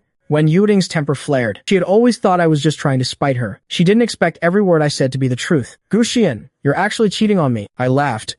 Wen Yueting, think carefully about what our relationship actually is. Wen Yueting continued. Everyone knows we are husband and wife. You're out there seeing another woman. Have you no regard for my reputation? All we're missing is that marriage certificate. In reality, Wen Yueting was the one who backed out of getting the certificate. If Song Xinyu hadn't suddenly fainted that day, maybe she really would have signed the papers with me. She and I had held a wedding banquet. Even though there weren't many guests, those who attended were all prominent figures, with high status in Rongcheng. In the eyes of outsiders, we were a legitimate married couple. I gave a dry laugh. If we're husband and wife, did you consider my reputation when you ran off with your lover? Besides, We were never truly married. When you wedding were over, you have no right to interfere in my life. With that, I hung up the phone. When I looked up at Xia Qingshu, her brow had already smoothed over. I looked at her and smiled. Satisfied? Xia Qingshu arched an eyebrow. The word girlfriend sounded pretty good coming from you. I couldn't be bothered to respond. I didn't know why Wen Yueting would suddenly call like that. Was she here too? I stood up and scanned the room, only to see a figure hurrying away. It was Gu Humming. So it was him. He must have sent the message to Wen Yueting, but I didn't care. I hadn't intended to hide anything from Wen Yueting before, and I certainly didn't need to now. On the other side, after being hung up on, Wen Yueting's face was frozen in anger as she hurled her phone away. Song Xinyu happened to see this. Song Xinyu walked over. Yueting, what's wrong? Wen Yueting glanced at Song Xinyu, her gaze sharp and cold. Song Xinyu flinched. Wen Yueting had never looked at him like that before. Ever since that day, when I played that recording in the hospital, Wen Yueting seemed to have changed. Did she really suspect him now? He had been planning this for so many years, and he had finally made it this far. He couldn't let it all go to waste now. Song Xinyu's voice softened. Yueting, did I do something to make you unhappy? Looking at Song Xinyu's pitiful expression, Wen Yueting felt torn. It was the first time she realized Song Xinyu could be such an actor. Regarding the thing she found on Song Xinyu's computer, she hadn't confronted him yet, nor had she demanded an explanation. Deep down, she felt he only did those things because of her. Yueting, no matter what I did, it was only because I love you too much. So please, don't be mad at me, okay? I won't do anything to upset you ever again. Wen Yueting's expression finally softened a bit. She pulled Song Xinyu into an embrace. Don't go provoking Gu Xian anymore. He's ruthless. You're no match for him. Song Xinyu still looked sorrowful. But what about my mother? I heard she's been causing scenes at the TV station lately. Wen Yueting said softly, doesn't she just want money? Don't worry, I'll handle it. Song Xinyu hugged Wen Yueting tightly. Thank you, Yueting. You're the only one in the world who's good to me. The next day, Song Xinyu also went to the TV station. After Song Xinyu's mother had caused sick, the way everyone looked at him had changed. Moreover, everyone knew that whether it was the dirt on me online or the appearance of Song Xinyu's mother, it was all a battle between the two of us for the primetime host position. But in the end, Gu Xian won, didn't he? During the morning meeting, Tang Lin announced that I would be the primetime host. Of course, Song Xinyu had secured a 5-year contract with the Wen Corporation for the station, and since he was the boyfriend of the Wen heiress, they weren't going to mistreat him. So, the slot right after prime time, the 9 p.m. News Express program, was given to Song Xinyu. That evening at 7:30, I had just stepped out of the studio when I noticed a lot of commotion outside. My assistant, Lu Qianqian, waved at me. Xiangay, come quick. There's late-night snacks and milk tea. I walked over and saw a long table set up outside the studio. It was piled high with all sorts of food. There was sashimi, barbecue, and even lobster. The variety was dizzying. Quite a few people were gathered around the table, eating. This is all takeout from a 5-star hotel. The manager of the Caesar Hotel delivered it personally. The taste is totally different from street food. Xianga, hurry and try this mousse cake. It's delicious. I looked at the lavish spread and knew it must have cost a fortune. So I asked, who's treating? It's Song Xinyu's girlfriend, Miss Wen. Lu Qianxian pointed toward the door while munching on cake. Miss Wen is so good to Song Xinyu. She came so early to pick him up from work. Song Xinyu is the late-night host now. He doesn't finish until 9:30, but she showed up at 7:30. Song Xinyu saw me come out of the studio and led Wen Yueting over to me. Xian, I specifically asked Yueting to order your favorite, almond tofu. The chef at the Caesar Hotel is excellent. You should definitely have some. I smiled and waved him off. No thanks. I'm not hungry. Have it yourself. With that, I turned and walked away. Wen Yueting watched my back, holding it in for a moment, but she couldn't resist chasing after me. She grabbed my arm. Gu Xian, you make things clear to me right now. I turned around. I was smiling, but my tone was mocking. What's wrong, Wen Yueting? Weren't you wishing every day that I'd set you free? Now that I've let go, you're the one who won't stop pestering me. What? Do you enjoy the feeling of Song Xinyu and me fighting over you? Does it feel good to have us at each other's throats? Wen Yueting's face was grim, as she stared intently into my eyes. I met her gaze without flinching. Too bad for you. I don't want you anymore. Wen Yueting was still fuming. Who was that woman? Just then, a woman's voice called out. A beautiful figure appeared behind me. Xia Qingshu had just stepped out of a sports car and was walking up the steps at a leisurely pace. She walked up to me and linked her arm through mine. Her voice was cold but powerful. Miss Wen. Wen Yueting looked up at the newcomer. When she saw that face clearly, the rage in her eyes turned into shock. She seemed unable to process it. Miss Xia? Wen Yueting's first reaction was that it was impossible. Xia Qingshu turned to me and asked, Are you hungry? What do you want to eat later? I thought about it. I want your sweet and sour pork ribs. Xia Qingshu smiled and nodded. Okay, let's go to the supermarket and get some ribs first. Wen Yueting watched our intimate, natural conversation, still in disbelief. But the woman in front of her was the heiress of the capital's elite circle. The Wen Corporation hadn't even secured the Paradise Resort project yet. Wen Yueting tried her best to suppress her emotions. Miss Xia, May I ask what your relationship is with my husband? Back at old Master Sha's birthday banquet, she and I had attended as a married couple to offer our congratulations. With Xia Qingshui's status, how could she possibly get involved with a married man? Knowing full well he had a wife, Xia Qingshu held my arm, a faint, mocking smile playing on her cold face. Can't you tell? The anger inside Wen Yueting surged. Doesn't Miss Xia know that he is a married man? Xia Qingshu sneered. A married man? Then I'll have to trouble Miss Wen to show me your marriage certificate. Wen Yueting's face turned ashen. It seems Xia Qingshu already knew that we hadn't actually registered our marriage. Wen Yueting could only reply coldly, even though we don't have a certificate. We are a legitimate couple in every other sense. We had guests and a wedding. He has lived in my house ever since we got married. The existence of our marriage cannot be denied by a single piece of paper. Wen Yueting had likely already guessed that the two of us must have met during that interview. But she didn't expect that our lack of a marriage certificate would become my pass to seduce other women. Does not having a certificate mean it's not a marriage? Can it negate our 3 years together? Xia Qingshu's face was full of blatant contempt. Miss Wen, your shamelessness is truly eye-opening. If your marriage is so real, then a couple should be loyal and exclusive to each other. So tell me, what exactly is your relationship with Mr. Song? As for the Wen family's reputation, you threw that away the moment you ran off with your lover. Why start caring about it now? Xia Qingshu took a step forward, physically shielding me from Wen Yueting. Miss Wen, Qian is my boyfriend now. Please do not harass my boyfriend in the future. Otherwise, regarding that Paradise Resort project, don't blame me if I don't give the Wen Corporation a single chance. With that, Xia Qingshu took my hand and led me to the car. Wen Yueting's rage hit the ceiling, but she was still in total disbelief. How could I have hooked up with a socialite from the capital? Maybe it was just a coincidence. Maybe Xia Qingshu was just passing by, saw us arguing, and decided to help out. The more I think about it, the more likely it seems. But as she watched me drive away in his car, Wen Yueting's frustration reached its breaking point. By the time Song Xingyu caught up to her, I was already gone. He walked up to Wen Yueting and asked nervously, Yueting, are you still hung up on Xian? Whenever Song Xingyu felt insecure in the past, he would ask questions like this to seek reassurance about their relationship. Usually, Wen Yueting would firmly deny it, but today, she was so agitated that she didn't want to say a single word. Song Xingyu stared at her, feeling more uncertain by the second. If Wen Yueting wavered, they might actually get back together. Then all his plans would go down the drain. Song Xingyu's voice was soft and gentle, almost pleading.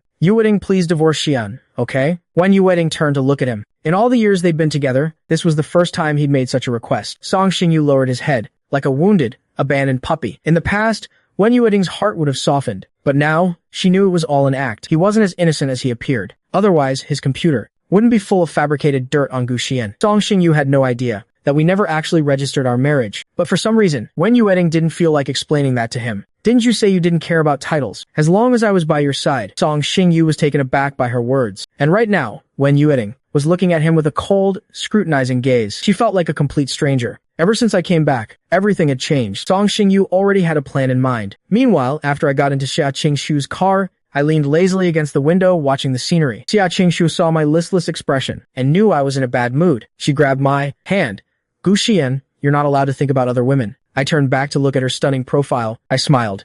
I really miss the old you. You used to be so sweet and cute. When did you become so bossy? The corner of Xia Qingshu's mouth curled up. That was just a good act. If I wasn't sweet, how would I have hooked you? I let out a soft laugh. This girl seemed quite proud of herself. Xia Qingshu really did drive to the supermarket. When I said I wanted to eat her cooking, I was just joking. I didn't expect her to actually start carefully picking out ribs. When we got back, she really did go into the kitchen and made me sweet and sour pork ribs. By the time we finished dinner, it was very late. I sat in a rattan chair on the small balcony. After finishing the dishes, Xia Qingshu walked over and sat down beside me. Are you full? I patted my stomach and laughed. I'm stuffed. Xia Qingshu glanced at me. Now that you're full, let's get some exercise to digest. I didn't refuse. As they say, once you're fed and warm, other desires follow. I had to admit, being with Xia Qingshu was extremely enjoyable. Besides, I suffer from insomnia. Only when I'm exhausted can I fall into a deep sleep. Over the next few days, Wen Yueting went to the TV station every day to pick up Song Xingyu. She always arrived very early. We had many chances to run into each other, but we acted like total strangers. We didn't say a single word. Xia Qingshu had gone abroad on a business trip for the past 2 days. At night, when I lay in bed alone, unable to sleep, I actually found myself missing her. When she wasn't around, the house felt empty, and my insomnia was worse than ever. At 6:30 p.m., I was so exhausted that I fell asleep on the sofa in the break room. When Wen Yueting walked in, I was the only one there, asleep on the sofa. She had been coming every day lately, claiming to pick up Song Xingyu, but only she knew the truth. She just wanted to see me. Fortunately, Xia Qingshu hadn't shown up again since that one time. This made her even more certain that the previous incident was just an exception. Even though Wen Yueting loathed me, she didn't want to set me free. Even if we tortured each other for a lifetime, she didn't want to let me go. Wen Yueting unconsciously walked over to the sofa. She knelt down and stared at my face, lost in thought. Wen Yueting suddenly remembered how she used to love watching me sleep,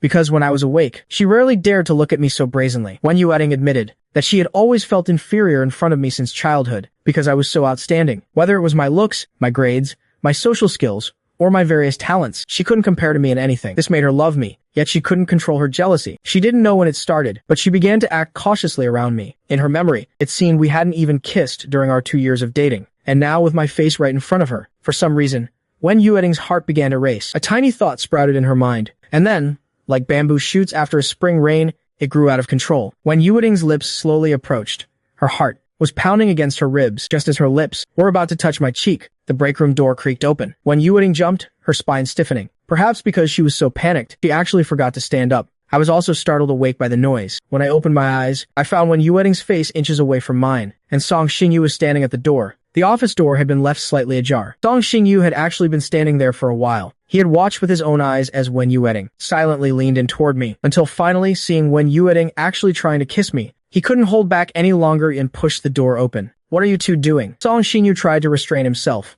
though he was fuming inside. A flash of guilt crossed Wen Yueting's eyes. As our eyes met, she didn't know what to say for a moment. I frowned as well. I barely slept at all last night, but I had just managed to drift off. Wen Yueting's face was flushed bright red, looking exactly like a thief caught red-handed. Looking at her posture and her crimson face, I suddenly laughed, but my eyes were full of mockery and sarcasm.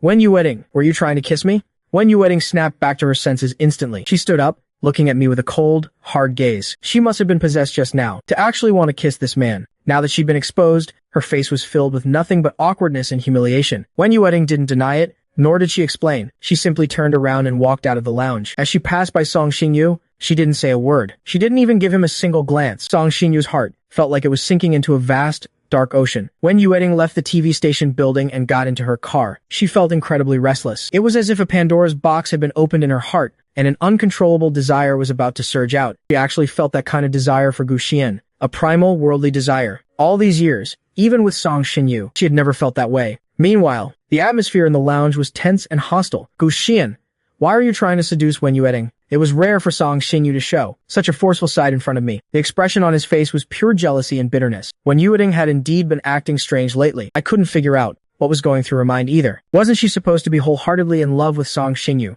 Even after knowing Song Xingyu used Li Wei to frame me, she was still willing to take the blame for him. And their relationship didn't seem to have changed at all. Such tolerance actually impressed me. I spoke up nonchalantly. "I was just taking a nap here. How exactly did I seduce her?" "Song Xingyu, you better keep a leash on your woman and tell her to stop harassing me." Song Xinyu's face turned grim. "Wen Yueting stopped loving you a long time ago. She just had a momentary lapse in judgment. Don't think for a second that she still has feelings for you. All she's felt for you all these years is hate. Don't even dream about the two of you getting back together." I wore a cold smirk. It was rare to see Song Xingyu so desperate and cornered. It seems he's truly panicked. "I always thought your love was unbreakable. When Wen Yueting threw everything away for you back then, I was actually quite moved. But looking at it now, it seems you don't mean that much to her after all." I shot Song Xingyu a sidelong glance, my lips curling into a mocking smile. "Song Xingyu, you have no status, no title, and nothing to lean on. You can only rely on Wen Yueting's love. But love is a fickle thing. You must spend so many nights worrying yourself sick, unable to sleep." Song Xinyu's face turned pale, then flushed with anger at my words. He seemed to be losing his grip on his emotions. "My lack of status is all your fault. Gu Xian, when Yueting doesn't love you, why do you keep clinging to her? What will it take for you to finally divorce her?" The moment Song Xingyu said that, my expression shifted noticeably. Is it possible that Wen Yueting never told Song Xingyu that we never actually got a marriage certificate? In the past, since Wen Yueting's parents didn't know either, it made sense that she didn't come clean, to avoid unnecessary complications. But now that Wen Yueting and I have turned against each other, and have completely separated, why would Song Xingyu still be saying this? A glint flashed in my eyes. What exactly is Wen Yueting playing at? It seems she doesn't love Song Xingyu as much as she claims. I felt a surge of satisfaction. It looks like there's a rift between them. Well, I don't mind making that rift a little wider. A playful, mischievous thought crossed my mind. I deliberately said, "I'm fine with a divorce. If you're so capable, get her to sign the divorce papers first. Then I'll sign them too." I stood up and walked over to Song Xingyu, giving him a mocking smile. "Song Xingyu, let's see what you've got." I knew Song Xinyu's personality. Since I put it that way, he would definitely take the divorce papers and try to make Wen Yueting sign them. At that point, Song Xingyu would realize that Wen Yueting had been lying to him for years. There was never a marriage between us to begin with. The rift between them will probably grow as deep as the Mariana Trench. At the very least, they'll have a massive fight. Just thinking about it was entertaining, even though I didn't know what schemes Song Xingyu used back then to drive a wedge between me and Wen Yueting. Karma is a real bitch. I was in an exceptionally good mood today, especially after finishing my broadcast when I got a call from Xia Qingshui. She was supposed to be on a week-long business trip, but she came back early. Her car was currently parked outside the TV station building. I replied with 2 words, "Wait for me." Then, I hurried out of the building. Having not seen her for 3 days, I actually felt a strange sense of longing. I soon got into Xia Qingshu's sports car, but she wasn't alone in the car. Her secretary, Gao Qing, was in the driver's seat. Xia Qingshu was in the back. I hesitated for a second before opening the back door and sitting down next to Xia Qingshu. Gao Qing already knew about our relationship anyway. On the way, the usually quiet Gao Qing suddenly spoke up.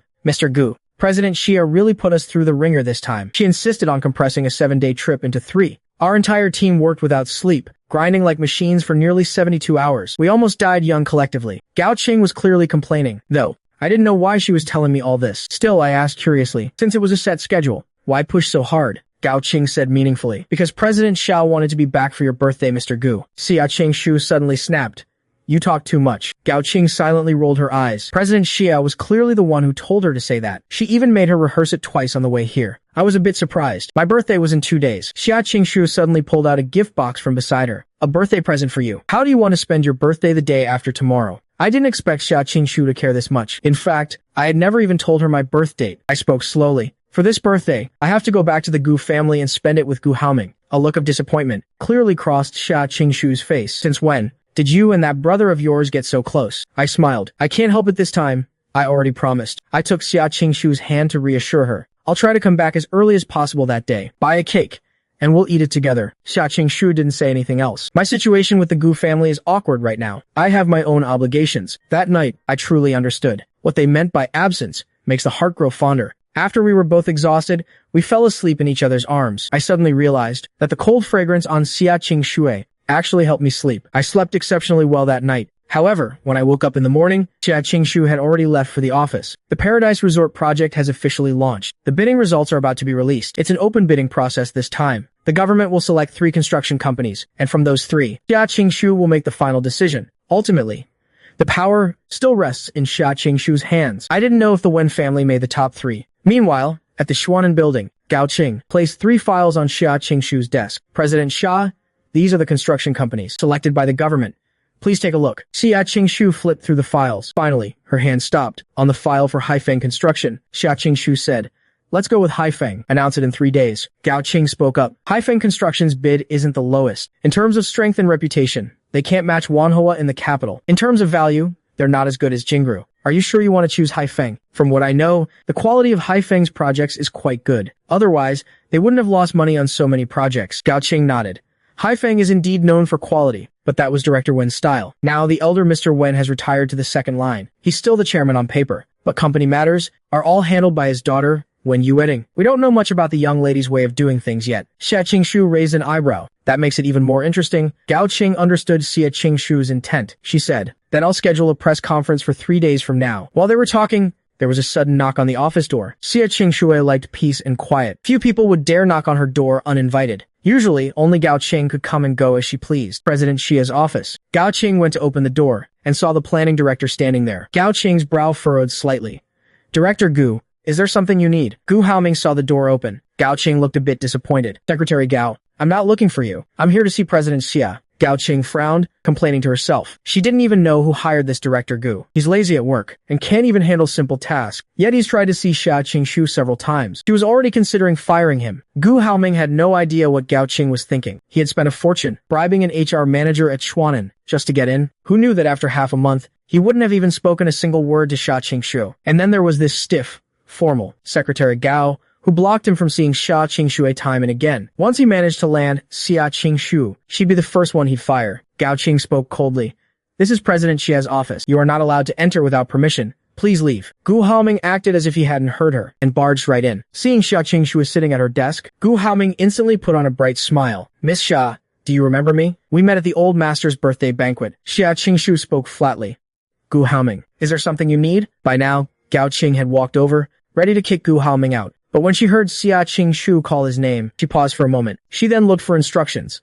"President Xia?" Xia Qingshu's cold, beautiful face was peerless. She had been looking down, signing documents. The skin on her hand holding the pen was pale and cool, and she was breathtakingly gorgeous. Gu Haoming was practically dazed. Just one look at her made his heart pound, especially when she just said his name. That lovely voice felt like an electric current running through his entire body. Most importantly, they had only met once, and they hadn't even spoken a word. Yet Xia Qingshu could call out his name with perfect accuracy. What did that mean? It meant Xia Qingshu had a deep impression of him from the first time she saw him. Maybe she even looked him up in private. With that realization, Gu Haoming could hardly contain his inner excitement. Sure enough, what Xia Qingshu said next confirmed his suspicions. Gao Qing, you can go. She didn't blame him for barging in. Instead, she told the secretary who blocked him to get out. After Gao Qing left the office, Xia Qingshu looked up and studied this true young master of the Gu family, who had swapped identities with me. Mr. Gu, do you have business with me? Being watched by such a gaze, Gu Haoming felt a bit lightheaded for a moment, but he quickly snapped out of it. He hurriedly introduced himself.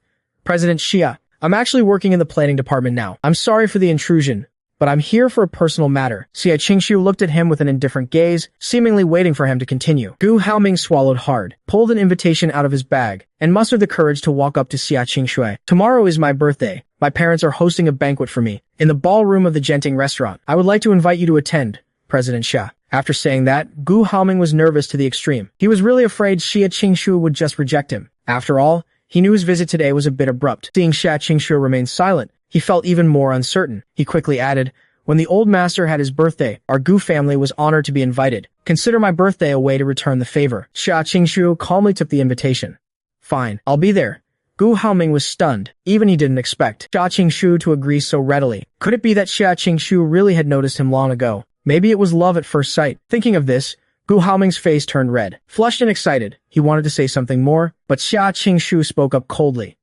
Mr. Gu, if there's nothing else, please leave. Gu Haoming felt like he'd been doused with cold water. He could only give a stiff nod and leave her office. But once he was out, he was still overjoyed. He told everyone he met that President Xia was coming to his birthday party, and he invited most of the people in the company. That night, right after my broadcast, I received a gift box. Gu Haoming had someone deliver it. Inside was a black silk suit. I recognized it at a glance. It was an old model from previous years, with a current market value of about 20,000 yuan. However, the style was simple and elegant, which happened to be the style I liked. There was also a card inside, with Gu Haoming's handwriting. Mom prepared these clothes for you. You must wear them. Don't let Mom's kindness go to waste. My lips curled into a smirk. Gu Haoming's intentions couldn't be more obvious. He was afraid I'd steal his thunder at the birthday party tomorrow night. I had no intention of outshining him anyway. So the next night, I wore that suit and went to the Genting ballroom. Today was the 23rd birthday banquet for both Gu Haoming and me. The Gu family had invited almost all the city's wealthy elite. Of course, everyone knew the real reason. It was mainly because of the recent online rumors about the conflict between the Gu families, true and fake young masters. Even though the Gu family had handled it quietly at first, word got out that Mrs. Gu's baby had been swapped by Yang Ruyun right after birth. And the reason Yang Ruyun swapped the two children wasn't just to let her own son grow up in a wealthy family. More importantly, it was for revenge against Qin Huilan. The older ladies in Rongsheng all knew that Yang Ruyun and Qin Huilan didn't have an ordinary relationship. They used to be the best of friends. The story behind it is a long one, involving a grudge that spans 2 generations. To put it simply, Qin Huilan's father had an affair with Qin Huilan's tutor. That tutor was Yang Ruyun's mother. She even brought her daughter, Yang Ruyun, along with her. Yang Ruyun lived and ate with Qin Huilan, and they became best friends. Later, when the truth came out, Qin Huilan's mother was devastated. She died of depression within 6 months, and Qin Huilan's father, less than 3 months after his wife passed, wanted to marry Yang Ruyun's mother, but the two of them died in a car accident, right on the eve of their wedding. If back then, Qin Huilan's father had chosen Yang Ruyun's mother, then Qin Huilan would be the one living a miserable life now. Everyone felt that justice had been served, but no one expected the grudge between these 2 generations to extend to the next. It was like a cursed cycle. Qin Huilan eventually inherited the entire Qin estate and found a good husband. In contrast, Yang Ruyun had nothing. After losing her mother, she was forced to drop out and entered the workforce early. She faded into obscurity, but who would have thought they'd give birth on the same day? Fate intertwined again, flipping the lives of the next generation. 3 years ago, the real young master, Gu Haoming, returned to the family. But since I was the son, the Gu family had pampered for 20 years. To the outside world, I am the eldest son, and Gu Haoming is the second son. The relationship between the two of us remains a mystery to this day. I specifically took time off from the TV station and let another host take over. I went to the banquet hall in the afternoon, only because Qin Huilan said she needed my help with something. It wasn't until I arrived that I realized this something was about Gu Haoming's custom suits. He couldn't decide which one to wear and wanted me to help him choose.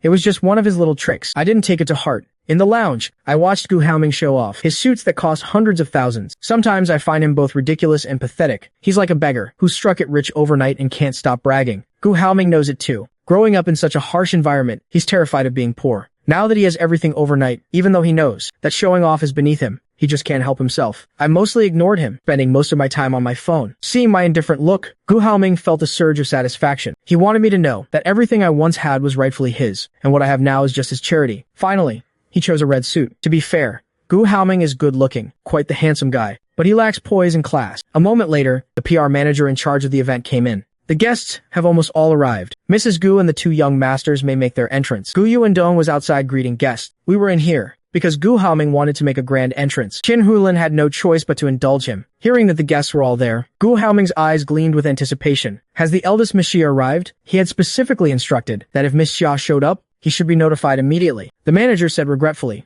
Miss Xia hasn't arrived yet. Disappointment flashed in Gu Haoming's eyes. He had wanted to wait for Xia Qingshu to dazzle the entire room. Hearing her name, my eyes flickered slightly. Did Gu Haoming actually invite Xia Qingshui? She didn't mention it to me last night. She probably won't come, right? Qin Huilan said.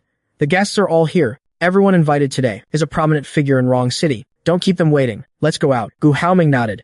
Okay, Mom, let's go. The moment they stepped out, Gu Haoming could hear faint praises from the crowd. Just as he was feeling smug in his heart, he suddenly realized that everyone seemed to be praising me. Gu Haoming's expression soured instantly. Are these people blind? What makes him so special in those rags? But deep down, Gu Haoming knew I was indeed more handsome than him. He suddenly felt a twinge of regret about holding this birthday banquet with me. However, he quickly composed himself. Enjoy your moment while it lasts, Gu Xian, because tonight, your reputation will be utterly ruined. After the three of them descended the stairs, the lights in the hall brightened significantly. The guests gathered around, offering their congratulations and wishing the two young masters a happy birthday. Gu Haoming had invited many friends today, and they all crowded around him, showering him with flattery. I was quickly pushed out of the central circle. On the other side, Qin Huilin and Gu Yuandong were busy entertaining important guests. I was more than happy to have some peace and quiet. I took the initiative to distance myself from those circles and headed to the buffet area. I grabbed a glass of champagne from the tower, found a lounge sofa, and sat down to enjoy it in peace. Even though Gu Haoming was surrounded by people, his gaze still drifted toward me from time to time. Initially, seeing me isolated and lonely in the corner made him feel quite pleased. But soon, he noticed that every now and then, several girls would walk over in my direction to strike up a conversation, or even invite me to the dance floor. Even though I politely declined them all, there was still a steady stream of socialites and heiresses approaching me one after another. Gu Haoming was fuming. He couldn't understand it. In terms of status,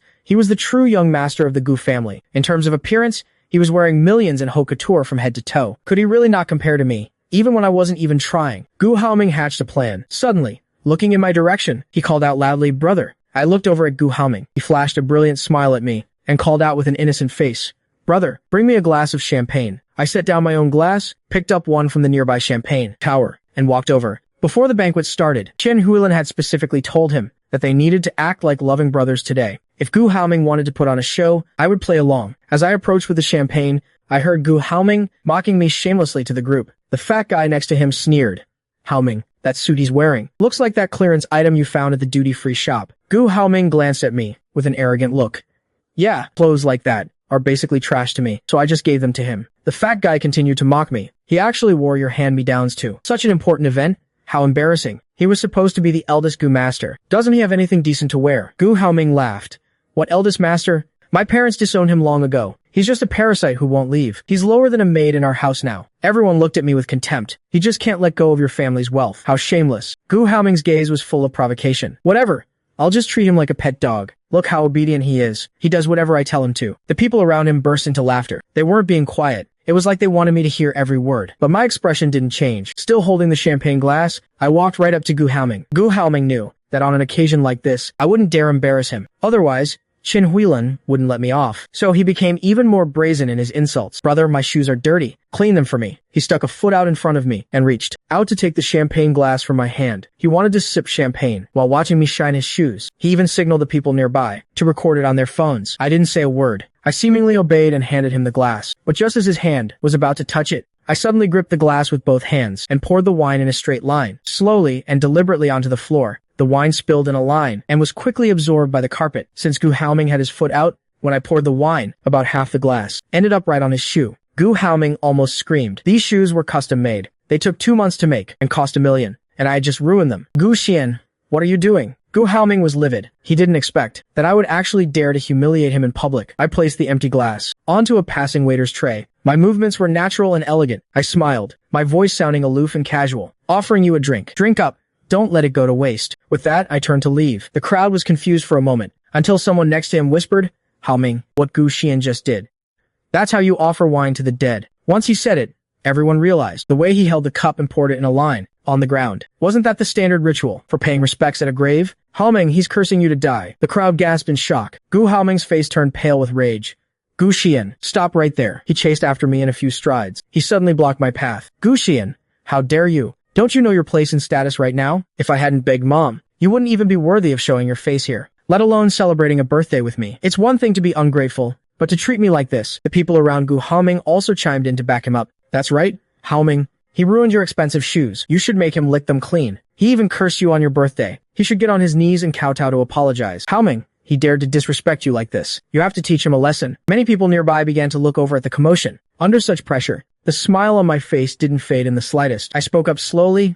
Gu Haoming, I suggest you stop looking for a death wish. I can make you lose even more face. Do you want to test me? Even though I was smiling, my aura was incredibly cold. The way I looked at them was as if I were looking at a bunch of weaklings. This nearly incited a riot. Everyone started egging him on, telling Gu Haoming to hurry up and teach me a lesson. But Gu Haoming hesitated to make a move because he knew what I was capable of. I had trained in Sanda since I was a child, and I was rumored to be a black belt in judo. He hadn't actually seen my full strength, but from our past encounters, Gu Haoming could tell he was no match for me. Even if their whole group ganged up on me, they might not be able to win. Gu Haoming wasn't an idiot. He wouldn't actually start a fight and ruin the birthday banquet he had so carefully prepared. Gu Haoming checked the time. He should be arriving soon. Sure enough, Gu Haoming spotted a slender figure not far away. A glint of malice flashed in his eyes. He suddenly smiled at me.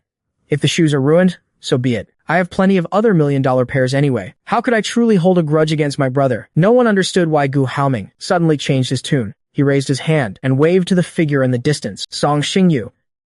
Over here. Hearing that name, I instinctively frowned. Gu Haoming was ecstatic. He had achieved his goal. Only a fool would fight me physically. To truly destroy someone, you have to break their heart. And Song Xingyu was undoubtedly the sharpest blade to use against me. Song Xingyu walked over. Gu Haoming stepped past me and went straight to his side, leading him to the front of the crowd. Let me introduce everyone. This is my good friend, Song Xingyu. He's a returnee, just back from studying abroad. The clueless crowd really thought they were close friends. They all started greeting him with flattery. In reality, Song Xingyu and Gu Haoming had never really been in touch. This time, he had suddenly received a birthday invitation. After a brief exchange, they quickly reached an understanding. Their goals were the same. They both wanted to see me ruined.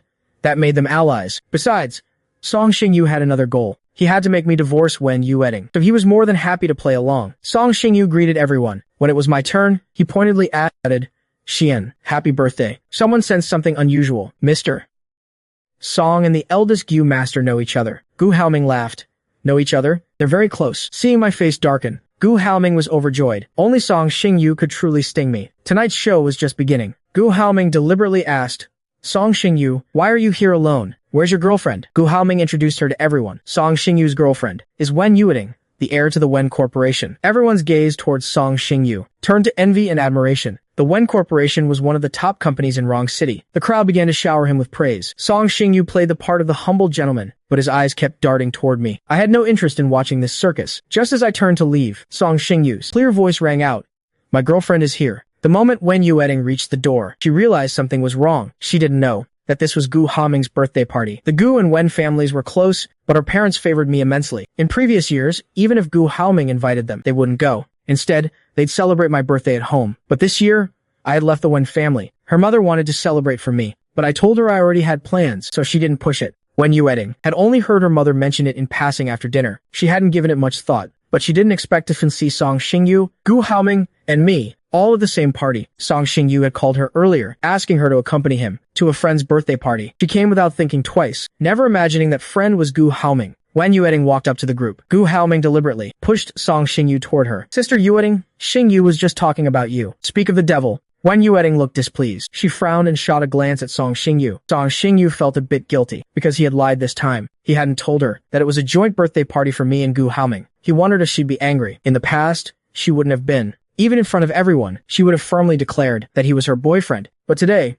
she seemed unhappy. She radiated a cold, heavy aura, and her gaze was icy. After scanning the room, her eyes finally landed on Gu Xian. Song Xingyu took her hand and called her name softly.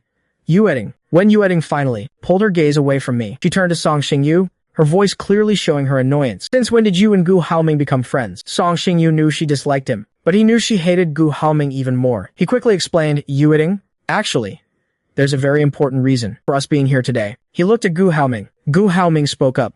That's right, Sister Yueting. Today is a big day. Xingyu and I hit it off immediately. We feel like we have a special connection. So, I'm planning to have my mother adopt him as her godson. Hearing this, my face finally darkened completely. Gu Haoming really knew how to discuss me, but everyone in the Gu and Wen families knew what Song Xingyu had done back then. I knew Qin Huilan had her issues with me, but that was because of the previous generation's grudge. She wasn't the type to be completely unreasonable. On the contrary, she had pampered me since I was a child and raised me with such care. In every aspect of my life, big or small, she did everything herself. She never left things to the nannies. I had a very happy childhood, and my feelings for her were incredibly deep. That's why I couldn't accept the truth back then. But the current Qin Huilan was a different person. She was still gentle and kind to others, reasonable and graceful. But to me, she was sharp and bitter, constantly finding fault. But through it all, deep down, I still held onto a sliver of hope that the woman who raised me for 20 years was still my mother. Her hatred and disgust toward me must have come from a place of deep, wounded love. She must still love me in her heart. If she had even a shred of affection left for me, even just a tiny bit, she would never take Song Xingyu as an adopted son. Wen Yueting was also caught off guard. The Wen family couldn't accept Song Xingyu at all. How could the Gu family acknowledge him as a godson? After all, Xian was the son they raised for 20 years. They couldn't just ignore my feelings entirely. This is truly too cruel to Xian. Wen Yueting couldn't help but turn her gaze toward me. Suddenly, she realized she was actually worried about Gu Xian. She even felt a pang of pity for him. At that moment, Gu Haoming suddenly stepped onto the stage of the banquet hall. He took the microphone from the MC. Everyone, please, quiet down for a moment. I am Gu Haoming. Thank you all for coming to my banquet today. I'd like to take this opportunity to make a very important announcement. The hundreds of people in the hall suddenly fell silent. Everyone began to move closer to the stage. The person speaking on stage was the true young master of the Gu family, Gu Haoming. Gu Haoming suddenly pulled a young man to the center of the stage. Then, he spoke.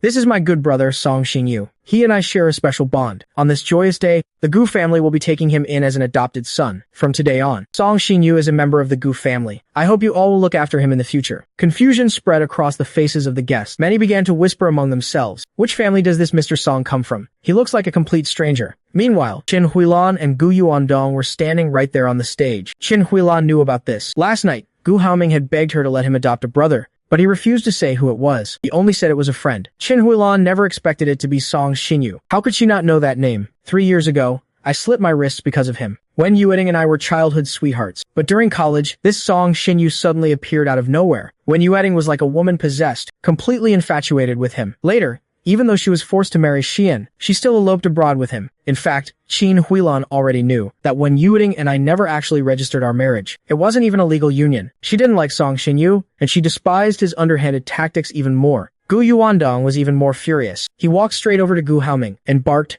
Haoming, what kind of nonsense is this? But Gu Haoming simply said, Mom and Dad have already agreed. Gu Haoming knew that Gu Yuandong would never go for it, so he decided to force their hand in public. Fortunately, Qin Huilan wouldn't blame him. Even if she was a bit unhappy, he knew she would eventually give in to him, because Qin Huilan felt guilty toward him. On the surface, Gu Yuandong was the head of the house, but in reality, he deferred to Qin Huilan in everything. Gu Haoming grabbed Qin Huilan's arm and pleaded in a low voice. Mom, everyone is watching. Just agree to it. Besides, it's just a title. We aren't losing anything. Mom, this is my birthday wish. If you grant me this, I'll listen to whatever you say from now on. Seeing Gu Haoming's pleading face, Qin Huilan felt a pang of distress. She was a smart woman. How could she not see through it? The reason Gu Haoming wanted them to adopt Song Xingyu was simply to make me suffer for the past 3 years. Even though she had tried her best to make it up to him, Gu Haoming still saw me as the enemy who stole everything from him. This wasn't the first time something like this happened. Back then, my wedding with Wen Yueting was also ruined because Gu Haoming threw a tantrum. In front of Gu Haoming, she had to be harsh with me, just to slightly ease the resentment he carried for years. In truth, it hurt her to treat me that way. The son she had lovingly raised for 20 years turned out to be a tool for Yang Ruyun's revenge. She hated Yang Ruyun and had taken it out on me. But once she calmed down, she knew perfectly well that I was the most innocent one. When I slit my wrists, her heart broke as a mother. During my time in the hospital, the doctor said I couldn't handle any more stress, so she didn't even dare to show her face. She was terrified I'd try to end my life again. But when I fell asleep at night, she would secretly visit the hospital. You can't just sever 20 years of affection overnight. But she didn't dare show even a hint of it in front of Gu Haoming. Her biological son had grown up being abused by the Yangs. She felt too much guilt and heartache for him, even though she knew he was narrow-minded. and lacked the refinement of a noble heir, she knew it wasn't his fault. She hadn't protected him back then, and he had been swapped at birth. He should have grown up happy and safe, becoming a talented and handsome young master just like me. Instead, he suffered so much. Just thinking about it made Qin Huilan's heart bleed. She never expected Gu Haoming and I'd ever truly get along, because she knew it was impossible. It was the same with her and Yang Ruyun back then. It was like a curse, a tragedy repeating itself in the next generation. She only hoped that the two of us could stay out of each other's way in the future, even if we never spoke again. That's why she had been doing her best to satisfy all of Gu Haoming's demands. This is the last time. I'll give in to him. One last time, Qin Huilan told herself. She walked toward the center of the stage and stood before the microphone. Her eyes searched the room until they found me. I was standing right there. Below the stage, my eyes met Qin Huilan's, but my face remained expressionless. There was no anger, no resentment, just a sudden, hollow numbness. Qin Huilan clenched her fingers, forced herself to look away, and then announced, "It's true. Song Xinyu shares a special bond with our family. The Gu family has decided to take him in as a godson." Qin Huilan didn't say much more, but the crowd below already began to offer their congratulations. Gu Haoming quickly pulled Song Xinyu over and told him to greet them. Song Xinyu was visibly thrilled. He cautiously called out, "Godfather, godmother." Qin Huilan gave a forced acknowledgement. Gu Yuandong's face was dark, and he didn't respond at all. Next was the tea ceremony. All of this had been prearranged by Gu Haoming. By the time the various formalities were over, Qin Huilan looked back down at the crowd and realized I was nowhere to be found. The moment Qin Huilan acknowledged Song Xinyu, I turned and walked away, as Song Xinyu called them godmother and godfather. It felt like a knife was being driven into my heart, carving out a bloody hole. I reached the door, intending to leave, but I was blocked by the security guards. "Young master," the second master said, "it's a joyous day. You aren't allowed to leave." My expression turned cold. "Get out of my way." The guards surrounded the exit like a wall of iron. The second master said, "You must stay until the end of the banquet. Before you can leave, he still has a gift for you." I initially wanted to force my way out, but if I caused a scene, it would be exactly what Gu Haoming wanted. In the end, I turned back. However, I had no desire to witness their happy little celebration. I decided to head to the lounge instead. I was halfway up the stairs when someone chased after me. "Qian, so this is where you are." I turned around. Walking up the stairs was the last person I wanted to see, Song Xinyu. He had just been recognized as the Gu family's godson. How could he pass up the chance to rub it in my face? Song Xinyu stopped right in front of me. We were separated by a single step. He wore his usual innocent expression.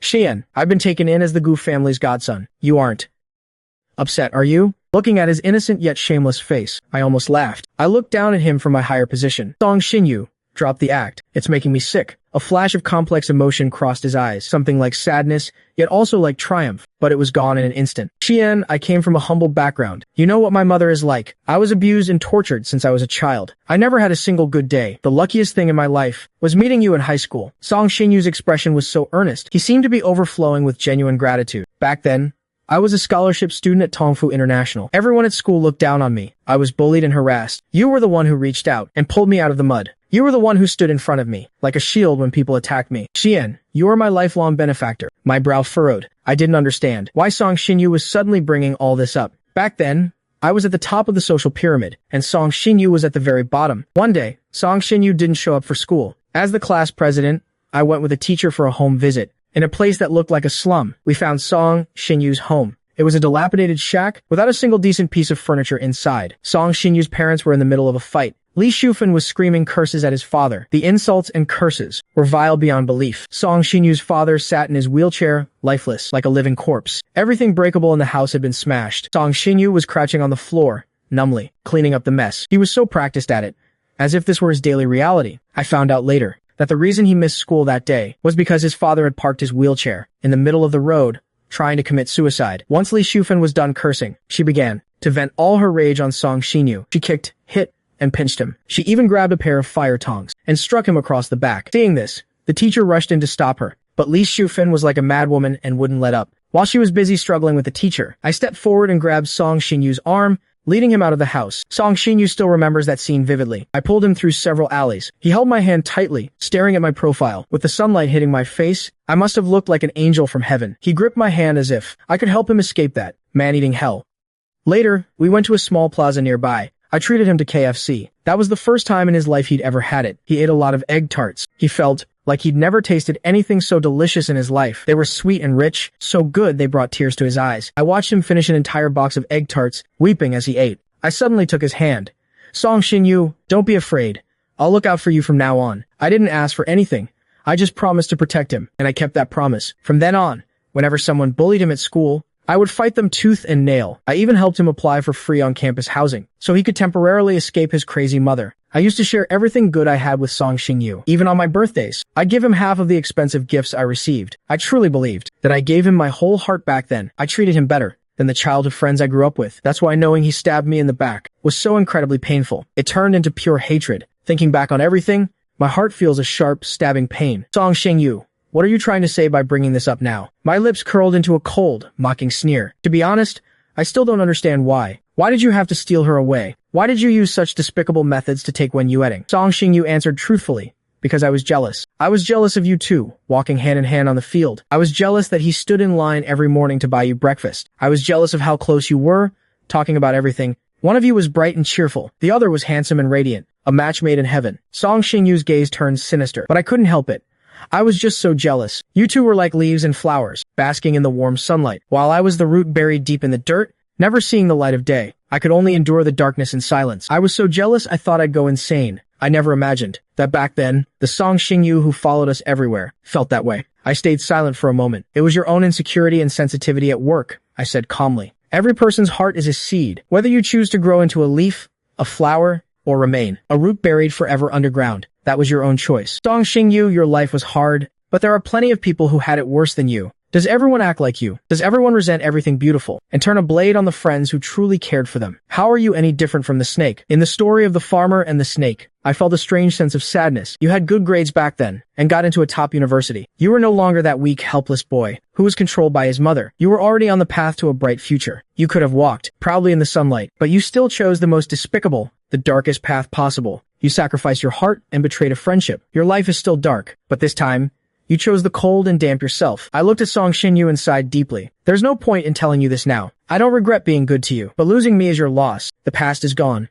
I've moved on. I didn't want to have anything more to do with him. Whether it was love or hate, I didn't want to waste another second of my time or energy on him. I tried to leave, but Song Xingyu suddenly grabbed my arm. Qian, you'll never get rid of me. Never. I turned, intending to shake off his hand, but before I even applied any force, Song Xingyu threw himself backward and tumbled down the stairs. Then Song Xingyu pointed at me. Qian, why did you push me? My heart skipped a beat, and a terrible premonition washed over me. Almost instantly, a crowd of people swarmed in. Gu Haoming was at the front. Brother, why did you push Song Xingyu? I know you have a problem with him, but you can't just go around hurting people. I was surrounded by a crowd. Everyone else in the banquet hall came running over. Wen Yueting pushed through the crowd and saw Song Xingyu lying on the ground, looking like he was in immense pain. Meanwhile, I was standing coldly on the stairs. People all around were whispering and pointing at me, blaming me for pushing him down. Wen Yueting didn't stop to think. She rushed forward and helped Song Xingyu sit up. Xingyu, are you okay? I'll take you to the hospital. Song Xingyu put on a pained expression. Yueting, I'm fine. It doesn't hurt that much anymore. I just don't know why Qian would push me. Wen Yueting looked at me with eyes full of rage. She pointed a finger at me. Gu Qian, you are absolutely vile. I was completely speechless, unable to defend myself. With Gu Haoming playing along with Song Xingyu, the crowd began whispering and pointing. They had already labeled me as the one who pushed him. Gu Yuandong and Qin Huilin rushed over when they heard the commotion. Seeing the scene, Gu Yuandong asked, what happened here? Gu Haoming had his story ready. Dad, I don't know why, but brother just pushed Song Xingyu. Gu Yuandong's face darkened as he looked at Song Xingyu. He looked displeased. Wen Yueting was clearly Qian's wife, yet here she was, openly holding another man. The couple had watched Wen Yueting grow up. She was like a daughter to them. More importantly, the Wen family had informed them that 3 years ago, Wen Yueting and I never actually registered our marriage. A few days ago, I had also announced a complete breakup with Wen Yueting. I even moved out of the Wen house. Wen Yueting had long since secretly registered her marriage with Song Xingyu. And now, this man named Song Xingyu had somehow become the Gu family's godson. Gu Yuandong had already made his judgment. The elite of Rong City were all present today. He couldn't let the Gu family lose face. So, Gu Yuandong walked up to Song Xingyu, his voice cold and heavy with authority. Song Xingyu, are you certain Qian pushed you on purpose? Song Xingyu looked at Gu Yuandong with an incredibly innocent gaze. He knew Gu Yuandong wanted to sweep this under the rug. In truth, Song Xingyu didn't want to make too big of a scene either. Wen Yueting was looking at me with utter disgust, just like she did 3 years ago. After Song Xingyu realized his mistake, he answered in a raspy voice, Godfather, you're right. Qian didn't mean it. He just accidentally pushed me. I watched Song Xingyu's every micro-expression. Only now do I realize just how incredible Song Xingyu's acting is. He perfectly portrayed the look of someone forced to compromise under heavy pressure. He says I didn't mean it, but his face screams that he's being coerced. First, it makes everyone think that I really did push him. Second, it shows his willingness to suffer in silence, making everyone pity him. Third, it gives Gu Yuandong a way out. Sure enough, Song Xinyu's performance won everyone over. Gu Yuandong's expression softened, and even showed a hint of guilt. When Yu Wedding held him even tighter, the people around us began to whisper. So the eldest Gu's son really did push him. How could he be so vicious? Like father, like son, I guess. I heard his birth mother was a murderer, and his father was a drunkard. Back then, his birth mother wanted her own son to live a life of luxury, so she swapped him with the real Gu heir. Evil really is in the blood. The Gu family is just too kind-hearted to let go of the child they raised. I'm telling you, the son of an enemy should have been kicked out long ago. Don't wait until you've let a wolf into the house to regret it. On the other side, Gu Yuandong finally breathed a sigh of relief after hearing Song Xinyu's words. However, Gu Haoming clearly wasn't going to let me off that easily. Dad, all three of us are your sons now. You can't play favorites.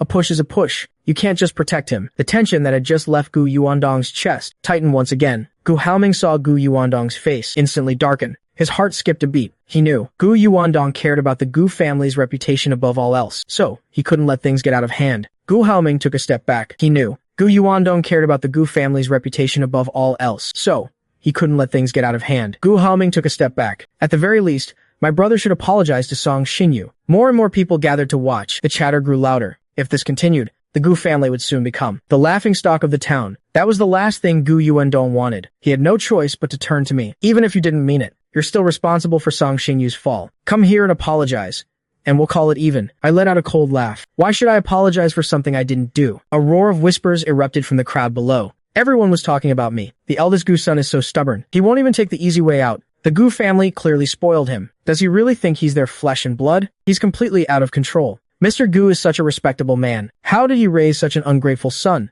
These words reached Gu Yuandong's ears. His face was now completely grim. Xian, I'm ordering you to apologize to Song Xinyu. I won't. My voice remained firm. Gu Yuandong was getting desperate. This was the first time anyone had dared to defy him in public. It was a direct slap to his face. Gu Xian, if you don't apologize today, I'll act as if I never had a son like you. Things had reached a breaking point. The hall fell silent. Everyone watched the drama unfold, thinking how exciting today's events were. Gu Haoming gloated inwardly. He knew that even if he didn't press the issue, someone with my personality would never back down. I stood there looking down, calmly watching Gu Yuandong. Since I was a child, I was never that close to this father of mine, at least not compared to Qin Huilin. In this house, he was the head of the family, but also an absentee parent. He was always busy with business. In this house, he was the head of the family, but also an absentee parent. He was always busy with business. He'd buy me expensive gifts, but rarely spent time with me. Still, I respected and loved him, especially when Gu Haoming first returned, and Qin Hulan wanted to cut ties with me. Gu Yuandong stepped in to stop her. He said I would always be the eldest son of the Gu family. I was moved back then, until that night,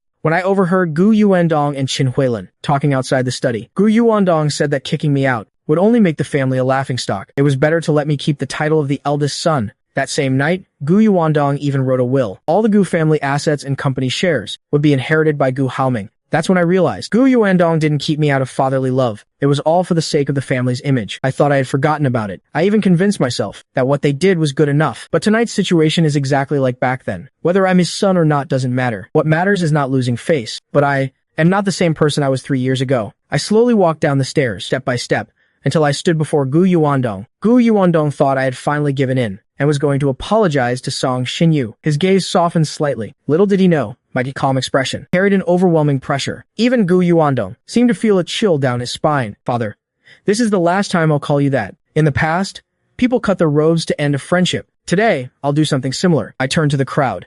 From this day forward, I, Gu Xian, have absolutely nothing to do with the Gu family of Rongcheng. I am no longer the eldest son of the Gu family. Whoever wants that title can have it. I'd like everyone here to be my witness. Gu Yuandong's face turned pale with rage. Surprisingly, Qin Huilin didn't lash out at me. Instead, her eyes welled up with tears. The people around us whispered even more. The Gu family is one of the top families in Rongcheng. Is he really willing to give up his status as a wealthy young master? He's probably watched too many dramas. He thinks he's some kind of protagonist, putting on a show. He'll probably come crawling back tomorrow. Gu Yuandong looked terrible. To have his son cut ties with the family like this would be a massive scandal if word got out. He pointed a trembling finger at me. Gu Xian, don't you regret this? Don't you dare come back crying tomorrow. I suddenly dropped to my knees, but my expression remained cold and my gaze resolute. Seeing me kneel, Gu Yuandong thought I was repenting, but I suddenly kowtowed 3 times.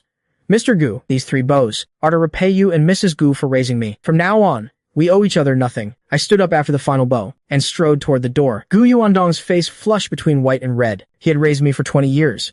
After all, cutting ties like this hurt him deep down. But right now, he was more furious that I hadn't given him any face in front of everyone. I had only taken a few steps when someone blocked my path. A cold, beautiful face appeared before me. Xia Qingshu surveyed the scene with indifference. Everyone noticed her, especially Gu Haoming. When he saw Xia Qingshu, his eyes filled with joy and excitement. He jogged over to her. Miss Xia, why are you so late? I've been waiting for you for so long. Everyone present was a prominent figure in Rongqing. There wasn't a single person who didn't know Xia Qingshu's name. She was the eldest daughter of a powerful family from the capital. A small place like Rongqing couldn't even compare. Everyone knew. The reason Miss Xia was in Rongqing was to personally oversee the Paradise Resort project. The reason Miss Xia was in Rongqing was to personally oversee the Paradise Resort project. This project wasn't just about construction. It was a massive opportunity that every industry wanted a piece of. This trillion-dollar project involved almost every sector. If Miss Xia let even a tiny bit of it slip through her fingers, it would be enough to make any family soar. The young masters of the elite families were all eager. What's the relationship between young Master Haoming and Miss Xia? She actually came to his birthday party? The crowd was filled with voices, dripping with envy and jealousy. Those standing near Gu Yuandong even began to flatter him in low voices. Mr. Gu, your second son is actually friends with Miss Xia. Haoming is really impressive. He's really done you proud. Gu Yuandong beamed with pride at these words. He excitedly walked up to Xia Qingshu. Miss Xia, please forgive me for not greeting you properly. Qingshuo nodded. Uncle Gu, just call me Qingshuo. There's no need for such formalities. The crowd gasped. The legendary cold and aloof Miss Xia was actually being polite to Gu Yuandong, like a normal junior. It seemed the second Gu son really did have a special relationship with her. Gu Haoming was beyond excited. He basked in the envious and jealous looks from the crowd. He even tried to reach for Xia Qingshua's arm, but she dodged him. Xia Qingshua gave him a freezing look. Gu Haoming took a step back, chastened. Perhaps Miss Xia just wasn't used to being close to people in public. Gu Yuandong, standing nearby, felt a flicker of doubt. Xia Qingshu suddenly noticed my disheveled state. Her eyes instantly turned cold. It seems I missed quite a show. Gu Yuandong realized Xia Qingshu was looking at me. He thought my pathetic appearance disgusted the highborn Xia Qingshu. So he barked coldly. You unfilial brat, didn't you already cut ties with us? Why haven't you left yet? I started to walk away, but Xia Qingshu blocked me with her arm. Uncle Gu, forgive me for meddling, but what exactly happened here? An intimidating chill began to radiate from Xia Qingshu. The people around felt the pressure drop, yet every word she spoke was humble and polite. Gu Haoming spoke up. Miss Xia, you don't know the whole story. Today my parents took Song Xinyu in as their godson. My brother was unhappy about it, and in a fit of rage, he pushed Song Xinyu down the stairs. Luckily, he's okay. He's kind and didn't want to make a scene. Dad just wanted my brother to apologize, but instead of apologizing, he insisted on cutting ties with us. Gu Haoming exaggerated the story to make me look bad. Gu Yuandong's face was grim. This is a private family matter. I failed to raise him properly. I apologize for the scene, Miss Xia. Hearing this, Xia Qingshu gave a cold laugh. I see. Mr. Song, did Xian really push you? She suddenly turned her gaze to Song Xinyu. Song Xinyu felt pressured by her intense stare and grew inexplicably nervous. I'm sure Xian didn't mean it. Xia Qingshu's voice remained icy, whether he meant it or not. Are you saying for certain that Gu Xian pushed you? Song Xinyu felt uneasy. Miss Xia, what do you mean by that? Xia Qingshu said.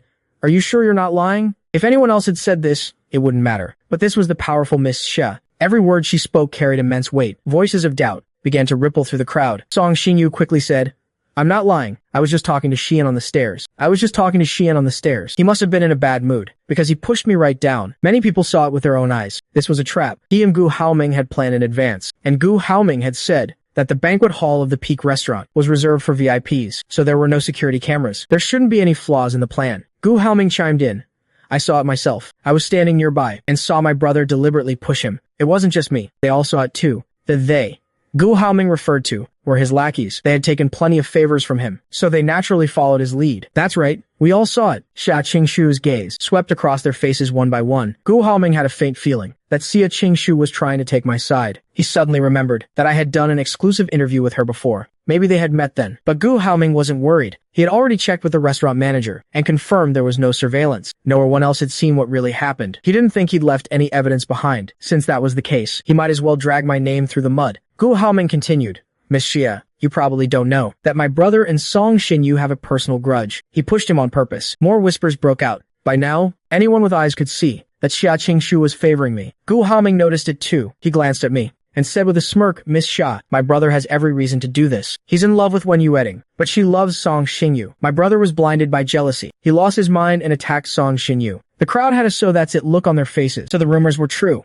Everyone looked at Wen Yueding. She was indeed beautiful, with an elegant aura. No wonder the eldest Gu went crazy for love and did something so reckless. If he were the real Gu heir, they might be a good match, but he's just a fake with such a pathetic background. He's not worthy of her now. Sha Qingshu spoke slowly. So you're saying he attacked Mr. Song because he's obsessed with Miss Wen? Gu Haoming couldn't reveal that I was Wen Yueting's husband. Besides, such an embarrassing thing wasn't something I would bring up myself. Gu Haoming banked on that and began to lie shamelessly. Of course, Yueting is so outstanding. My brother has always wanted her, but she and Song Xingyu are in love. At this point, Gu Haoming didn't care about the family's face. He had to ruin my reputation in front of Miss Xia. Xia Qingshu suddenly laughed. That makes even less sense. How could my boyfriend be obsessed with another woman? The entire room went dead silent. Even Gu Haoming couldn't process it. How could Gu Xian be your boyfriend? That's impossible. Xia Qingshu naturally took my arm. She looked up at me, her eyes full of tenderness.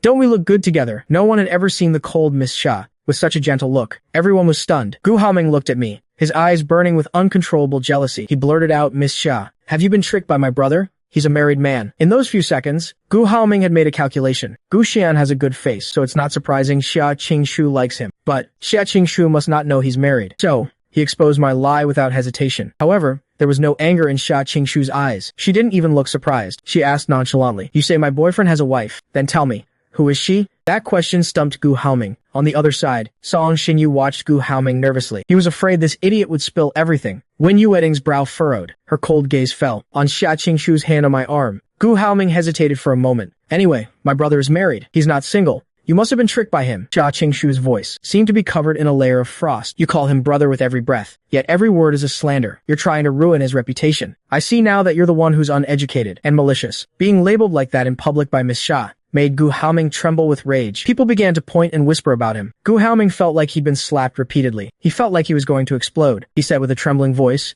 Miss Xia, even if he's your boyfriend, you can't just ignore the facts to protect him. It's a fact that he pushed Song Xinyu. We all saw it. That proves he's a cold-blooded, violent person. Xia Qingshu's voice was heavy with threat. Are you sure you saw it? If you didn't, then this is a malicious frame-up. You should know the consequences of that. Do you dare to swear it? Gu Haoming felt the weight of her threat, especially when he saw her icy gaze. It was like a cold, sharp dagger, but he was past the point of no return. I swear, I saw my brother push Song Xinyu with my own eyes. If I'm lying, then let the Gu family go bankrupt, and let me, Gu Haoming, live a life of poverty and meet a miserable end. Gu Haoming swore the most vicious oath, but he was sneering in his heart. He didn't believe in things like oaths. Xia Qingshu smiled faintly.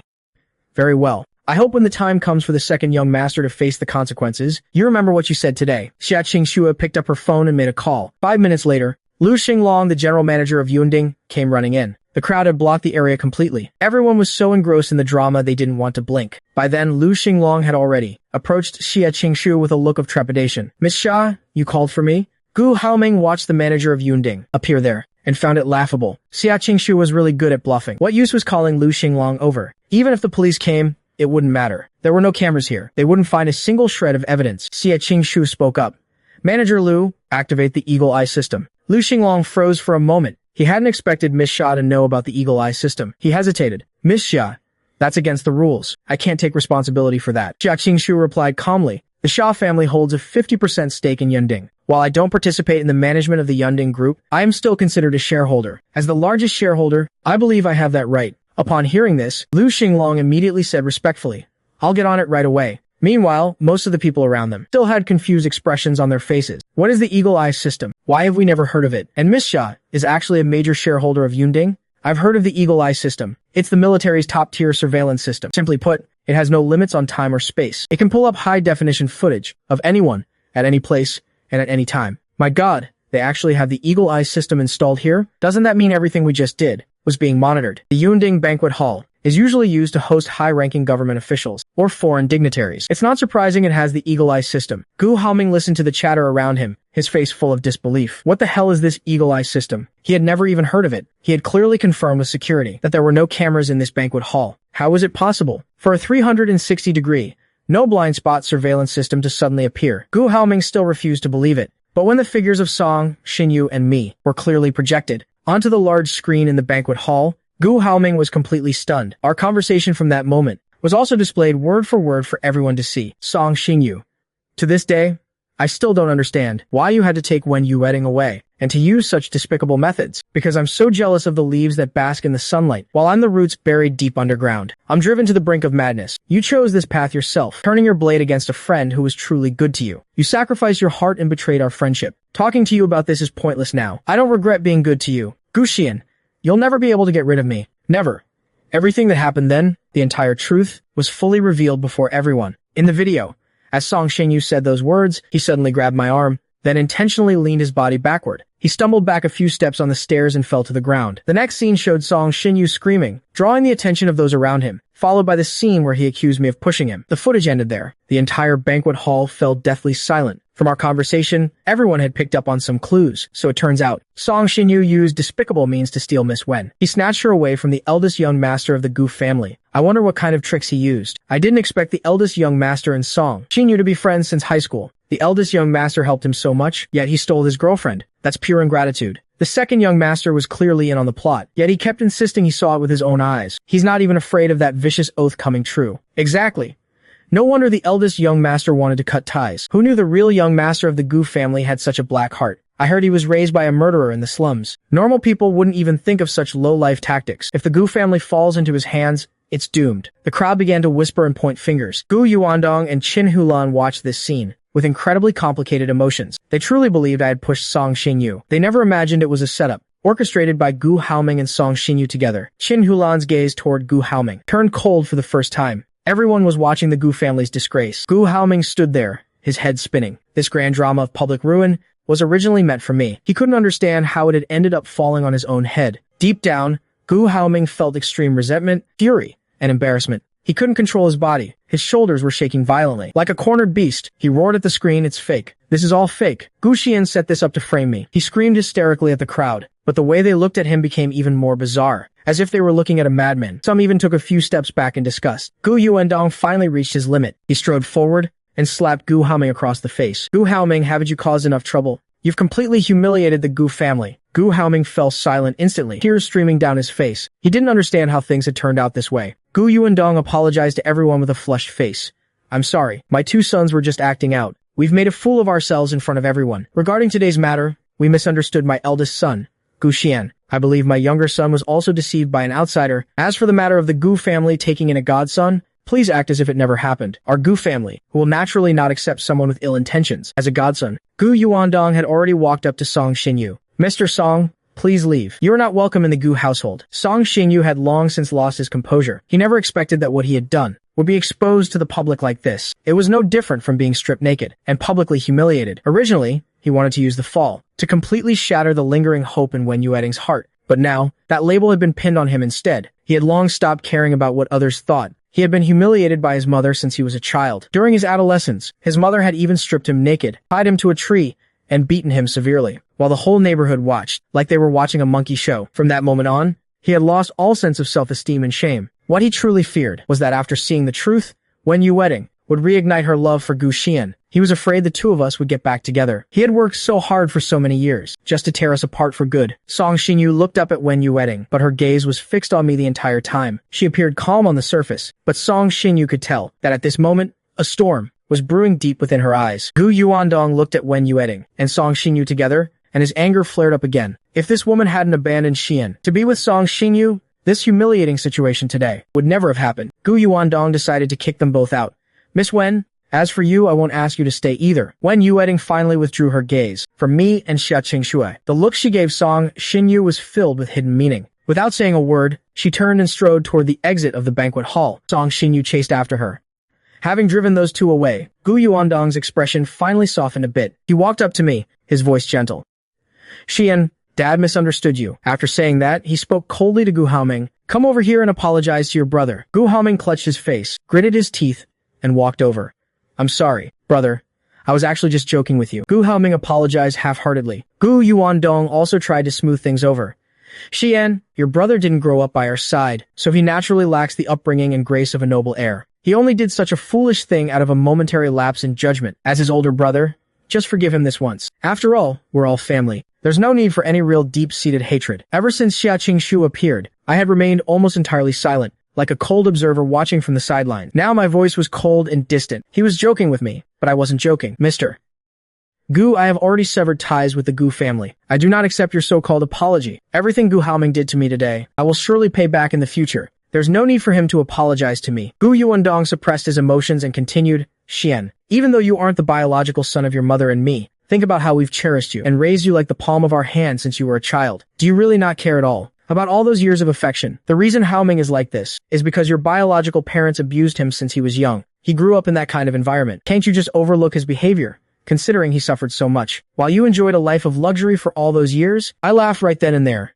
Mr. Gu, what you're saying is truly interesting. I was just an infant when I was born. What control did I have over anything? When the two children were swapped, didn't you, as the guardians, bear any responsibility? Even if we set that aside, it was Yang Ruyan who did it. I didn't crawl into the Gu family on my own. If you have a grudge, settle it with the one who caused it. If you feel wronged, seek justice from the source. You should go find her, instead of blaming me for everything Gu Haoming lost. Mr. Gu, I no longer have anything to do with the Gu family. As I said before, from this day forward, we owe each other nothing, and we shall have no further contact. My words were like sharp needles, making Gu Yuandong tremble with rage. You ungrateful brat.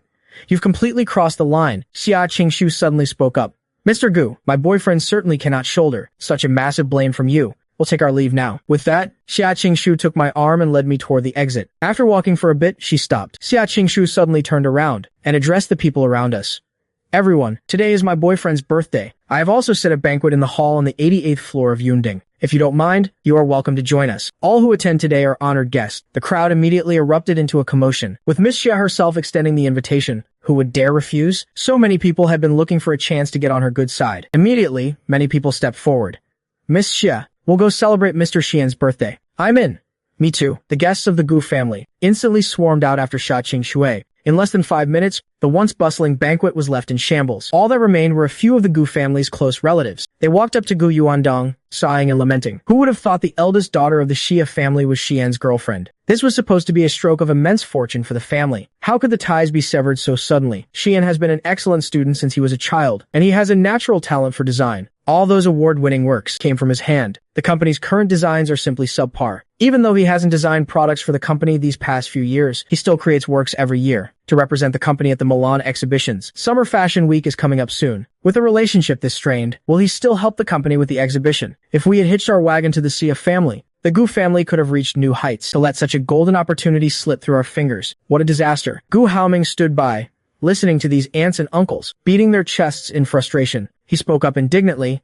What's so great about Gu Xian? Do you really think Miss Xia sees anything in him? He's a married man. Miss Xia must have been tricked by him. When she finds out she's been played, just watch if she'll ever look at him again. And as for this design competition, I can represent the company too. I don't believe I'll lose to him. Gu Yuandong finally snapped. Shut up, Gu Haoming. You still have the nerve to stand there and talk. The Gu family's reputation is in tatters today all because of you. With those low-rate designs of yours, it's embarrassing enough to show them domestically, let alone internationally. Look at yourself now. Even a body full of designer brands can't hide your low-class aura. Look at your brother, then look at yourself. In the past few years, your mother hired so many etiquette teachers for you, and this is all you've learned? You're not allowed to go anywhere lately. Stay home and behave yourself. Stop making a fool of me. Gu Haoming was stunned. In the 3 years since he returned, even though Gu Yuandong hadn't been that close to him, he had always been pleasant and indulgent. He had never scolded him so severely before. Gu Haoming's tears welled up. He looked toward Qin Huilan. In the past, Qin Huilan would have rushed forward. Tears streamed down Gu Haoming's face. He looked toward Qin Huilan. If this were the past, Qin Huilan would have definitely rushed forward by now to speak up for him. But at this moment, she just stood there in silence, watching Gu Yuandong berate and humiliate him with such ferocity. Qin Huilan's eyes were hollow, as if her mind were somewhere else entirely. This made Gu Haoming feel even worse. He was being humiliated by Gu Yuandong, yet Qin Huilan didn't even seem to care. She must be thinking about Gu Xian. She must also think that no matter what I do, I'll never measure up to Gu Xian. And it's all because Gu Xian has managed to climb his way up to Miss Xia. As these thoughts swirled, Gu Haoming couldn't help but clench his fists. No matter what it takes, Gu Xian, I will never lose to you. On the other side, after Song Xingyu stepped out, she kept trying to catch up with Wen Yueting. But Wen Yueting was walking too fast, completely ignoring Song Xingyu trailing behind her. Looking at her back, Song Xingyu's heart was filled with boundless rage and coldness. In Wen Yueting's mind, she had always maintained a perfect image, generous, kind, and beyond reproach. But today, Wen Yueting had seen her framing Gu Xian. What would she think of her now? Once they reached the parking lot, Wen Yueting pulled the car door open and got inside. Then, ignoring Song Xingyu, she drove off. Song Xingyu ran after the car, desperately calling out Wen Yueting's name. Through the rearview mirror, Wen Yueting saw Song Xingyu's frail, lonely figure. It made her feel incredibly irritated. Suddenly, Song Xingyu tripped over a stone and slammed onto the ground. Wen Yueting slammed on the brakes. In the end, she still got out of the car and ran back to Song Xingyu's side. Seeing Wen Yueting return, Song Xingyu looked up, her face a mess from crying. Yueting, I was wrong. Please forgive me this once. Forgive me one last time, okay? Song Xingyu trembled all over as she grabbed Wen Yueting's wrist. Yueting, it's only because I love you so much. I'm so scared you'll go back to Xian. I know you two were childhood sweethearts. I know you haven't completely let him go. I thought I could handle it, but I realized I can't. I was just so terrified. That's why I did it. Seeing the terror in Song Xingyu's eyes, as if his whole world was ending, Wen Yueting's gaze finally softened a bit, but her voice remained cold. Song Xingyu, this isn't the first time. Last time, you used Li Wei to frame Xian. I already forgave you for that once, and then there's the data on your computer. Song Xingyu, you've really disappointed me. A flash of shock crossed Song Xingyu's face. Wen Yueting had actually looked at his computer. She must have cracked his login password. Did she find anything else? But none of that mattered right now. Tears streamed down Song Xingyu's face. Yueting, I admit it, I did those things. I framed Xian on purpose, but it was all because I love you. I'm so afraid of losing you. Xian has so much already, while I only have you. Please forgive me just this once. Wen Yueting's expression finally softened. She helped him up. Song Xingyu then sat in the passenger seat of the car. Wen Yueting still looked upset, seemingly trying to suppress her emotions. Song Xingyu, all these years, I thought I knew you. But today I realized that you're a complete stranger to me. Song Xingyu lowered his head, saying nothing. Wen Yueting pulled out a tissue and handed it to him. Song Xingyu took it, glancing at her cautiously. Clutching the tissue, he spoke in a hoarse voice. Yueting, I grew up in a place like Yanyu Lane. If I were truly kind and innocent, I would have died 1,000 times over by now. Wen Yueting's eyes flickered. Yanyu Lane sounded like a poetic name, but it was actually the most dangerous slum on the edge of Wrong City. It was a place filled with daily violence, bloodshed, and all sorts of shady, filthy dealings. She knew about Song Xingyu's past, but she had never asked for the details. Song Xingyu continued in a raspy voice. My mother was insane. My father was a cripple. For as long as I can remember, my mother tortured us, both me and my father. I didn't even have my own room. Since I was a kid, my clothes, my shoes, even my school bag, were all picked out of the trash. I felt like nothing in this world belonged to me. I didn't deserve to have anything beautiful. His voice was filled with a sense of despair, the kind that could pull anyone into his misery and break their heart. When I was 14, I spent 6 months collecting scrap metal to save up money. Then I went to a clothing store in secret and bought a white shirt. I loved it so much, I hid it under my bed. Whenever my parents weren't home, I'd secretly take it out and wear it. One time, my mother came home early and caught me wearing that brand new white shirt. She insisted I must have stolen the money to buy it. I'll never forget that day. Song Xingyu's shoulders began to tremble violently. She stripped me naked and tied me to the big tree in the yard. Right in front of my eyes, she took scissors and shredded that white shirt to rags. Then she set it on fire. After that, she took a belt and whipped me over and over again. It was the middle of the afternoon. A crowd gathered to watch the commotion. I was 14 years old. I was beaten until I was covered in blood, paraded like a monkey for everyone to see. No one stopped her. They just watched the show and pointed at me. I can still feel those disgusting, judgmental stares. They laughed and clapped, egging my mother on to hit me harder. I passed out several times. Hearing Song Xingyu say all this, Wen Yueting felt a sharp pang in her heart. She knew Song Xingyu came from a broken home, and that Li Shufan often abused him, but she never imagined he had endured such cruelty. Wen Yueting couldn't help but think of me. What was I doing at 14? She remembered that when Gu Xian was 14, he was a student representative for China at the UN. His fluent English speech earned him a standing ovation from people all over the world. At 14,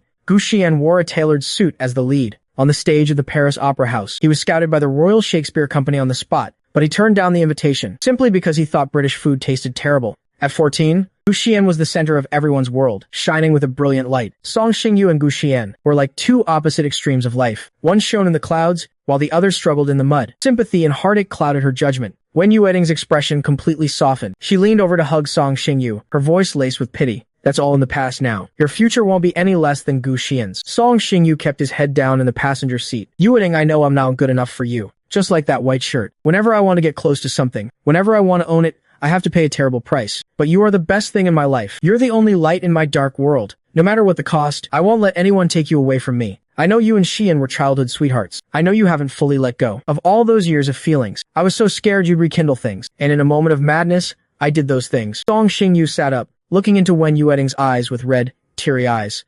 Yueting, I love you. No one in this world loves you more than I do. Seeing the almost worshipful look in his eyes, Wen Yueting pulled Song Xingyu into a tight embrace. She did care for Song Xingyu, because only Song Xingyu treated her like a goddess. That way he looked up to her, that obsessive, frantic adoration, his constant walking on eggshells, it made her feel like she was the most exceptional person in the world. But in front of Gu Xian, she always felt inferior, as if she had to constantly please him. Seeing that Wen Yueting was no longer angry and was now full of pity. Song Xingyu knew this was his perfect chance. He carefully gauged Wen Yueting's expression and then spoke.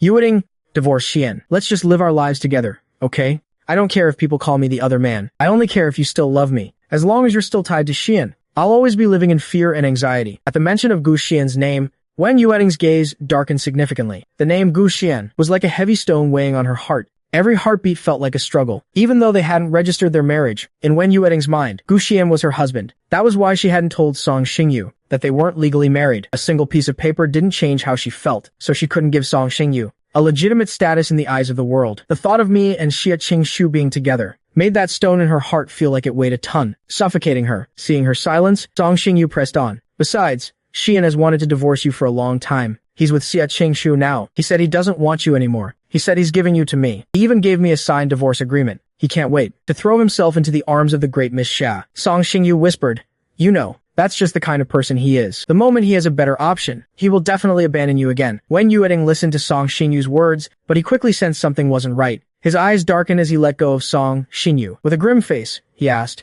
you're saying Gu Xian sent a divorce agreement to you? Song Xingyu hurriedly reached into her suit pocket and pulled out a document. He's had this ready ever since that conversation we had the other day. After saying this, Song Xingyu gloated inwardly. This was the perfect opportunity. Gu Xian had stated clearly that as long as Wen Yueting signed the divorce papers first, he would sign them too. But Song Xingyu knew Wen Yueting wouldn't do it, not with the pressure from his parents and the old master. She was counting on that fact to act so boldly. But if Wen Yueting believed Gu Xian had already signed, given his arrogant pride, he would likely just sign it with a flourish to save face. Even if he regretted it later, it wouldn't matter. So, Song Xingyu used a special, erasable pen to mimic Gu Xian's handwriting and sign the agreement first. Once when Yueting signed it, she would take the agreement with his name on it and give it to Gu Xian. Then he would most likely sign it as well. Song Xingyu looked at the handwriting on the document, feeling smug. Fortunately, her greatest skill was mimicking Gu Xian's handwriting. That diary back then was only possible because she forged his writing, successfully deceiving Wen Yueting. That was also the catalyst that led to Wen Yueting and Gu Xian's breakup. Wen Yueting picked up the divorce agreement and flipped straight to the last page. Sure enough, he saw Gu Xian's signature right there. Wen Yueting's heart thudded wildly, like something was about to burst out of his chest. It was impossible for Gu Xian to sign a divorce agreement like this, because they had never actually registered their marriage. There was no need for any formal divorce proceedings. Besides, he had already unilaterally announced their breakup, and had even moved out of the Wen family home. But Song Xingyu didn't know any of that. So now, there was only one possibility. Song Xingyu, unaware of the facts, had drafted a divorce agreement herself. This was clearly a meticulously planned scam. Wen Yueting's fingers gripped the agreement tightly, nearly crumpling the document out of shape. Song Xingyu was lying to him again. But that wasn't the most important thing right now. Wen Yueting's eyes were fixed on the signature. Gu Xian's handwriting was very distinctive, because he came from a scholarly family. He had studied running script since he was a child. His writing combined the elegance of regular script with a fluid grace, creating a personal style of his own that was very easy to recognize. When Yueting had grown up with him, he could recognize his handwriting at a single glance, and this signature right here did indeed perfectly match his personal style. Even the final dot of the signature had that tiny hook at the end. The angle and pressure were identical, but Gu Xian couldn't have possibly signed this. Seeing Wen Yueting's face turn pale and grim, Song Xingyu started to feel a bit uncertain. Would Wen Yueting actually sign it? But she had no way back now. Wen Yueting suddenly looked up, his eyes locking onto Song Xingyu. That cold, distant gaze made Song Xingyu's heart skip a beat. She could practically feel Wen Yueting's suppressed rage about to explode. Wen Yueting's voice was terrifyingly cold. Song Xingyu, are you sure Gu Xian signed this himself? Song Xingyu was momentarily stunned. Yueting, why would you ask that? Song Xinyu's expression was earnest, even innocent, making it hard to suspect she was lying. He signed it right in front of me. He didn't hesitate for a second when he wrote his name. Wen Yueting stared intently into Song Xinyu's eyes, as if something was finally clicking into place. He seemed to have realized something. He suddenly remembered the last time he was drunk and talked to Gu Xian about the diary. Gu Xian had told him to bring the diary out to confront him. It turned out Song Xinyu could mimic his handwriting, and he could do it perfectly. That meant everything in that diary was likely forged by Song Xinyu as well. The realization hit Wen Yueting like a tidal wave. Her blood ran cold, and her heart hammered against her ribs. The pressure in her chest felt like it would make her explode. She suddenly realized how incredibly stupid she'd been. She'd been a fool, led around by the nose this whole time. And there Song Xingyu was, looking so innocent, staring at those fake, innocent eyes. She snapped. She reached out and grabbed Song Xingyu by the throat. Song Xingyu, I was so good to you. How could you betray me like this? Song Xingyu, suddenly being choked, couldn't even react in time. He didn't understand why everything was fine a moment ago, only for her attitude to shift so violently. But he had never seen Wen Yueting like this. She was a wealthy heiress, possessing the pride and grace of a noble family. She was usually humble, gentle, and hardworking. She didn't have any of the typical spoiled habits of rich girls. For the past 3 years, she had been incredibly attentive to him. Song Xingyu had never seen her this frantic. Right now, when Yueting looked like a crazed predator, closing in on its prey, Song Xingyu's mind went blank. He desperately tried to pry her hands off. Yueting, what's wrong with you? When Yueting finally regained a shred of sanity and slowly let go, Song Xingyu finally turned around, terror and unease still lingering in his eyes. Though he didn't know exactly what went wrong, he knew he was in trouble. He put on his most pathetic act, grabbing Wen Yueting's sleeve. Yueting, what happened? Did I do something wrong? Whatever it was only because I love you too much. You'll forgive me, won't you? When Yueting looked at him, finally seeing through the mask of innocence, Song Xingyu, I will never believe another word you say. With that, she violently shoved him away and pried his hand off her. A second later, she threw open the car door and ran out. Wen Yueting ran as fast as she could, heading back into the Peak restaurant. Her thoughts were a chaotic mess, past memories crashing over her like a tsunami, but her mind was also strangely clear. Everything finally made sense. All those past misunderstandings were orchestrated by Song Xingyu. Every event that made her hate and resent Gu Xian was a trap set by Song Xingyu, and she had been foolish enough to fall for it, turning against me. In this moment, all she wanted was to see me. She didn't know how she would explain herself once she saw me, or even what she would say. Should she say she had loved me from the bottom of her heart all along? Should she say that to this day? She hadn't forgotten me for a single second. Should she say that everything that led them here was just one big misunderstanding? Should she ask if I could come back to her? These thoughts flashed through her mind in an instant. She had no idea what to say, but no matter what,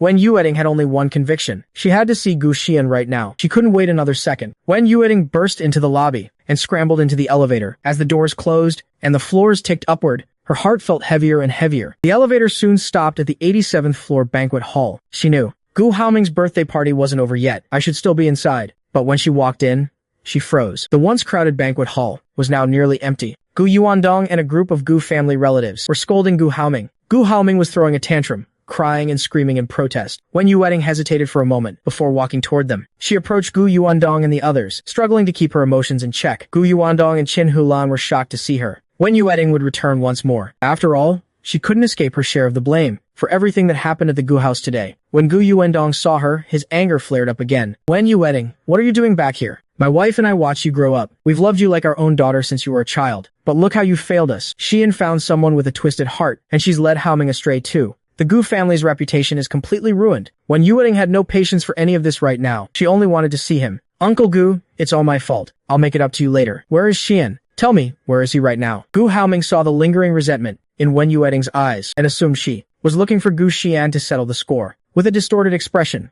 Gu Haoming shouted, Gu Xian is at the 88th floor of the Peak right now. Miss Xia is throwing him a massive birthday celebration. Sister Yueting, I know you don't care about my brother, but he is your husband, after all. He's out there flirting and chasing women everywhere. Don't you feel humiliated being cheated on so publicly? Sure enough, Wen Yueting's expression grew even more grim. She gave Gu Haoming a cold, sweeping glance, then turned and left. Meanwhile, the banquet hall on the 88th floor was incredibly lively. Even though the banquet was a last-minute order from Miss Xia, the staff at the Peak had all been mobilized. It looked as if it had been meticulously prepared long in advance. In the center of the hall was a massive dance floor. Accompanied by the music, many people were dancing gracefully. Xia Qingshu and I were among them. We weren't dancing an elegant waltz, but a passionate, fiery tango. The moment the music started, my muscle memory seemed to wake up instantly. I didn't know Xia Qingshu could dance like this, and there was a strange, perfect chemistry between us. Whether it was the long strides, the sharp pivots, the leaps, or the sudden pauses, we were perfectly in sync. It felt as if we had danced together 1,000 times before. I don't know why, but while dancing with her, I felt a strange sense of familiarity. A blurry shadow flickered in my mind, but before I could grasp it, it was washed away into the depths of my memory by a wave of forgetfulness. The others on the dance floor gradually stopped. They stood back to admire Xia Qingshu and me. As we spun in the center of the floor, everyone's gaze was unconsciously drawn to us. Even the young masters of elite families who were secretly envious had to admit that the two of us were a perfect match. Without anyone noticing,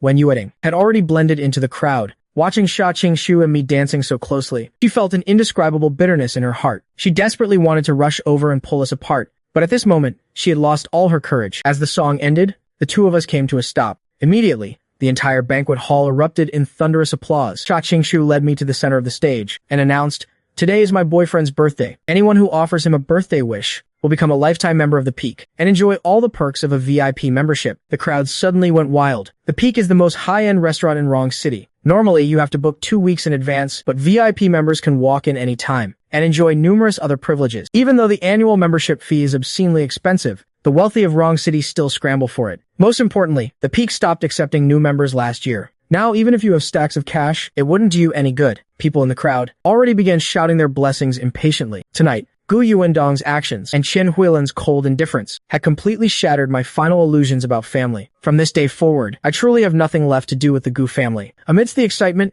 a loud boom pierced the night sky. A massive firework suddenly bloomed in the darkness. Everyone was captivated by the visual feast, crowding around the glass windows to admire the spectacular view outside. But Xia Qingshu grabbed my hand and led me out through a side door. We soon entered an elevator. I suddenly asked, "Where are you taking me?" Xia Qingshu held my hand and smiled. "You'll know when we get there." The elevator arrived quickly. When the doors opened, it was just an open-air platform. It wasn't very big and there was nothing there. It looked like an abandoned spot. But as a series of booms echoed through the night, fireworks erupted right before our eyes. I finally realized that this was the perfect vantage point to watch the show. "It's beautiful." I couldn't help but sigh. Xia Qingshu wrapped her arms around my waist from behind. After watching for a while, I suddenly turned around and asked, "How much did this cost?" Xia Qingshu frowned slightly.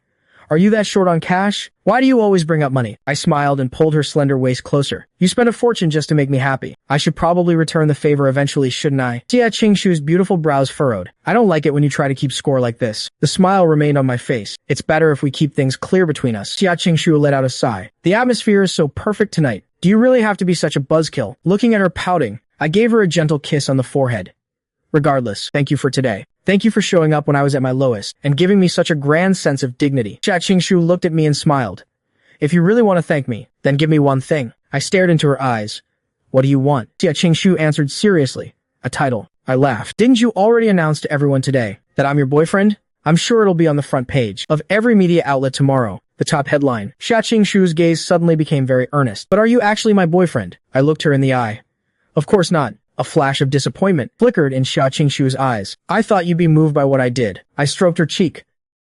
"I am moved, but that's a separate matter. You saw it yourself, I just crawled out of one fire pit. Why would I jump straight into another one?" Xia Qingshu huffed, seeming quite offended.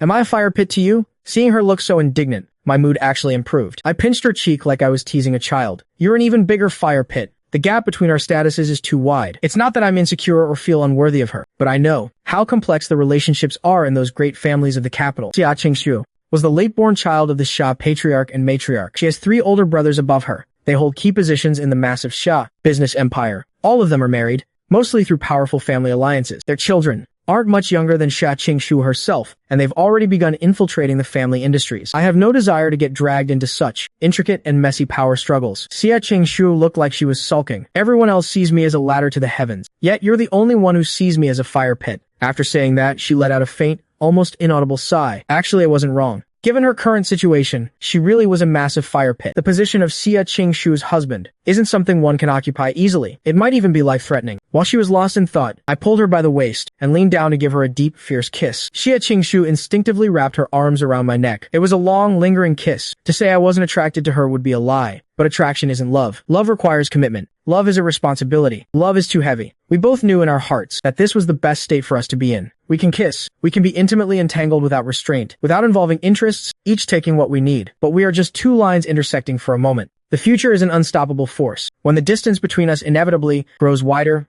we can let go gracefully. It doesn't matter what our relationship looks like to outsiders, as long as the 2 of us remain clear-headed. I felt that Xia Qingshu and I shared this silent understanding. Our kiss was incredibly deep, carrying a bit more intensity and madness than usual. Fiery red fireworks erupted all around us, seeming to wrap us in a sea of flames and light. It was as beautiful as a magnificent painting, and when Yueting saw every bit of it, just moments ago, she was in the crowd, originally planning to leave. But then the fireworks started, and she saw Xia Qingshu taking my hand and leaving the banquet hall. Driven by some inexplicable impulse, she followed. And eventually, she ended up here. She couldn't hear what we were saying, but she knew they must be sweet, tender words. And now, the sight of us embracing and kissing was like a knife, stabbing deep into her heart. Since she was a child, she knew she was destined to be Gu Shan's wife. We had been inseparable since we first learned to walk. We had experienced countless firsts in life together. The first time we held hands. The first time we skipped class. The first time we danced a waltz. The first time we snuck a drink. Thinking back now, those seemed to be the most beautiful memories of her life. When did her mindset start to change? It was probably after she got burned. Looking at the hideous,